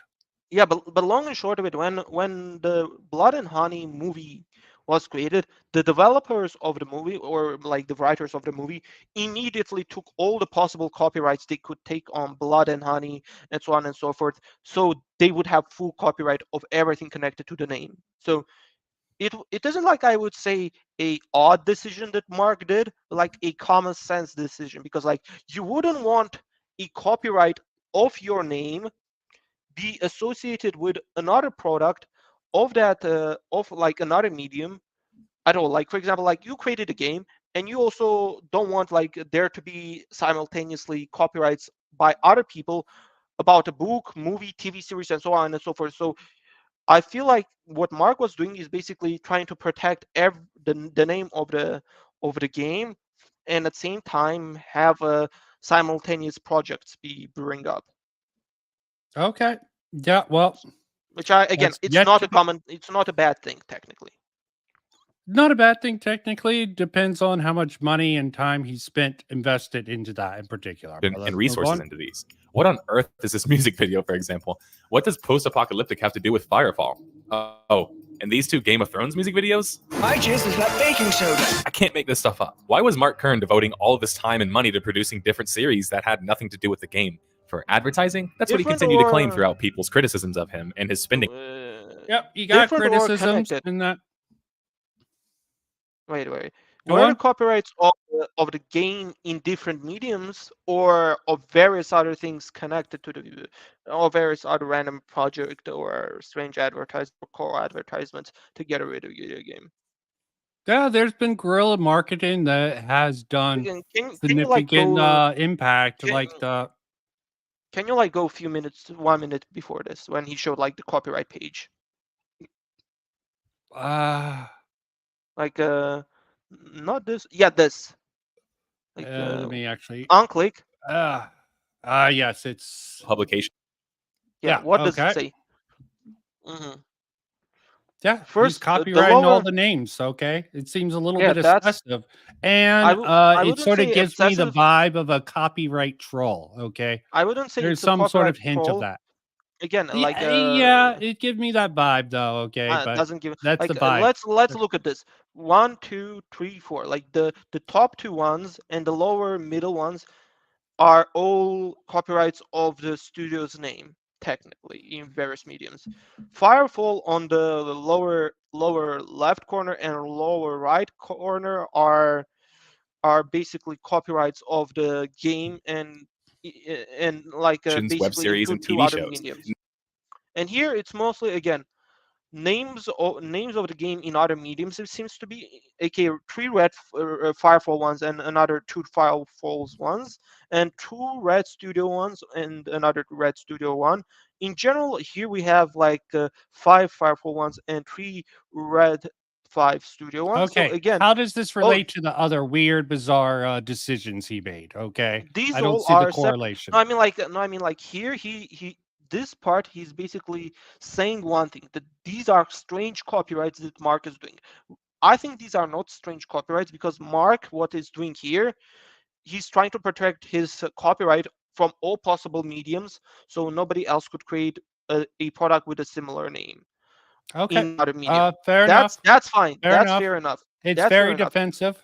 Then yeah, It's that's very, defensive. very But like you defensive. do what you do. Yeah, you do what you do. Then he I think shifts it and- plays more into this particular point that he's going to bring up. Yeah, here. but like let's move to the like the point after this which he made. To Yeah. claim Said- throughout people's criticisms of him and his spending habits on such, well, frivolous things. The ultimate advertising move. Yeah, I think that point earlier like, tied again, it into feels like those yeah. criticisms. Okay. Yeah, I feel like again, like his point was a little bit murky. He initially did a point of, oh, he's doing too much copyright things, and he's doing too much like spending money on copyright. Then he moved to a point where he said he's doing random advertisements with the various things that are not connected to his games as advertisement. And now he's moved to his biggest claim of a strange advertisement that Mark did. And I'm just like, we started from one thing and moved to this thing, and I don't see the connections between all three of them. Like, yeah, you could say it's Okay, the spending it doesn't habits. matter. They're just bringing up all the criticisms of Mark right now. Okay, those two things. If you think it makes sense that he copyrighted those things, you think that. Okay, people Yeah. at the time obviously criticized him for all these things that this video creator, the detective, brought up. That's just Yeah. he laid out what Mark got criticized for. Okay. Ah, okay, He's so not- like, okay, he separately got criticized for the copyright stuff and then the strange video stuff. The strange video stuff, I Yes. don't know. Like I think what he was trying to do with strange videos. He was I trying to assume. milk off of. It sounds like if he had the strange Game of Thrones sort of things as Collab. marketing for him, he's trying to I sponge think off of that market there. Seems I like a was thinking. weird market to pull off of, but I guess Game of Thrones was hot at the time. I think again he's Sci-fi trying to and do cross fantasy don't really collaboration. mix. I think he's trying to do cross He's collaboration, but like again, strange advertisement. We don't know how it would have worked. yes. That I can agree with. Kern came with the that one I can Firefall agree with. bus. Yeah. The this is Firefall bus. The Firefall bus was to be a mobile marketing land center capable of having numerous computer stations with Wi-Fi internet. The bus was rumored to have been as much as $3 million. Kern sent the bus off to West Coast Customs, a rather popular pimp your ride kind of business that did extravagant upgrades on cars and bikes. The bus didn't seem to meet the expectations of Kern and crew, though, and ended up missing all major premieres and being parked in a warehouse somewhere collecting dust. Not only was this bus a colossal waste of time and money, it also demonstrated how allergic to criticism Mark Kern was, as he took to Twitter to berate everyone who had something bad to say about the infamous bus. The bad news is, this wasn't... It was Yeah, fast. I think that's Can definitely you like go, legitimate. Can you like slow the video down so we could see the criticism? Like lower the sound and like do a small. Why are you trying to? It's sort of negating the point, okay? If he's Again, fighting against the people, this is negating a point, Okay. but like he just flashed all of these things, and we didn't see what Mark even said. So let's just like look at it objectively. okay. Here's some of them. Okay, I guess I can slow Okay. it down. My name is Mark Kern, and I'm a bus lover. I'll slow it down. Colossal We'll waste pause of every time and money. Turn It up also the sound. demonstrated how Hold on. allergic to criticism Mark Kern was, as he took... Okay, we'll start here. Don't know. Bus costs 1 million. I spent 2 million total.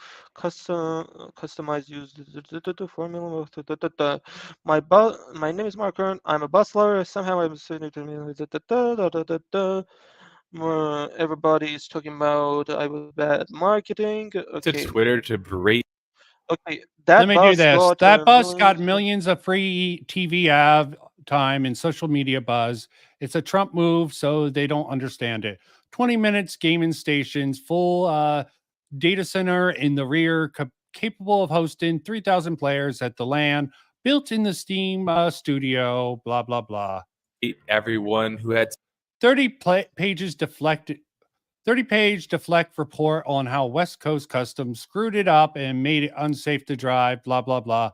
And the idea was to take the bus on a year-long tour across the U.S. and reduce our costs at trade shows. Trade shows for A&A AAA games at $1.2 million each show. So this would have been a lot cheaper if they would have something implemented bad. Despite its defects, it brought in $4 million co-marketing contract and appears every time WCC airs on TV. For competitive play at LAN, data centers lag is always an issue. This bus would have eliminated it. Man, they really hate that bus. Get more bus. SJWs hate tweets. Dude, it's just a bus. Really a bus. Say like about again, I would say to like and we had to scrap it for 2 shows and refuse to pay for the bounce when we disavow how unsafe it was made. Yes, it achieved its goal and more than I paid for it. The bus made you double profit. Okay, what did you want to say? I would say that like from the first tweet until the tweet with SJW, he was semi more explaining stuff or self-deprecating. With the SJW tweet, he got a little bit of a meltdown because he was already annoyed or like done with this, and then he did this last 2 tweets that are more him just saying it just got better costs and just answering again questions. Okay, yeah. Let's move on to the point. Bus. The bad news is this wasn't an isolated instance for Kern. Even amongst his own development team at Red 5, they seemed to both fear and dislike Mark at the same time. Brutal Whimsy, the inside guy at Red 5 Studios, posted a quite complete account of a number of Red 5 and Firefall failings. One of the most impactful things that he highlighted was eyewitness accounts of Mark Kern and his failings as a leader. He would swoop in one afternoon and berate a series of features, teams. Where is this guy worked for? This guy worked for Mark Kern. No, I mean like usually you bring an article up to show, but like to say that statement or show the statement. This could be like him copy pasting the statement but like I'm not sure if this is 100% the statement itself, because again, he didn't show direct source. He's just like copy pasted the statement and shows it on a screen with a different What font. would be the point of this YouTube liar? This is a 6-year-old video. He's just going over Firefall. Okay, it has nothing to connect to current events. Again, like I'm just doing a hypothetical argument here. It could be that, it could be not, but like it's always need to be addressed that these sort of thing could happen. This could be real. I admit that it is feeling well, if like you want to real. address this guy, could be given a false report to Tech in Asia. Okay, this guy could be completely lying. I just don't understand. That's why I'm always vigilant on this sort of issues, Vincent. Like that's what I'm Okay, trying to yeah. say to you. Take everything. I'll always Take advocate everything with a take salt. everything with a grain of salt. Yes, take everything with a grain of salt. See if it makes sense, and it's fair enough to say. See if Had it makes spent sense months within on, everything declaring else. they begin again and listen to what he told them to do. He'd be back in a few days to see if it was done. This crushed morale and forced people into spontaneous, isolated crunch mode. He would shout and scream his perspectives. He would ignore anything that didn't fit his immediate viewpoint. If this is true, this would make sense. He would ignore anything that didn't fit his immediate viewpoint, which was a subject to sudden violent change. He would go on rage, email people in small hours. His interaction with man who fights dragons or something like that, the supposedly troll, Lance McDonald, sort of highlights that. We can maybe go over that, maybe not. Who knows? But that just seemed like a weird interaction over the hard R sort of stuff. I found it personally funny, and so did Nick. Probably not good to put it out there, but again, the hard R's thing was more like a controversy about a fucking stupid, like a accidental. Yeah, and he tried to make the claim this one guy, this one YouTuber, sent this screenshot to journalists, and that's what got that fixed or something. Again, it was a strange point. Yeah, I would say that, like, from what I've seen, it seems that the YouTuber actually did it because, like, there is some circumstantial evidence. Can I just? I'm not seeing anything. I went through all that stuff. Okay, I didn't include it in my little thing. But can I let? From what I've seen, again, that YouTuber was the first guy to show that stupid tweet and tweet about it. After the embargo sort of lifted. Yeah, embargo lifted. After that, all the game journalists immediately jumped on it within like a half an hour time. You don't think they saw that? You don't think those articles were prepared for the embargo? Yeah, but then where did they hear? It's a strange point. Yeah, but like, can I just finish the point? I'm saying, where the hell all of these journalists found out about this one picture or like this one specific area? Like, you could say, oh, many people pointed it out. Okay, it was pretty common. Okay, it happens. No, I'm not saying that's my impression of it. My man, let me just say, like, you think 20 plus journalists all come through all of the game, found this one single mistake, all of them together without any help, and no, it just one of them would have had to notice this particular little combination and inform the other journalists. I don't know why they would like put it on the YouTuber who went viral. Okay. At the same time, you could say, here's the thing, another argument. A lot of the people who work with the embargo stuff also have connections between each other. You forgot that. But this is merely speculation, and Mark Kern felt completely confident on trying to put this narrative, this speculation out practically as fact, okay? Again, then like, when he got trolled by this guy, he doubled down and tried to make it like, yeah, he did it after he got trolled by the guy. Seems rather petty again, to me, I feel you could say it's pathetic, but like it feels like the guy did the trolling to either obfuscate that he probably has some guilt or probability of guilt or something like that. But like at the same time, after this whole situation, the same YouTuber lied about different things. Like, for example, there not being any censorship or censorship already existing in the very first version of the game, which he was memeing afterwards. If he is in fact a troll, which does seem consistent, He was memeing about it afterwards. Okay, do you not Excuse know me, you how could some people meme? again. This could Okay, be a they get meme. accused of Can something, so you they memeing up. again? This is not a Again, this is much later after the fucking original accusation against him. Like when it was like 3 days later after that whole situation with Hard R ended, he Yes, he was milking it. did it. Okay, You could say he's been milking it, but like then he just attached himself randomly to a conversation where the thing is everybody was trying to find if the game was actually censored or not, and he falsely put out videos of and claimed that these videos are proof that the game was censored from the get-go, and that Mark is lying. Those were his videos after the hard R stuff. And I okay. even had some It does retards not. send a It video. does not. It does not negate the original claim. Okay, but Yeah, yeah, excuse me, he my definitely point was is, lying afterwards. Okay, he's a yeah, troll. that, Okay, is he yeah, trolling but like, Mark or is he legitimately lying? That's a I legitimate. feel like Okay. I feel like he's Trolling either Mark, trying. okay, Can I just is you know trolling let's lying? you could say it's trolling, but like I feel like he's either trying to like again like he's trying to derail the narrative of the situation with Stellar Blade. I feel like he That's initially a byproduct of it. No matter what, you can say that's again a then why byproduct of it. again then Okay. why was he was one of the first people to say, oh, this is insulting. Like if he was a normal gamer, he would just look at the thing and wouldn't call it racist and say, ah, this is a funny thing. Instead he Didn't even insulted. say it was racist. He just was saying, I wonder how long it'll take the devs to patch this. Okay. Yeah, which implied that he hated that thing. No, it doesn't imply that. It's just pointing out that Excuse people would me. get triggered by it. So they would, the company or Sony would want to sort of put a Excuse me. I stop don't. on that bad I PR. don't. Okay. Again, I don't think any normal person would have done it. And again, it feels like disingenuously A said. normal person, he's a troll or at least a You could entertainer say of he's a some type. troll. I feel like he's either a I troll. don't even Again, know if like he's a you troll. say, That's what people are saying. Okay. I'm just you could pointing say this out. that's a If he is troll. a troll. If he's a troll, that's the thing. Or he could be just left-leaning person trolling. Again, I don't know. I can't say from what I've seen of that person, he feels disingenuous. Oh, he's And looks definitely disingenuous. All trolls are like Vito. You can't trust them, okay?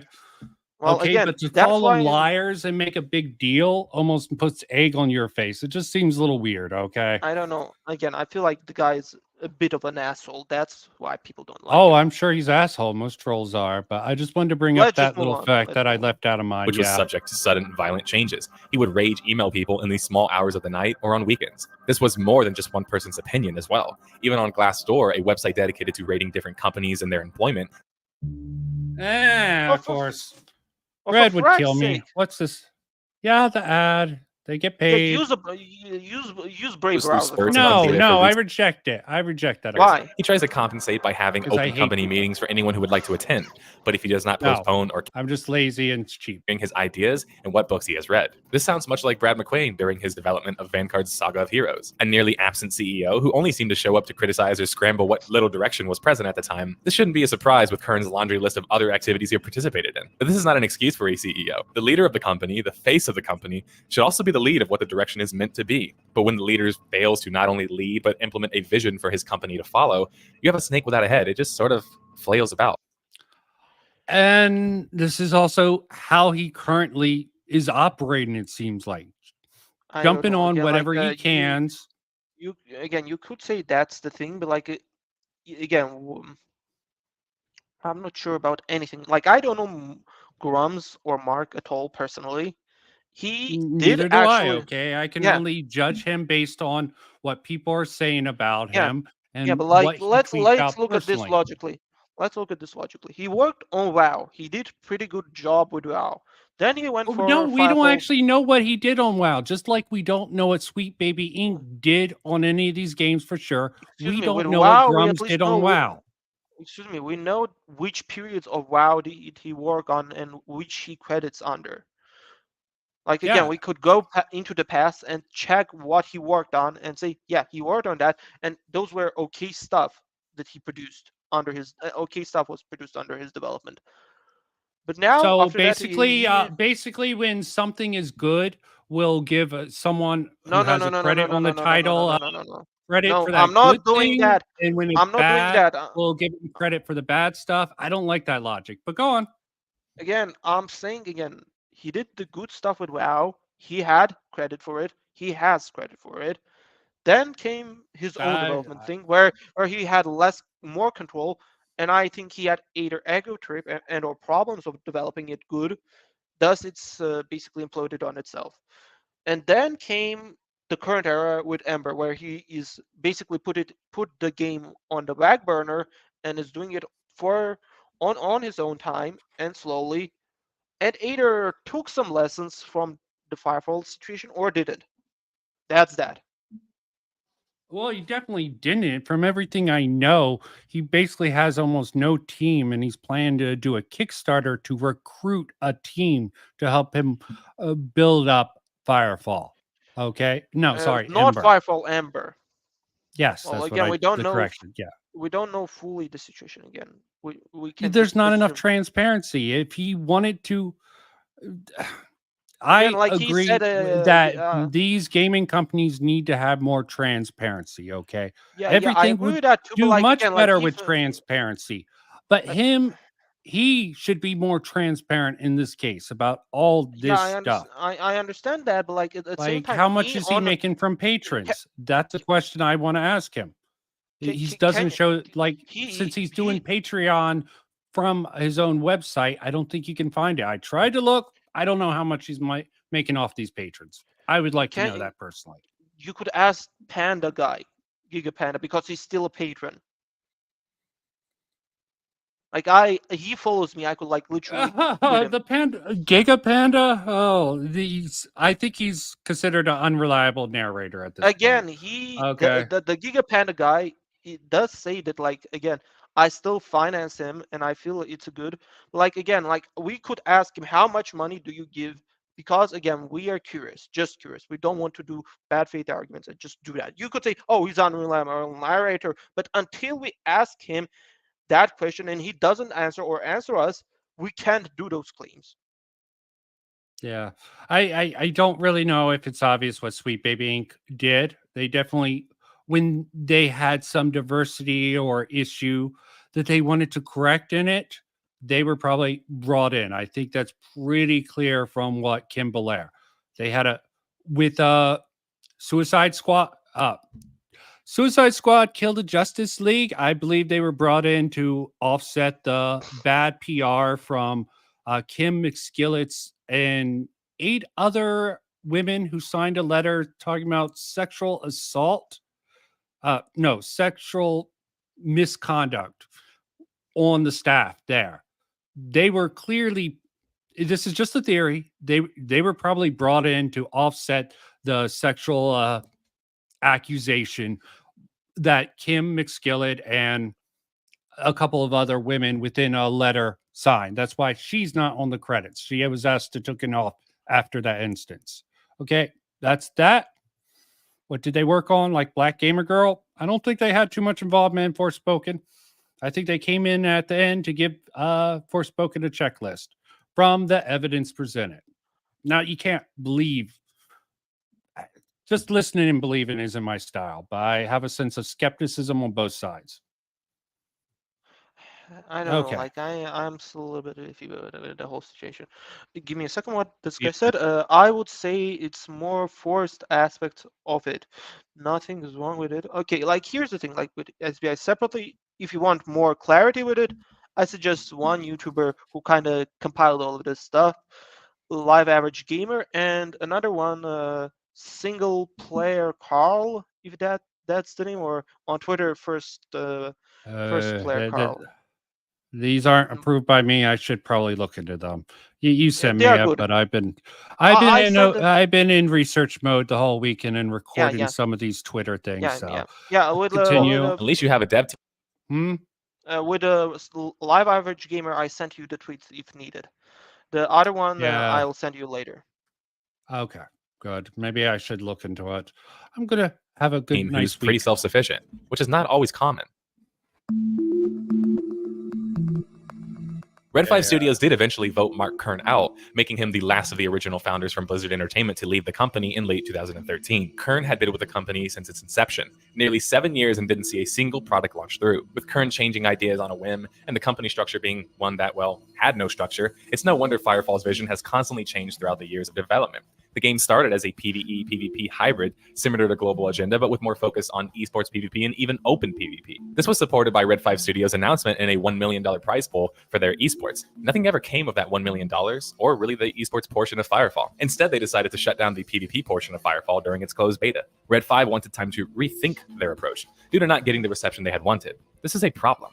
Not only is it often not a good idea to make a game esports from the beginning, as you need to focus on the game being fun and scalable first, putting this immense amount of monetary pressure through a $1 million prize pool also isn't a good idea so early on in a game's development cycle. But I think this is because, well, Red 5 Studios didn't even know what they wanted to do with the title. Yeah, definitely a problem in game development, not going in with a clear focus. It sounds like even after they got rid of Kern, the team couldn't do it. So yeah, I feel like again, it's a situation of where Mark was trying to drum up stuff.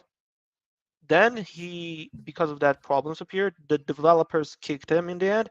Nothing happened, and then they just imploded because of their other decisions. yeah, I mean, if you get a bad start, you should really have a vision. Too many of these Like, studios, it's a separate conversation. Too many of these studios go with too many cooks generally. Okay, they should go in with a clear, concise idea. No, Sweet Baby Inc. is a perfect example. Any of these consulting groups is a perfect example of it. Okay, I don't think it's too many it's cooks. You want to get the checklist. You want to make sure you get the widest. I think market it's a more you big can. ambition. I don't think it's a many cook situation. It's more big ambitions and a non-clear identity that caused this. Yeah, they never want to stick to their core idea, but that's a separate argument. Firefall launched in 2014, July 29th, as a free-to-play game. The game was rather different at this point. Its beta had been ongoing for nearly 3 years, and through constant remodelings, looked and played like a haphazardly thrown-together shooter MMO that lacked progression and lacked the meaning in its missions and PvE content. Critics rated the game 60 out of 100 on Metacritic, both of the highest reviews, both scoring a 77. Made a point to highlight the cool aspects of the game, but both were quite blunt in that the game felt far too much as a work in progress. Firefall suffered from repetitive questing, especially due to the nature of having to run across the map and run right back FedEx style. This is the stuff we complain about in non-action MMOs, but an action shooter MMO with boring quests, that doesn't even follow. Firefall launched without Mark Kern at the helm and continued to flounder for nearly 2 years following its launch. We can't just blame Mark Kern for the lack of the game's direction. Really, it's more due to the fact that the game tried a lot and did none of it particularly well. Firefall was a pit of ideas. Everyone collectively gathered around and threw in their own ideas, including the community, who had a knee-jerk reaction to esports PvP, which then made the game PvE focused, but then the game couldn't even support full-scale PvE, or at least a full-scale PvE open world, and relied on... Okay, I think that's a good place to stop with this particular video. Yeah, but I'll link this again, one in the description. Yeah, I'll link it down. Yeah, but like what I want to say here, like again, sorry for interrupting. Again, this shows that like, again, Mark left and then the game kind of still wobbled around and still couldn't find an identity. Before that, you could say Mark had a vision, but either because of his aggressiveness and stuff like that, and because of like back and forthing a lot, it came out as a mid game in the end. Here, with Ember, again, we don't know the whole scope. He's still working on the game with his team and his people and his friends. We don't know who are those people. We only know quite a few of them, and we don't know the full scale of it. So I think... You think, what? Maybe you cut out. I can't hear. I hope this isn't a bug from earlier. If you're still speaking and can see yourself speak, jump out and back in, because this might be a bug I dealt with a while ago. But I will continue on. Nevertheless, maybe you're talking, maybe you're not. I experienced this bug in a debate with someone. As I said, jump in and out and see if that corrects it. Could be an issue on my end. Okay, we'll get back into this. Yeah, I want to remove this. Is he still talking, guys? And I'm getting a bug on my side? No, okay. Good to know. Because I went back, I had a debate with a discussion with the Dark Viper van, and I went back and watched it. He was still talking. I couldn't hear him. So probably a problem within that system. But yeah, want to get into a little bit of stuff that I didn't cover in some of my other stuff as soon as this comes up. Okay. Oh, Camille brought this up. And I will reiterate this. This is bad optics. He should delete this and clarify. Okay.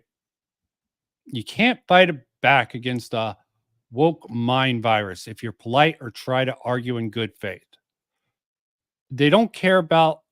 They just exploit your sense of empathy and fairness. That is how everyone got into the geek community in the first place and bullied everyone. Okay. I can't totally go against that. Definitely the geek community has a problem with gatekeeping. But this part, at this point, it has to be handled aversely. If you don't, they will, without hesitation, and eventually use actual violence. Generally, they won't. They'll call on other people. They'll call on the state to create the violence. They're too much of wimps overall to do it. They'll be like, mommy, coddling of the human mind. Okay. Don't let it get to the point where they do. Okay. And, if Grummz stopped with his attacks and some of this increasing rhetoric that he's gotten into recently, I wouldn't have as much criticism for him. Like this, communists aren't people. Look at how upvote. Yeah, maybe a meme vote. I just don't like this idea. Bad ideas need to be fought with better ideas. They'll win in the marketplace of ideas, but you don't think your ideas are going to win, okay? You're assuming. I guess there's some ideas that the market won't react to you. Let me just let you know. ESG, BlackRock, Vanguard, they're going down. They might have gotten exposed by having regulations imposed on them. That might be why they're pulling out. I'm going to have to look in the bridge and see if it's something to be concerned about. Looks like other people are picking up on it. But frankly, have a sense of skepticism. Don't let your elephant, again, I didn't see anything wrong with Mark, but I just wasn't looking, okay? And I'm seeing it now. Looking back into his past, finding out, playing the victim narrative, see how far they'll go to cancel me next week. There are obviously going to be all-out attacks, not based on fairness, whose timing is obvious. They want to use me as an example to strike fear, and he's setting himself as a hero, a leader in the movement.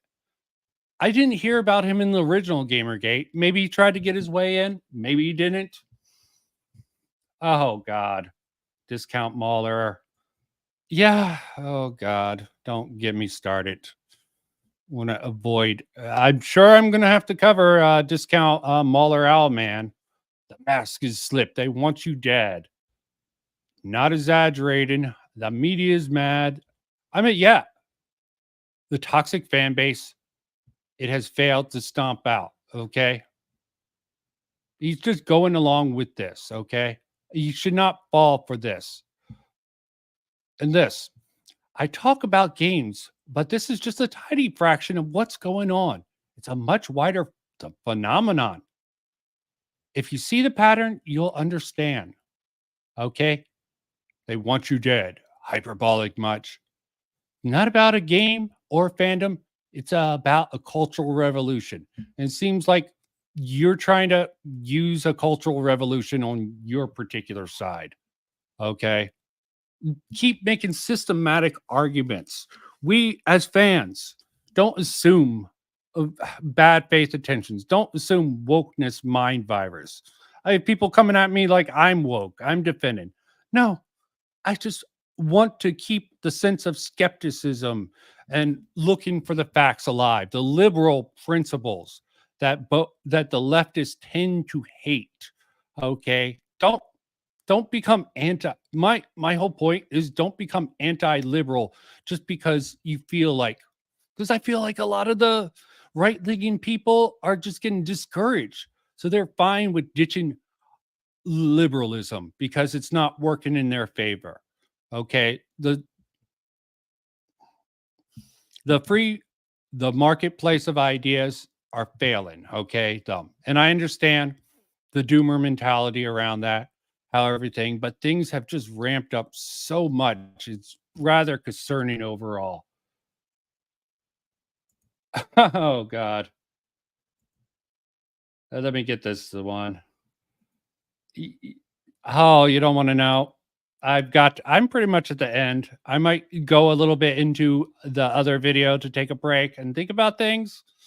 But yeah, I informed him the creator of Fallout New King loves the show. Of course not. Okay. Little off topic. What do you think about Nintendo shutting down Gmod add-on?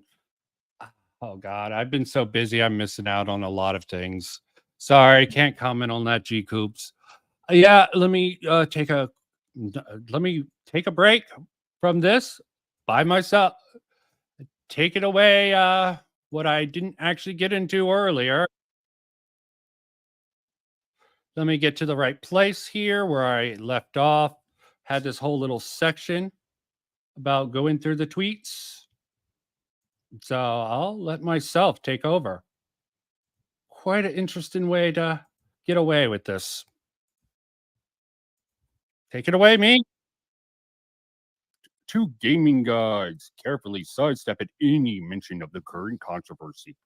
Lawton's Kotaku journalism, link below. Link the video. Did you watch the video at all? They're talking about what BC's trying to do to game journalism as a whole, with Kotaku as an example. I did watch the video 4 minutes after he dropped. I subscribed to his channel. Good stuff. Kotaku was the example used throughout, so I feel it's relevant. Fair, so what did he sidestep? The fact that blah, blah, blah, Kotaku journalists and others are causing trouble, harassment, individuals infiltrating Discord, and current Sweet Baby Inc. scandal. Why do they have to get protected so hard by the mainstream journalists when they are the ones who start stuff? Paraphrased. Let's ignore some of these lesser like tweets. And with this video, I unsubscribe. Perfect example of telling a part of the story why or ignoring other equally important parts. Pathetic. On top of being completely bewildered and mystified as to what's going on, he also appears to have no testicular fortitude. Watching him defend Kotaku as journalists without the barest understanding that there has been no journalists at Kotaku in years. He never had balls to begin with. Spell your gaming. Care to explain yourself? I've unsubbed from them after realizing that they were purposely dodging the FBI subject. ... Okay, let's not go on. But I think my point's being made, and I don't know. The point that I was trying to make here is this was after the initial video. They definitely tried to pressure him into not going to back, not having the central nuance. He admitted to the cringe, but he thought Kotaku had some good reported. I don't know about that. That would be good faith in them, and you know how that can get you canceled in this. Okay. So What here's the this. fuck are you on about, Mark? We're criticizing what VCs are up to, the stuff that led to the likes of second. VC is venture capital, just to clarify. Wind resistant. So, quote retweet. Maybe should have been in the comment section. Don't know if that would have worked out. There's a weird ruling on just commenting and quote retweeting that I'm never gonna quite understand. Definitely makes it more difficult to follow along. Sometimes. What's baffling is he seems to have hallucinated a version of the video that doesn't exist. Very strange.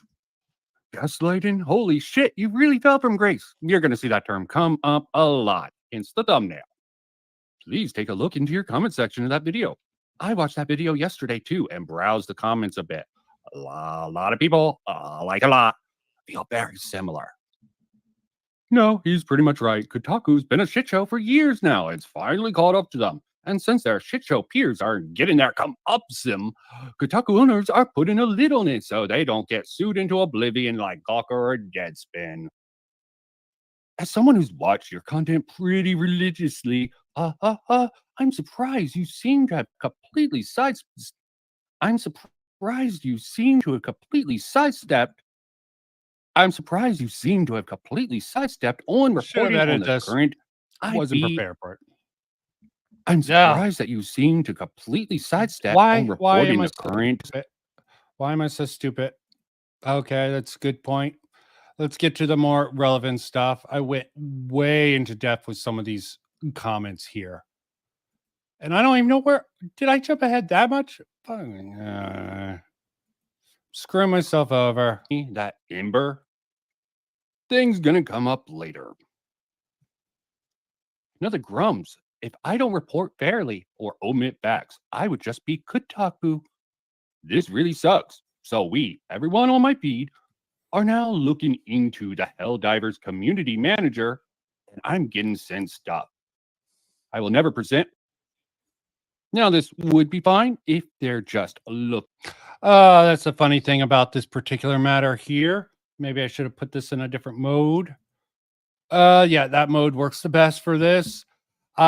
Shit, if you look, a lot of the people who worked on Helldivers 2 also worked on God of War Ragnarok. Let me see, Spider-Man 2. There's a lot of overlap between Sweet Baby Inc. projects and Helldivers 2, which I found funny. So, of course, they would have someone on community management if you actually looked into it.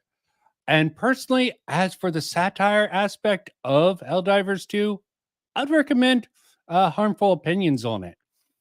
I haven't played it, but online multiplayer games aren't big in my opinion. Oh, yeah. Another Grummz. I do want politics Maybe out he's of all this converted crap. the man. But it's not like Grummz is non-political, okay? He's clearly political with a clear political agenda, okay?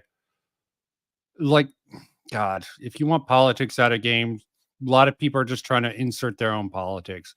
I just want games to be good and for people to stop freaking fighting over this stuff and stop nitpicking about little things they don't personally, subjectively think is good. You have to have a critical eye and go through it. But people just want to generalize video games typically. And you know what? Sid Alpha had that sort of stance and he got sort of shat on, okay? Another Grummz reply. Who knows? Obviously, people can cover what they want, but journalism of any kind, a case we present, we, the watchers, the reader, the jury. You can't sift through evidence, ignore giant pieces of it, then present us the case with a false premise and missing evidence and expect the jury to buy it.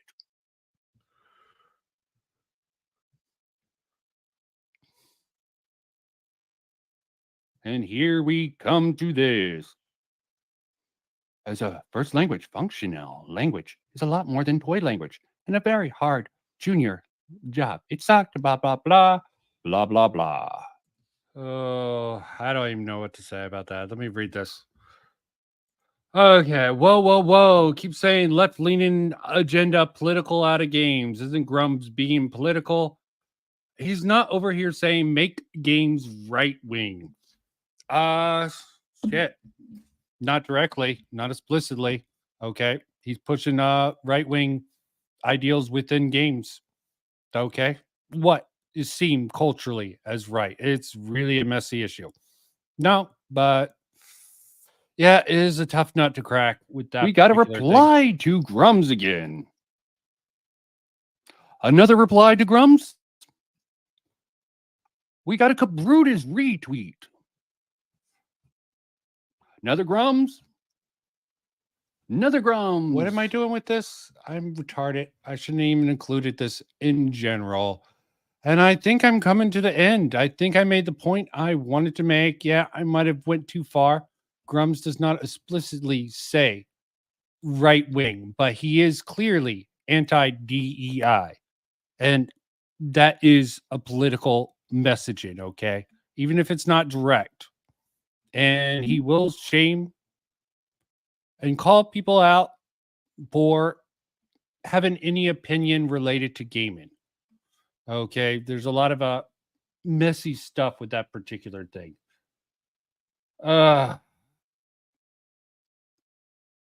Right-wing messaging in games. Sorry, being anti-DEI as strong as he is a political act in a lot of people's opinion. Okay, not accepting diversity at all. Okay, because there are arguments. They're pretty long, drawn out arguments that don't really come in. Okay, give me a moment. Drop this. There is some pretty drawn out arguments. It really comes down to the sort of arguments he makes around the woke people. He's definitely, you can't, do I have to bring up this tweet again? Okay. You can't treat people with the woke mind virus with good faith. Brought it up earlier. Not sure. And yeah, let's look at this one. Okay. Found one that is quite interesting that shows that he isn't that far gone. Okay. Not that far gone. And gonna have to go with this. So let's see his take on Matt Walsh. That is maybe a good way to gauge him. My hope is Matt Walsh finally takes the time to understand gaming and anime with his newfound interest in gaming. This kind of rhetoric is blind to all the great games out there and how it saved so many lives and brought joy to billions, even promoting marriage, teamwork, and community, values he cares about. That is somewhat political. He's definitely catering to, okay, not explicitly right wing, except for with his messaging, should I say. No. I'm completely misrepresenting him. I don't know how I'm misrepresenting him in a particular way. I'm just coming to a head on this in part here. I'm making the argument I want. And he's definitely catering to the right-wing people on the anti-woke side, which is not explicitly right-wing. Okay. It's a very funny line. And yeah. I'm really... Yep, don't have anything prepared, boys. Okay. Yeah, new challenger. I'm really don't have material to make the argument that he's right wing, okay, or catering to a right wing. Okay, drop the invite, just click on it. Might as well hear the opposite end of it. Okay. I don't know why I'm foundering so much at this point, but I don't have. It's what I get for going in blindly, but fair enough.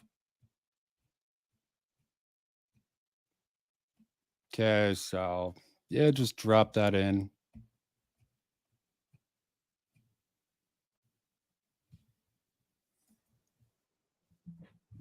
Okay. Yeah, that argument is rather weak that he's right-wing or has right-wing rhetoric. But he does sort of prop up the right-wing ideas by going with his strong DEI standard. Okay, but what about that is inherently right-wing? I feel like you're misattributing the term right-wing. Yeah, it's probably anti-woke is probably a better sort of thing to sort of attribute to it, because there's a lot of centrist, even some leftists who are against DEI because it's shown to not be efficient. Okay, so that was misspeaking with it, but there are some sort of things that I don't really agree with. So I think he should really retract. Well, just because you disagree with it doesn't necessarily make it right wing, or doesn't even necessarily make it a political message. So but what do you think he should retract? Give me an example of something that he should retract, and why do you think he should retract? This right here. All right, so this is you can't fight back against the okay? woke virus if you're polite or try to argue in good faith. So far, I mean, I would say that has been proven factual, but let's see. They don't care and just exploit your sense of empathy and fairness. Again, I would say that is 100% accurate. This is how you get into geek communities. No, so here's the thing. I don't know how much you follow, current events, politics, anything outside nerd culture, but we have seen this over the course of the last decade. I don't know if you were around for Gamergate 1. I've been heavy in politics for a long time, but this is something that we've seen in mainstream and niche politics, as well as just pop culture, and not even pop culture, but culture at large, for literally a decade now. So what he's stating here is based on statements of or experiences of 10 years worth of culture shift. So you might not like it, but I don't know that you've got the decade of experience that, for example, I have I've enough seen experience and enough research in the Gamergate from the past to say Okay, that the woke you say you got DI research is in the getting a Gamergate- pushback. So this would be the time to take these leftists to the table and have discussions. We've seen so many pushes, Director X going on. Yeah, you're about aware it. that I streamed with Director X, right? I was on the very first live show he was a part of. I spoke with him directly for 3 hours. Yeah. Okay, so Director X is the exception, not the rule. We've extended these olive branches and these offers to many individuals for the last several years. Take Brianna Wu, for example, who was a large component of the very first Gamergate, which you say you've researched. Well, first of all, the reporting, the history, the articles that are written about Gamergate, we all know are fabricated and untrue. I was a Brianna Wu fucking hater for years upon years. Now, I respect the bitch now because she's awesome. I still heavily disagree with her on 90% of politics, but she has very much become a respectable individual and is able to at least have a dialogue with people that she disagrees with. Same with Director X. Those are outliers. They're minorities. Now is absolutely not the time for respectful discourse, because that is the avenue that we have been attempting to go down for the last decade, and it has not worked in our favor 99% of the time. You can't be repeating the same mistakes over and over. It's not working. You need to have new standards. Gatekeeping to a certain extent is efficient, okay? But you can't have a blanket policy on this. Maybe if Grummz would clarify this a little bit policy more. On what? You say on this? On what? On people who have the woke. I invite people who disagree with me on all the time to see if they can sort of enlighten me on their personal perspective. I think that should be how it's handled. It's my but how often opinion. do you invite individuals on that are incredibly entrenched into legitimate woke DEI ideological and invested social? I've tried it with anti-woke people before. No, okay? I'm not. I might say, how often do you do it with woke individuals? You've got it with an anti-woke person right now. I'm on the show. I just said, hey, bring me on. I asked to come on, and then I've seen you do it with other anti-woke people. Clearly are a-okay with coming on. How many times have you gotten a hardcore leftist on your show to debate you? I haven't been doing this sort of trend too much. Maybe I should give that a try.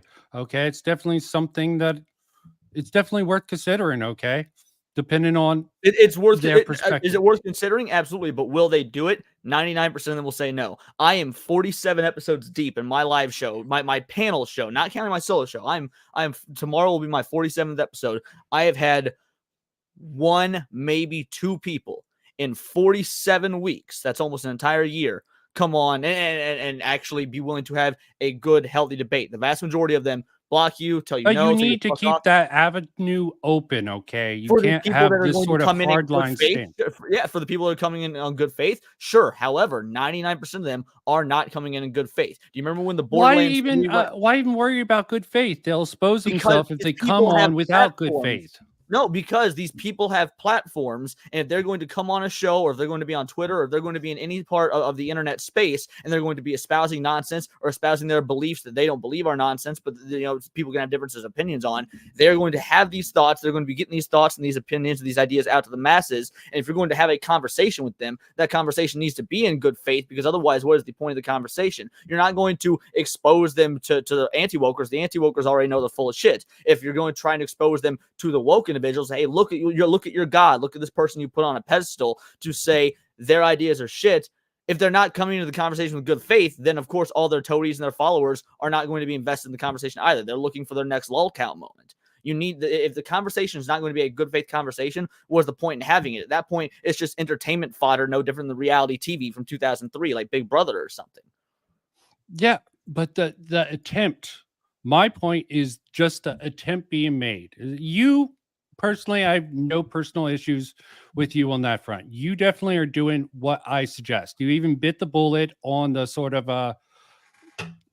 the sort of trial thing, your particular video. You bought the bullet. You said they are doing everything. They're doing a black made game and with black culture in black setting, but because of their association with Sweet Baby Inc., sorry, you got to take the hit, okay? We're just calling out all Sweet Baby Inc., and I respect that, okay? Being so upfront and honest about that. Some people don't seem to be being quite that honest with their take, and they're sort of shifting the goalpost, in my opinion. I most of the stuff I covered earlier was about a reporter from, let me see, Second Wind, Nick. Let me bring up some of these tweets. Have you actually looked into Grummz's past, or do you not care? I'm curious. I mean, define his past. I've been a World of Warcraft fan for years. I know plenty His about current Grummz. project, Ember, which he has talked about. Has made absolutely plenty of mistakes that he's apologized for, tried to do right by the fans. I mean, everyone knows that Grummz has, at least so far as I can tell, it makes no attempt to hide the mistakes that Ember has made.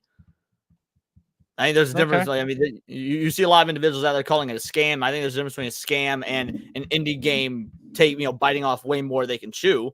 But that's my take on it. I haven't bought the game. I don't plan to buy the game. Just like, again, I'm not a Grummz super fan or anything like that. I've streamed with the dude. I like the dude. I think that I think that in your effort to remain centrist, you are misrepresenting points that, frankly, we've seen for the last decade bear no fruit. You were trying to plant seeds in a desert, and hey, I appreciate the unwillingness to. I appreciate your gumption. Hey, let's not give up. Let's keep doing this. But at the end of the day, you can't plant seeds in a desert. You ain't got no rain. You ain't got no water. Nothing's going to grow. So occasionally you may find yourself an oasis. In this analogy, the oasis is that leftist that will come on and talk with you, like Director X, like Brianna Wu. But 99% of the time, you don't have an oasis. You got shifting sands, 100-degree weather where ain't nothing going to grow except a cactus. And we're not trying to plant cactuses here. We want, sunflowers. Okay. I guess you're right. Keeping that door open is always a good idea. You do it. I try to explicitly do it. There are certain perspectives out there who are just vehemently against it. And I can understand that sort of mentality. But there are people out there, but they often are estranged, okay? It's just my experience. Sometimes they can be talked to, sometimes not publicly, and they'll talk to you. Just really the sort of culture that I've seen develop over the years. And I just am seeing a sort of anti-liberal. And maybe it's just the fact that I don't like the sort of dishonest framing of the narrative that's going on. Maybe that's what's needed for the culture war. But what are your thoughts on that particular matter? One sec. My mic just cut for whatever reason. Let me bounce out and bounce back in. Okay. How do okay. I can still hear you, but you probably can't hear me. No, I can hear you, but I'm chat. Let me know. Is my audio coming in awful? Because I think my mic came unplugged, and I think it's picking up my webcam mic now. I just want to get that fixed. I want, it's definitely coming off my. Okay. Oh no. Okay, never mind. Never mind. I've got the right mic setting in. Okay, we're good. All right. So repeat that question. I just didn't want it sounding like ass to your viewers. It's fine. I often sound like ass to my viewers, even when my audio is coming in straight and narrow. But yeah, what about the sort of narrative going on about the Grummz sort of effort for Stellar Blade? What are you thinking about that so far? It's getting laughed at and mocked, and he's even getting death threats over it. Rather pathetic death threats from what I'm seeing, but it's still something worth attention. I don't like the victim narrative that in the racism using the tools, but I understand why they're being used. I just don't, because we want people to not see racism and sexism. So why are people focusing on that? Because it's effective? Do you think that's effective to focus on how Define people, racist? what people are focusing on it? CL seems to be one of the biggest ones to be propping that up. Okay. The sort of pointing out the sort of racist mindset that most leftism, like most people don't realize anti-racism is just racism repackaged.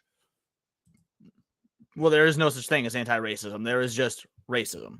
Yes, I agree with that sentiment completely and utterly. But yeah, there's just racism, and people make excusion for it. And for particular matters, racism is sort of they use academics to sort of redefine racism. P prejudice versus plus power equals racism, and that is just downright stupid. They're trying to use experts in all fields. I'm sort of getting off topic here, but you understand the sort of thing. And using that sort of counterattack against the woke people, do you believe it's truly effective to point out their racist ideas? Yeah, absolutely. I feel like that's why we have made such colossal gains as a movement over the last several years. We've made, I mean, when you take a look at the box office and you see the movies that do not have a political agenda are the ones that are crushing at the box office. So when you see video game sales, when you see that there's been 21,000 layoffs in the last 16 months, I would say that's a cultural victory, because that means people are not buying these DEI infested games. When you see that Final Fantasy VII Rebirth flopped in Japan, which was absolutely unheard of. At the same time, you notice that Square Enix took ESG money. Yeah, I would say these are all cultural victories. So when you are calling out the left, I will say, because it is only the left doing this. When you call out the left saying, hey, all this racist ideology that you guys are claiming is anti-racist, which is a term you made up, it's clearly not working. And finally, after 10 long years, it's starting to slowly reflect in the sales figures for these pop culture icons. People are rejecting this stuff. And I mean, we have a lot to, we can thank Matt Stone and Trey Parker for bringing the absurdity to it in that South Park special. We can think of Asmongold, who brought the localization aspect and a lot of the video game stuff. There are a lot of individuals that have been very much middle ground, neutral ground, whatever you want to call them, that even they are waking up to this sort of, we can't ignore this anymore. And these big name voices are giving credence to what many of us have been saying for the last decade, to the point where it is finally affecting the normie culture. So now at no point should we pump the brakes now. We need to go even harder, because we finally have some sort of legitimacy in the mainstream zeitgeist. Maybe not necessarily the media, but the mainstream public consciousness. Absolutely. Okay, so I'll pick up on that. Where do we go from here? Let's say we get rid of all the racists, all the leftist races out of the sphere. Okay. I mean, we don't really do anything other than what we're like. The vast majority of individuals just want agenda-free media. Like, there's always going to be an element of personal beliefs that are put into whatever media you have. The thing is, you do not need insert current day media that's going to immediately date your product and shows what your modern day political allegiances are in said media. Whether it be, you can watch movies from the 90s, you can watch them and think, okay, this is probably a fairly liberal movie by general liberal standards, not 1999 liberal, not 2024 liberal. Just like, oh, this person made this film, probably has some liberal sensibilities, and that's fine. There's no issue with that. Nothing to that effect. That's why it will stand the test of time, is because it is about ideas, not about events. And so you just keep making content that has, if it's going to have a political message, make it amorphous enough to where it just encompasses the human experience about politics, which is the same sort of debates we've been having since the inception of government. I mean, 6,000 years ago, or you keep it as politically free as. Not everything needs to be politically free. Like, let's be real. You're gonna have something like The Matrix. Obviously, is going to be a very politically charged narrative.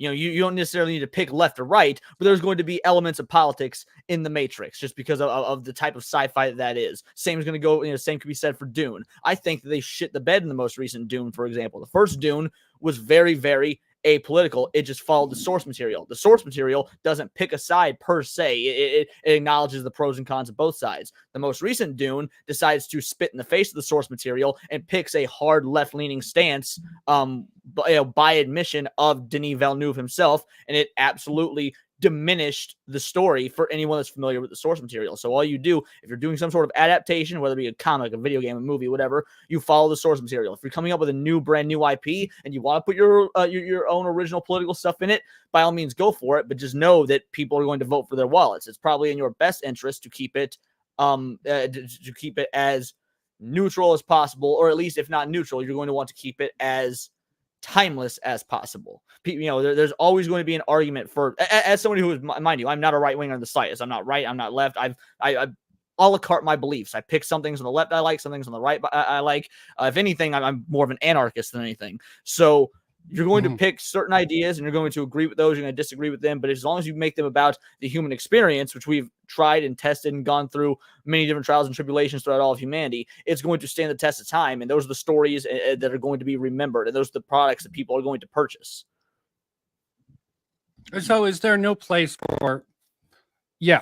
Okay. So you're making a traditional argument with particular Dune 2. You think they went with a leftist slant with that and it sort of degraded it as a whole. Okay. But what about things that just take leftist ideas and, like, there's plenty of examples that I've come across. Like, there's a lot of arguments against the Fallout TV show that I've actually delved into rather well, that has this sort of making the same traditional arguments that you're making for that. And not Fallout was very well crafted. So the thing about, because I'm a massive fan of the Fallout games, and the Fallout show did exactly what the games do, which is satirize both sides, and I think it did excellently well. Also, Tiamat, no, dude, there were far more changes in Dune than just Chani. Chani is an egregious change, but there were far more changes to the source material than just the Chani stuff. Dune is my favorite book series of all time. It was a beautifully made movie. Yeah, I can't speak on that. I recently went over The Three Body Problem, a book I did not like particularly well because the book was very anti-scientist, making it seem like a cult. And the TV series just ramped that up to the extreme. It was just like, it really deviated. But I almost advocated for it to change from the source material. Sometimes... maybe Dune is an exception. I never got into the books. I liked the first movie. I thought Zendaya was probably stuck out like a Thor's thumb thanks to her poor acting in comparison to all the phenomenal acting about the other one. So I haven't seen Dune 2. So I might actually have to look into it and see if I can see that leftist perspective. Because sometimes this is why Dune 2 is a problem, though. If you haven't read the books, you're not going to see the leftist perspective, because there's a lot of changes in the book, but the one that has a leftist perspective, it takes a very, very traditional character and effectively changes her into a modern day version of a female. And that is completely out of character, changes the context of various relationships, changes it makes a lot of changes, but again, unless you're familiar with the source material, you're not going to notice them. That's why a lot of individuals that have not read the books are giving the film a pass, and it's an unfortunate reality. Yeah, it generally is. Adaptation arguments are made all over. Some things can be saved by adaptation, some things cannot. It's a really sticky, like with the Fallout series, a lot of people are pointing out a lot of nitpicks here and there. Let me not get too far into it. I argued against a lot of people with the Barbie movie just because I understand the sort of stance that movie took in general. That movie had a very modern concept behind it.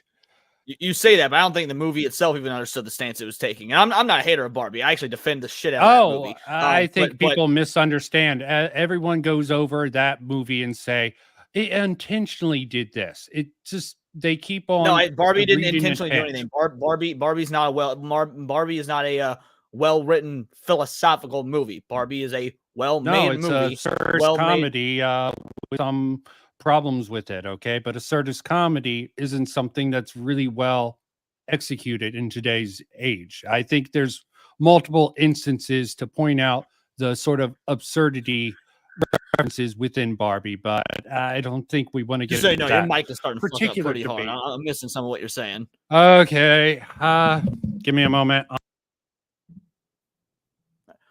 Well, he's fixing that. Basically, I'll just state that in the context of video games, in the context of Grummz, in the context of Stellar Blade, when somebody takes a stance, when somebody takes a hardline stance like DEI is bad, we need to get DEI out of games, that is not a political statement. That is a statement of getting of anti-politics, of saying get this politics out of gaming. If, for example, let's say that we were in some hypothetical alternate universe where all gaming was shifted towards the right wing and games were you're just screeching about being anti-abortion. We'll just use that one. Let's say that video games had pro-life messages in every fucking video game that's put out nowadays, and people are saying, "Hey, let's stop with the pro-life with all the pro-life messages in video games." That wouldn't be being political. That would just be asking for the removal of a right-leaning political belief from the gaming space. No one is asking for games to be more right-wing. We're just asking for them to be more less left-wing. I feel like that is a fair ask, and I don't think it's fair to categorize that as being political when you're asking for a removal of political ideologies from an entertainment and artistic medium. Okay. I'm guessing that's fair enough. You don't want to have these messages crammed down yours. And generally when someone comes in and inserts, I guess the biggest cultural landmark was the sequel trilogy of The Last Jedi. The first movie, definitely, going through it, I don't see any leftist idea. Maybe some seeds of leftist ideas, but not explicitly as The Last Jedi, okay? It wasn't greatly constructed, but there was maybe some seeds you could find in there. You know, the stormtrooper being black and that. Did you have a problem with that? Well, maybe I shouldn't go into that.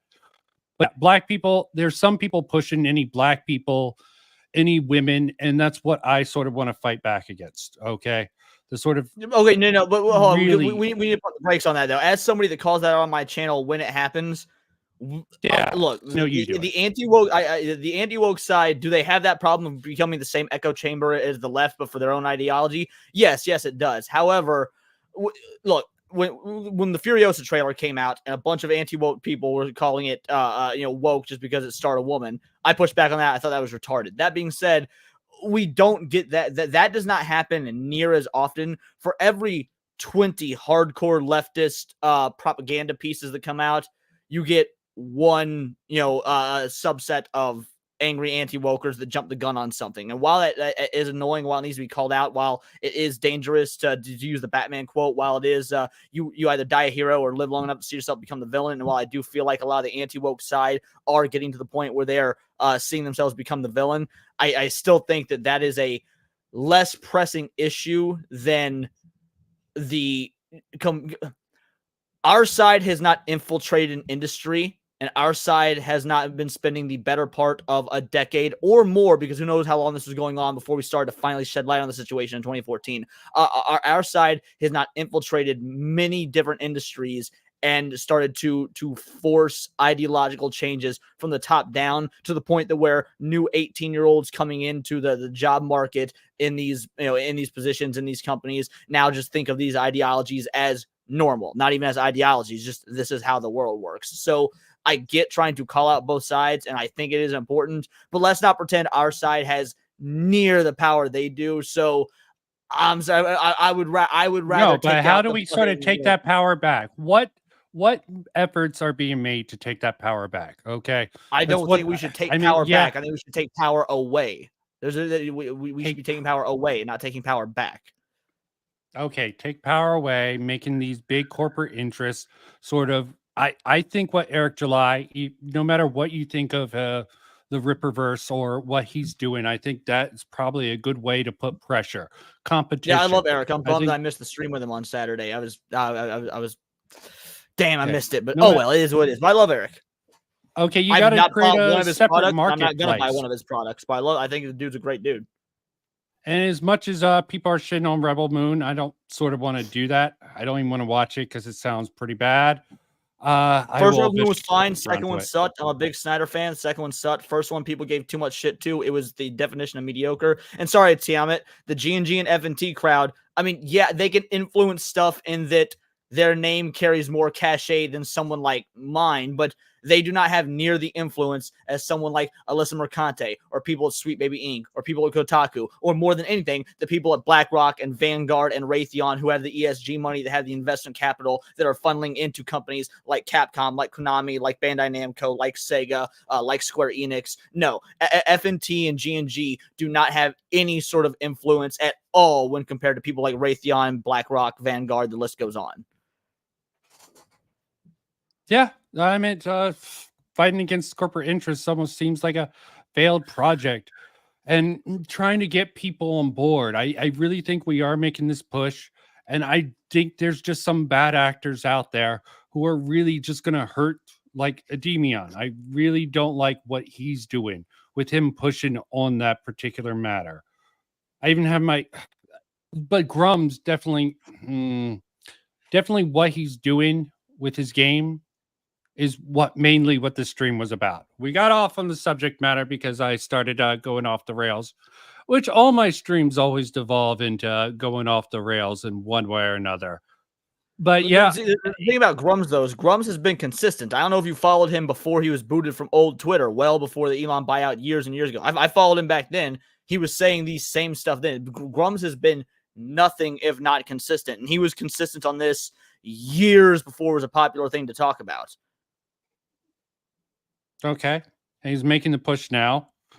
And no, he's not making it now. He's been consistently making it. The only time he wasn't making it was when old guard Twitter banned him from the platform. And then when he got brought back after Elon, he just continued making the push he was already making years ago. Also, catch you later, something awful. Oh, yeah, later. Yeah, okay, yeah. Push, if he has, you're saying he's consistently, I try to back check his sort of log. It only seems like he had some involvement in the original Gamergate. Couldn't really tell because I couldn't go back, and he doesn't really make the thing.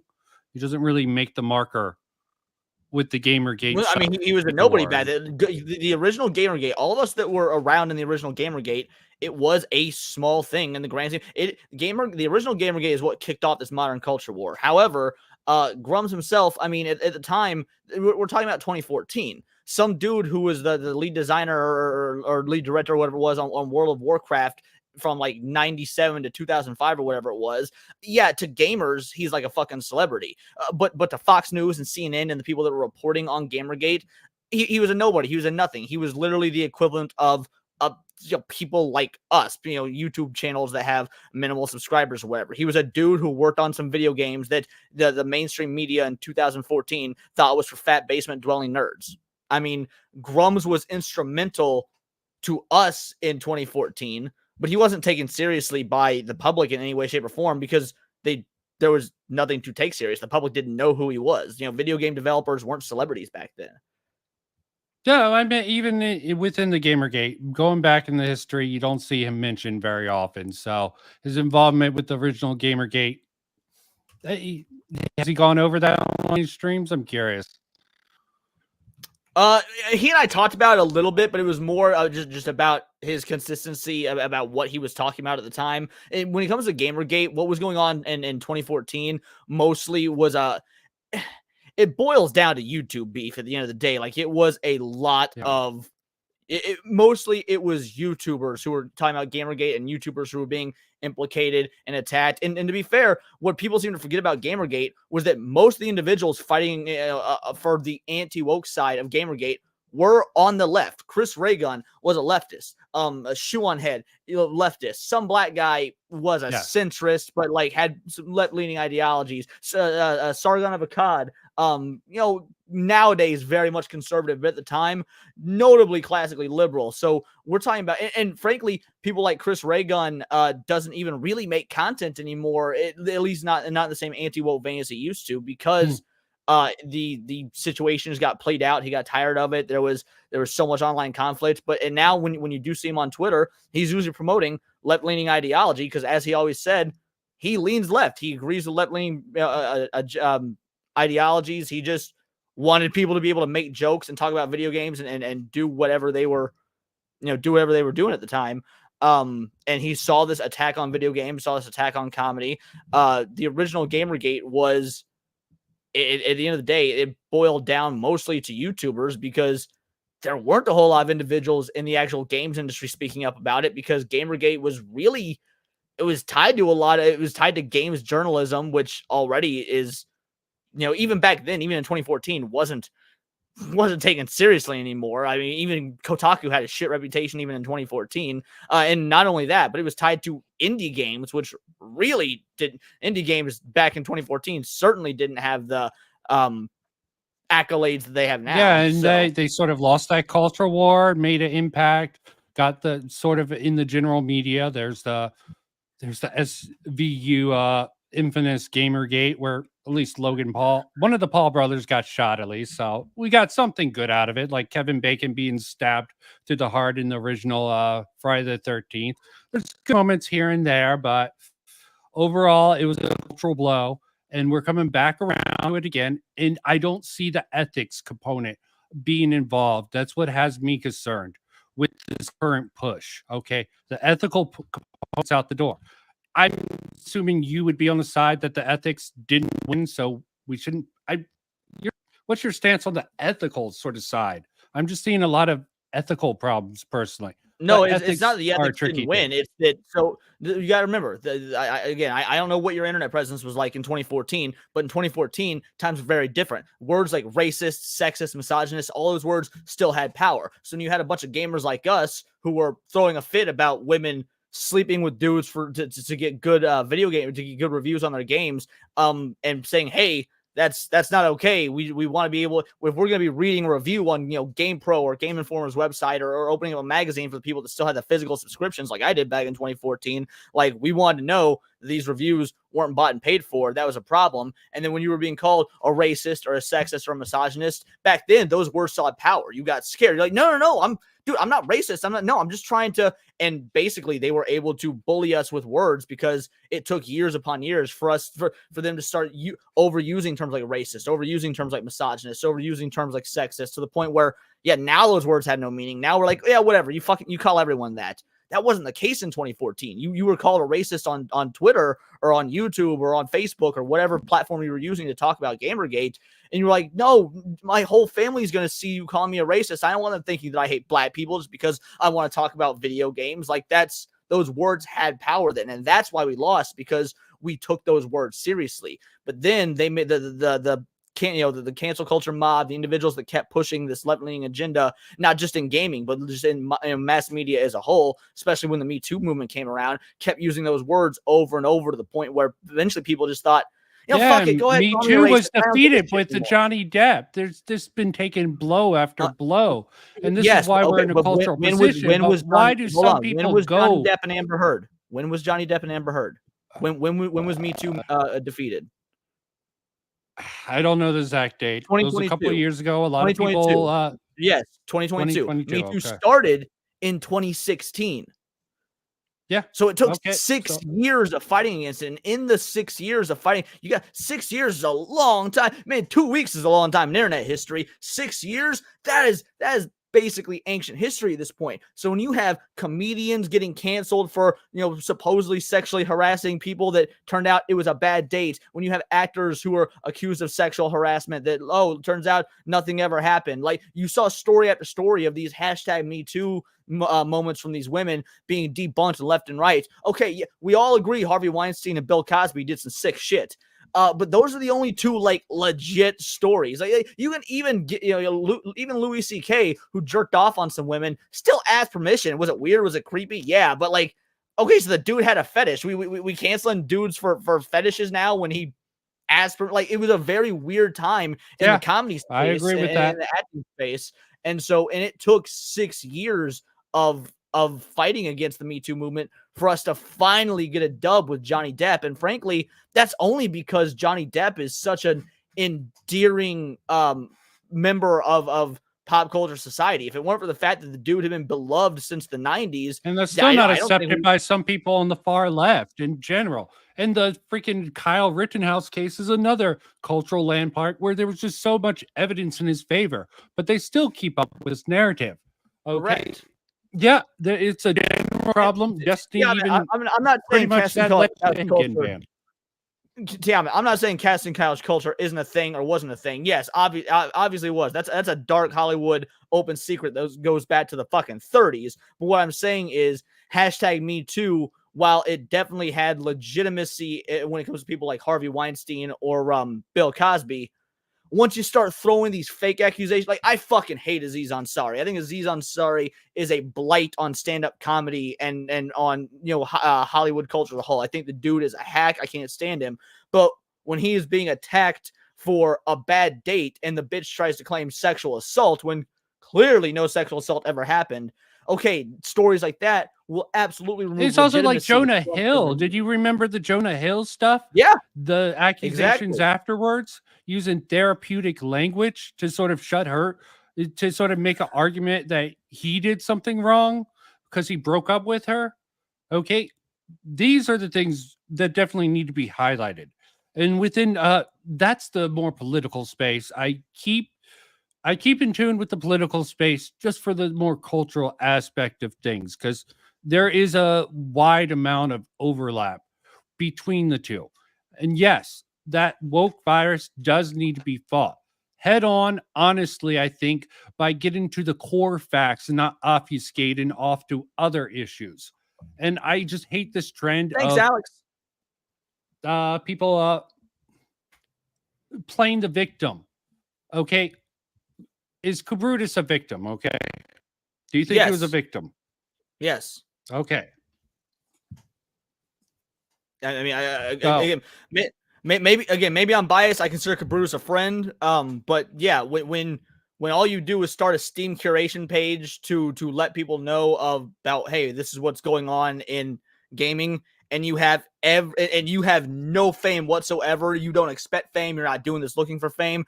Dude was just a regular gamer who basically had the spotlight thrust on him, completely out of his control. And when you've got every big name article of or big name outlet of any sort of note reporting on you like you're the fucking devil and all you want to do is play some video games, yeah, I would say that you're a victim. Okay, he was a victim, and we used the anti-woke side. I agree. Sweet Baby Inc. was definitely a cultural landmark. There were some bad actors who came up against it and didn't address some stuff, but there's some neutral figures, I think, who are generally apolitical, like Bellular Gaming with his particular thing. Are you familiar with that? You said Bellular Gaming? No, I'm not familiar with them. Yes. Okay. Yeah. Okay. Sorry. I keep on both sides of the thing, so that just seemed like trying to say.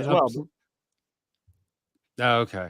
I made that whole argument earlier. That's what that whole was about. I should have edited it down, but that's besides the point.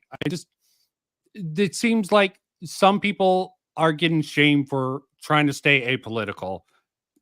And that, I mean, frankly, I think they should be. If you're at this point, if you're trying to stay apolitical when there is egregious political affronts in all modern media, then you are either a moron or you are either at best. What if you don't agree with the narrative? Ignorant. Like some people legitimately don't seem to get the point that Sweet Baby Inc. is a symptom of the general problem. That's what I was about to get into. You are either ignorant, willfully ignorant, or disingenuous. You're one of those three things. If you're trying to stay apolitical, like actively trying to stay apolitical at this point, you can only be one of those three things. Genuinely ignorant. But I thought we wanted to get politics out of games, okay? We do want politics out of games. The only way to get politics out of games is for people to acknowledge that politics are currently infesting games and to fight against that.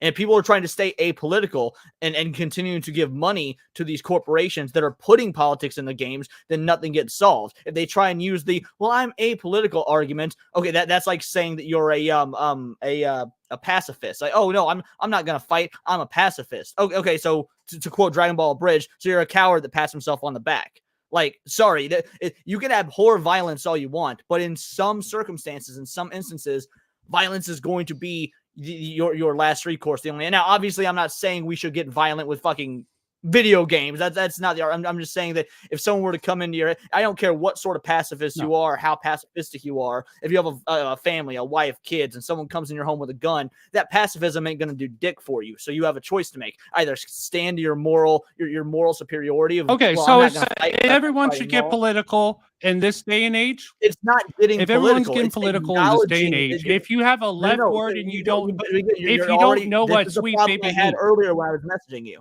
This is the problem I had with what you were saying earlier.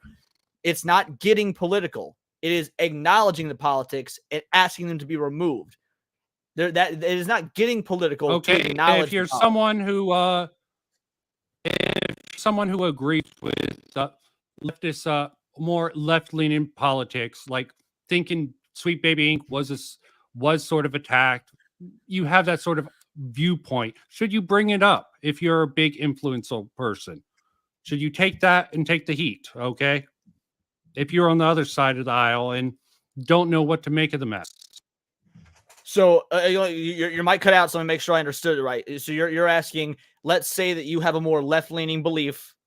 Do you think that if you were someone that has a more left-leaning belief and you believe that Sweet Baby Inc. was the one attacked, should you advocate for defending Sweet Baby Inc.? Is that what you're asking? Or should you stay neutral? Yes. You should do neither. You should get the facts straight and realize, like, you should acknowledge, hey, the truth of what happened is that Sweet Baby Inc. did the attacking.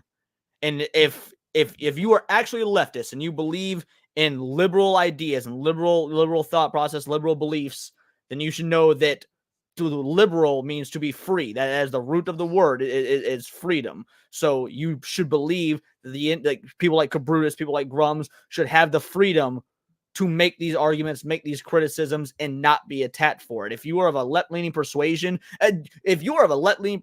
you should definitely be against Sweet Baby Inc. because they are actually doing nothing but hurt your leftist cause. At the current moment, yes, I agree.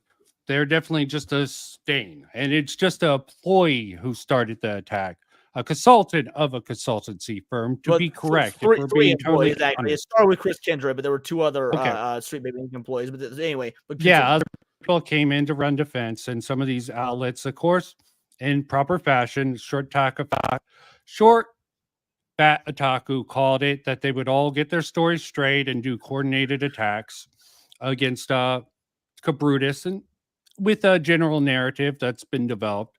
Okay. There was a Never Knows Best who had the perspective. He was honest about how he framed it in his video, that yes, this employee did attack Sweet Baby Inc. Sweet Baby Inc. detected. This one employee did it, and it turned into a whole barber strike effect. But he made the argument that 4chan and Kiwi Farms and some other YouTubers like Griffin Gaming were going after Sweet Baby Inc. like a few months beforehand. Correct. Yeah, it was happening on Reddit back in November. Yeah, it was ramping up, and that's the particular. He made the claim that he thought they were getting harassed, so that could have prompted the backlash against Kabrutus unfairly. I think that's how they characterize it. Don't quote me. It's been a while since I watched that video, even though I went over it in explicit detail. But in the sort of counter narrative that he tried to spin was interesting. And the sort of thing around Grummz about his sort of see, I personally agreed with his argument. Might have to go back to look it over, but I just don't like this narrative building. I would rather be based on truth. And why the hard-lined anti-woke people that I know you fight about against, and also some of the hard leftists, both those narratives need to be disrupted, in my opinion. Okay. I agree both need to be disrupted, but if one is only causing 20% of a problem and the other is causing 80%, I do not think we should be fighting them both equally. And Tiamat, I agree that we are fighting a symptom and not the problem itself. The problem is fighting the problem itself. As of right now, let's be real. It sounds conspiratorial. It sounds esoteric. It sounds very tinfoil hatty. When you say we need to take, when you say BlackRock has invested in Sweet Baby Inc. and Sweet Baby Inc. Is used by Square Enix, and BlackRock is being funded by the ADL and the United Nations. And at this point, the United Nations are trying to infest video games with DEI and ESG. That sounds like Alex Jones shit for nerds. So while that is the real problem, the problem needs to be addressed. While we do need to be taking the fight to BlackRock, to Raytheon, to Vanguard, you need to first wake people up to the symptoms. That way you can guide them to the direction of the legitimate problem. That way you don't just come off sounding like a tinfoil hat. How many times have we heard, oh, Alex Jones was right about something he said fucking 17 years ago? Well, by that point, it's 17 years too late. So But ESG is pulling back now. First. Do you agree with that? They're hiding their No. heads. They've been exposed. You No. don't think they're moving off the bridge? No, they are just changing their name and changing their funding processes, and basically they are rebranding. They are not falling back. They are rebranding. Okay, yeah. So not following what they're rebranding probably would be a mistake, but that's a separate issue altogether. As for the original intent of the stream is just to sort of go over, highlight a couple of things about Grummz that people have pointed out. Him using the cultural war, saying people are going to go after him for his sort of DEI takes.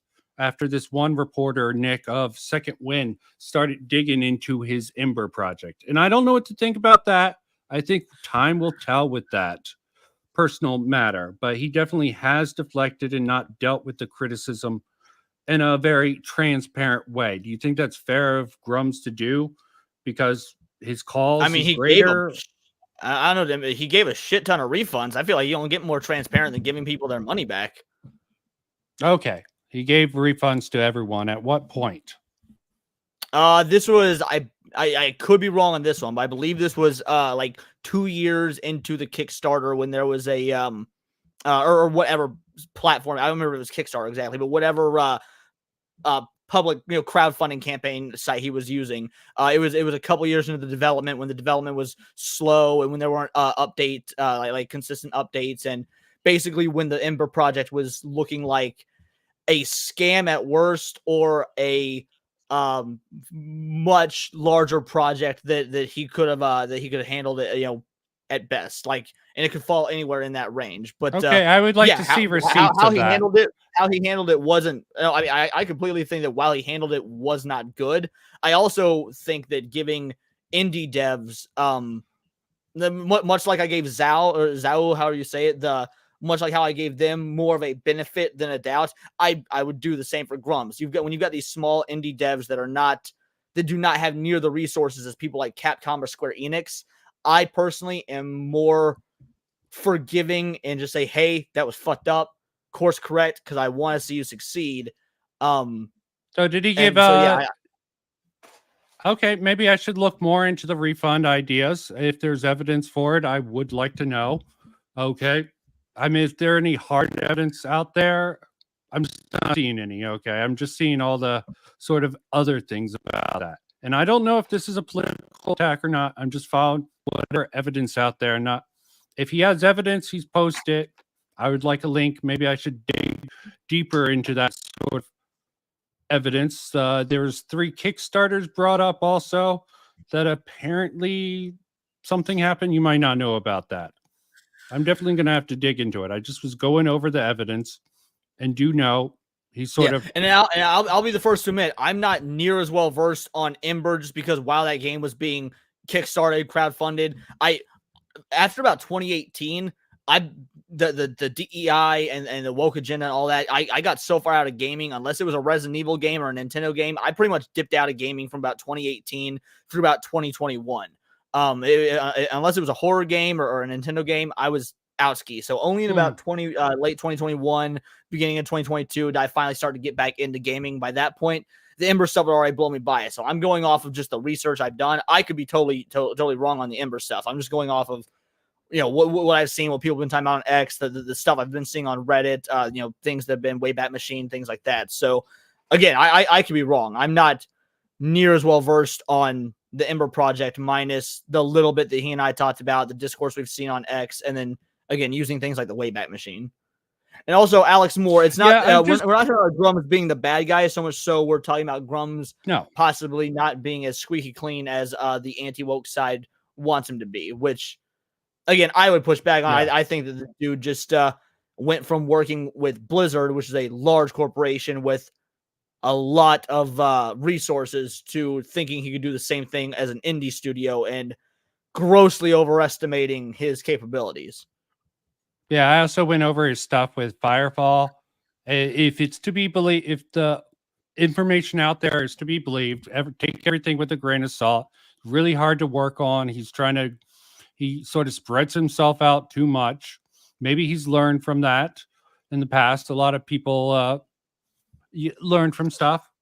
I just think some of his more he has some weird ideas of marketing, and they could apply to the culture war. I think that would be a little bit bad faith to assume that, obviously, that he's using the culture war. Nick is making an argument about that. I don't know how well that fares. I would like to see counter evidence. That's the argument that I get. Not that you're doing this, but that I've seen people doing on it. People who are new to Twitter or new to the culture war space, or new to basically that haven't been around talking about this shit for the last 10 years, don't realize that Grummz has been consistent. That he was talking about this stuff in 2014 when it was unpopular, and he's still talking about it in 2024 when it's now more popular, but his views haven't really changed. So the idea that he's grifting on the culture war, I personally find to be ridiculous, because you can just look at the shit he was saying on X in 2014, 2015, 2016, and it's remarkably similar to what he's saying now. So don't get me wrong, he's getting a lot more views for it now, just because, well, there's a regime change at Twitter, and he's not being silenced as much. He's got a lot. Well, he might be shadow banned. Okay? Yeah. I've seen that he might be shadow banned. I don't like to jump to the idea of shadow banning, just because I think that that's a very... I've tried to look him up on the search function. It does fail every time. It fails. Okay, so there might be. He doesn't fail for me, but that might just be because I already follow him and I've been following him for a while. So maybe that's why I'm able to still look him up. Okay, yeah, I've gone on and off with that. But yeah, obviously I need to look more into it. And I'm just incredibly, like the Milo case, okay? Milo, a lot of people involved in Gamergate think that he hurt the cause, okay? And if Grummz really is a scam, people should be aware of this, okay? I think they should be aware of this. And I think Kabrutus is leaning on him a little bit too much, and he should take a step back from... I can agree with that sentiment, absolutely. I think that again, I could be. I don't want to be neutral. Okay, he should be a neutral I don't want party. to Okay, Kabrutus just because. I mean, again, I consider Kabrutus a friend. I like to do a lot. He and I've talked a lot. It is a lot, but I also don't want to put words in his mouth. My assumption, just because of how humans work, is that Kabrutus sees Grummz almost as like a sort of maybe a mentor figure, someone who has been battling these sort of cancel culture mobs for the last 10 years, somebody who can sort of show him the ropes in his newfound accidental fame. Because, I mean, take a look at what happened to Jordan Peterson. Jordan Peterson got famous in 2016 by complete fucking accident, and that fame almost destroyed the man. I think but that was also an illness. There was an illness involved. And I think a lot of fans...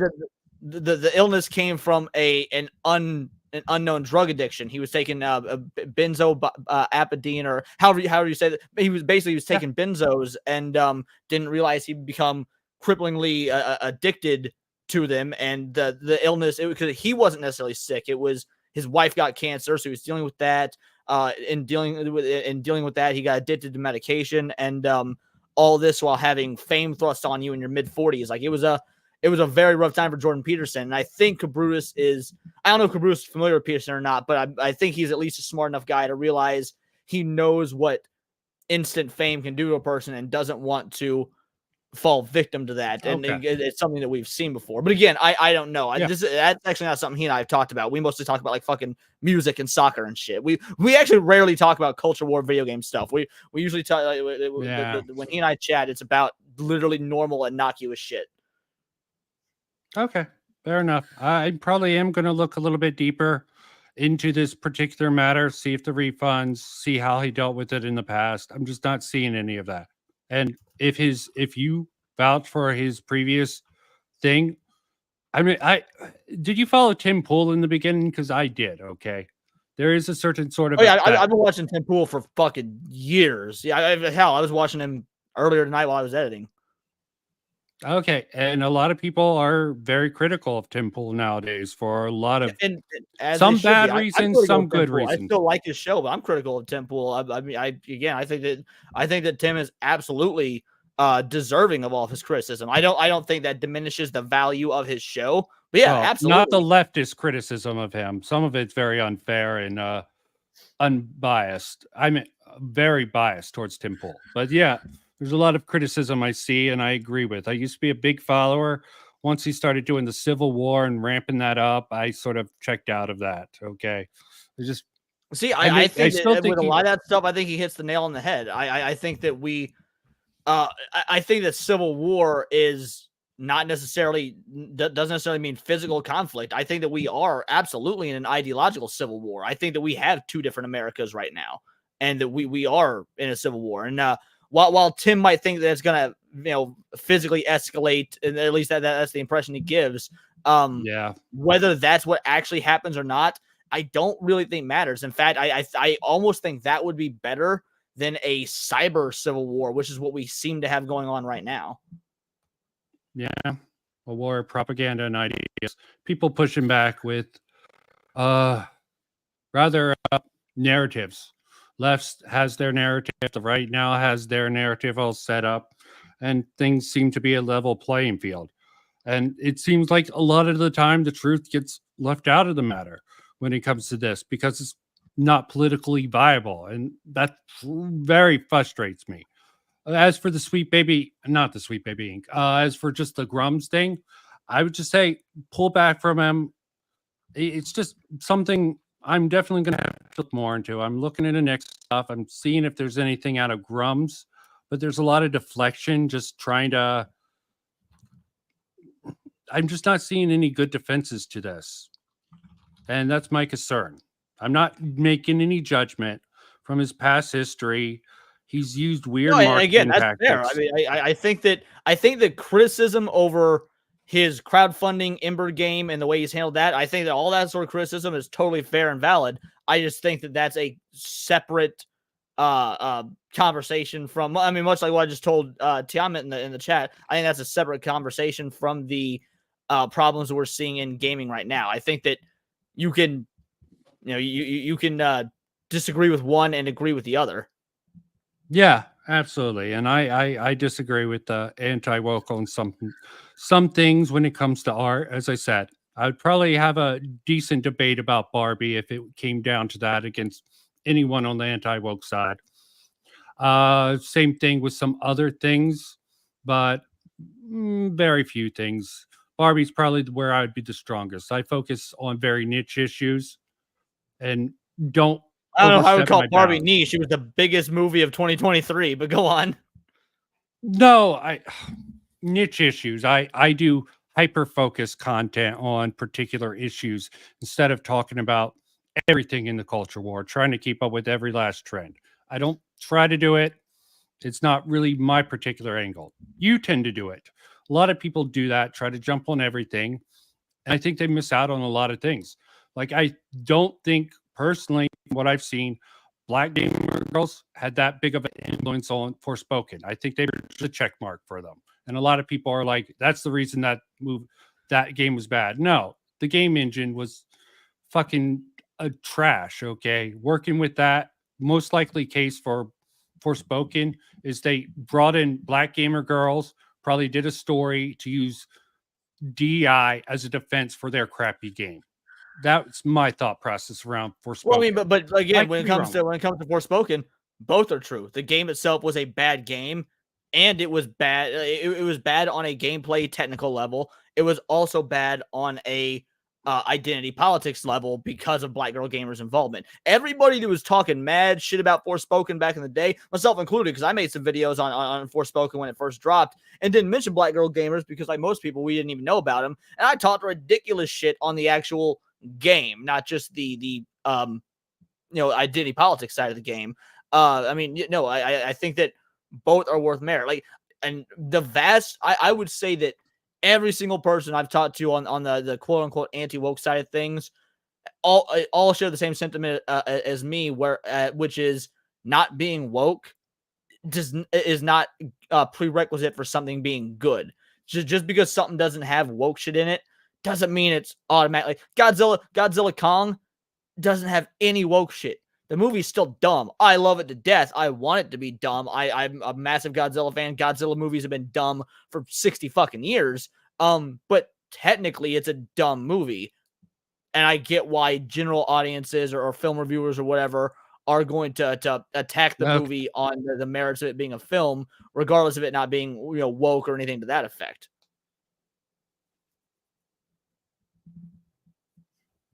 Okay. I'm going to have it. I was reaching my limits when you came on, but I'm reaching them now. No worries. I think I did finally address, and there is some overextending of it. I sometimes get flippant when the streams get into the mess, but I'm going to have to shut the stream down. Thank you for coming on. No worries. Yeah, I got this. You have pointed out some things. So. Yeah. Say that again. I don't know if you. Nah, I need to shut off the stream. If you want to talk to me about the stream, do it in about 10 minutes. I'm staying up, but I need to do something real quick. So shutting down the stream, everyone. I hope you enjoyed. Again, my streams always devolve into a mess towards the end. So take care. Good night or good morning. And anyone that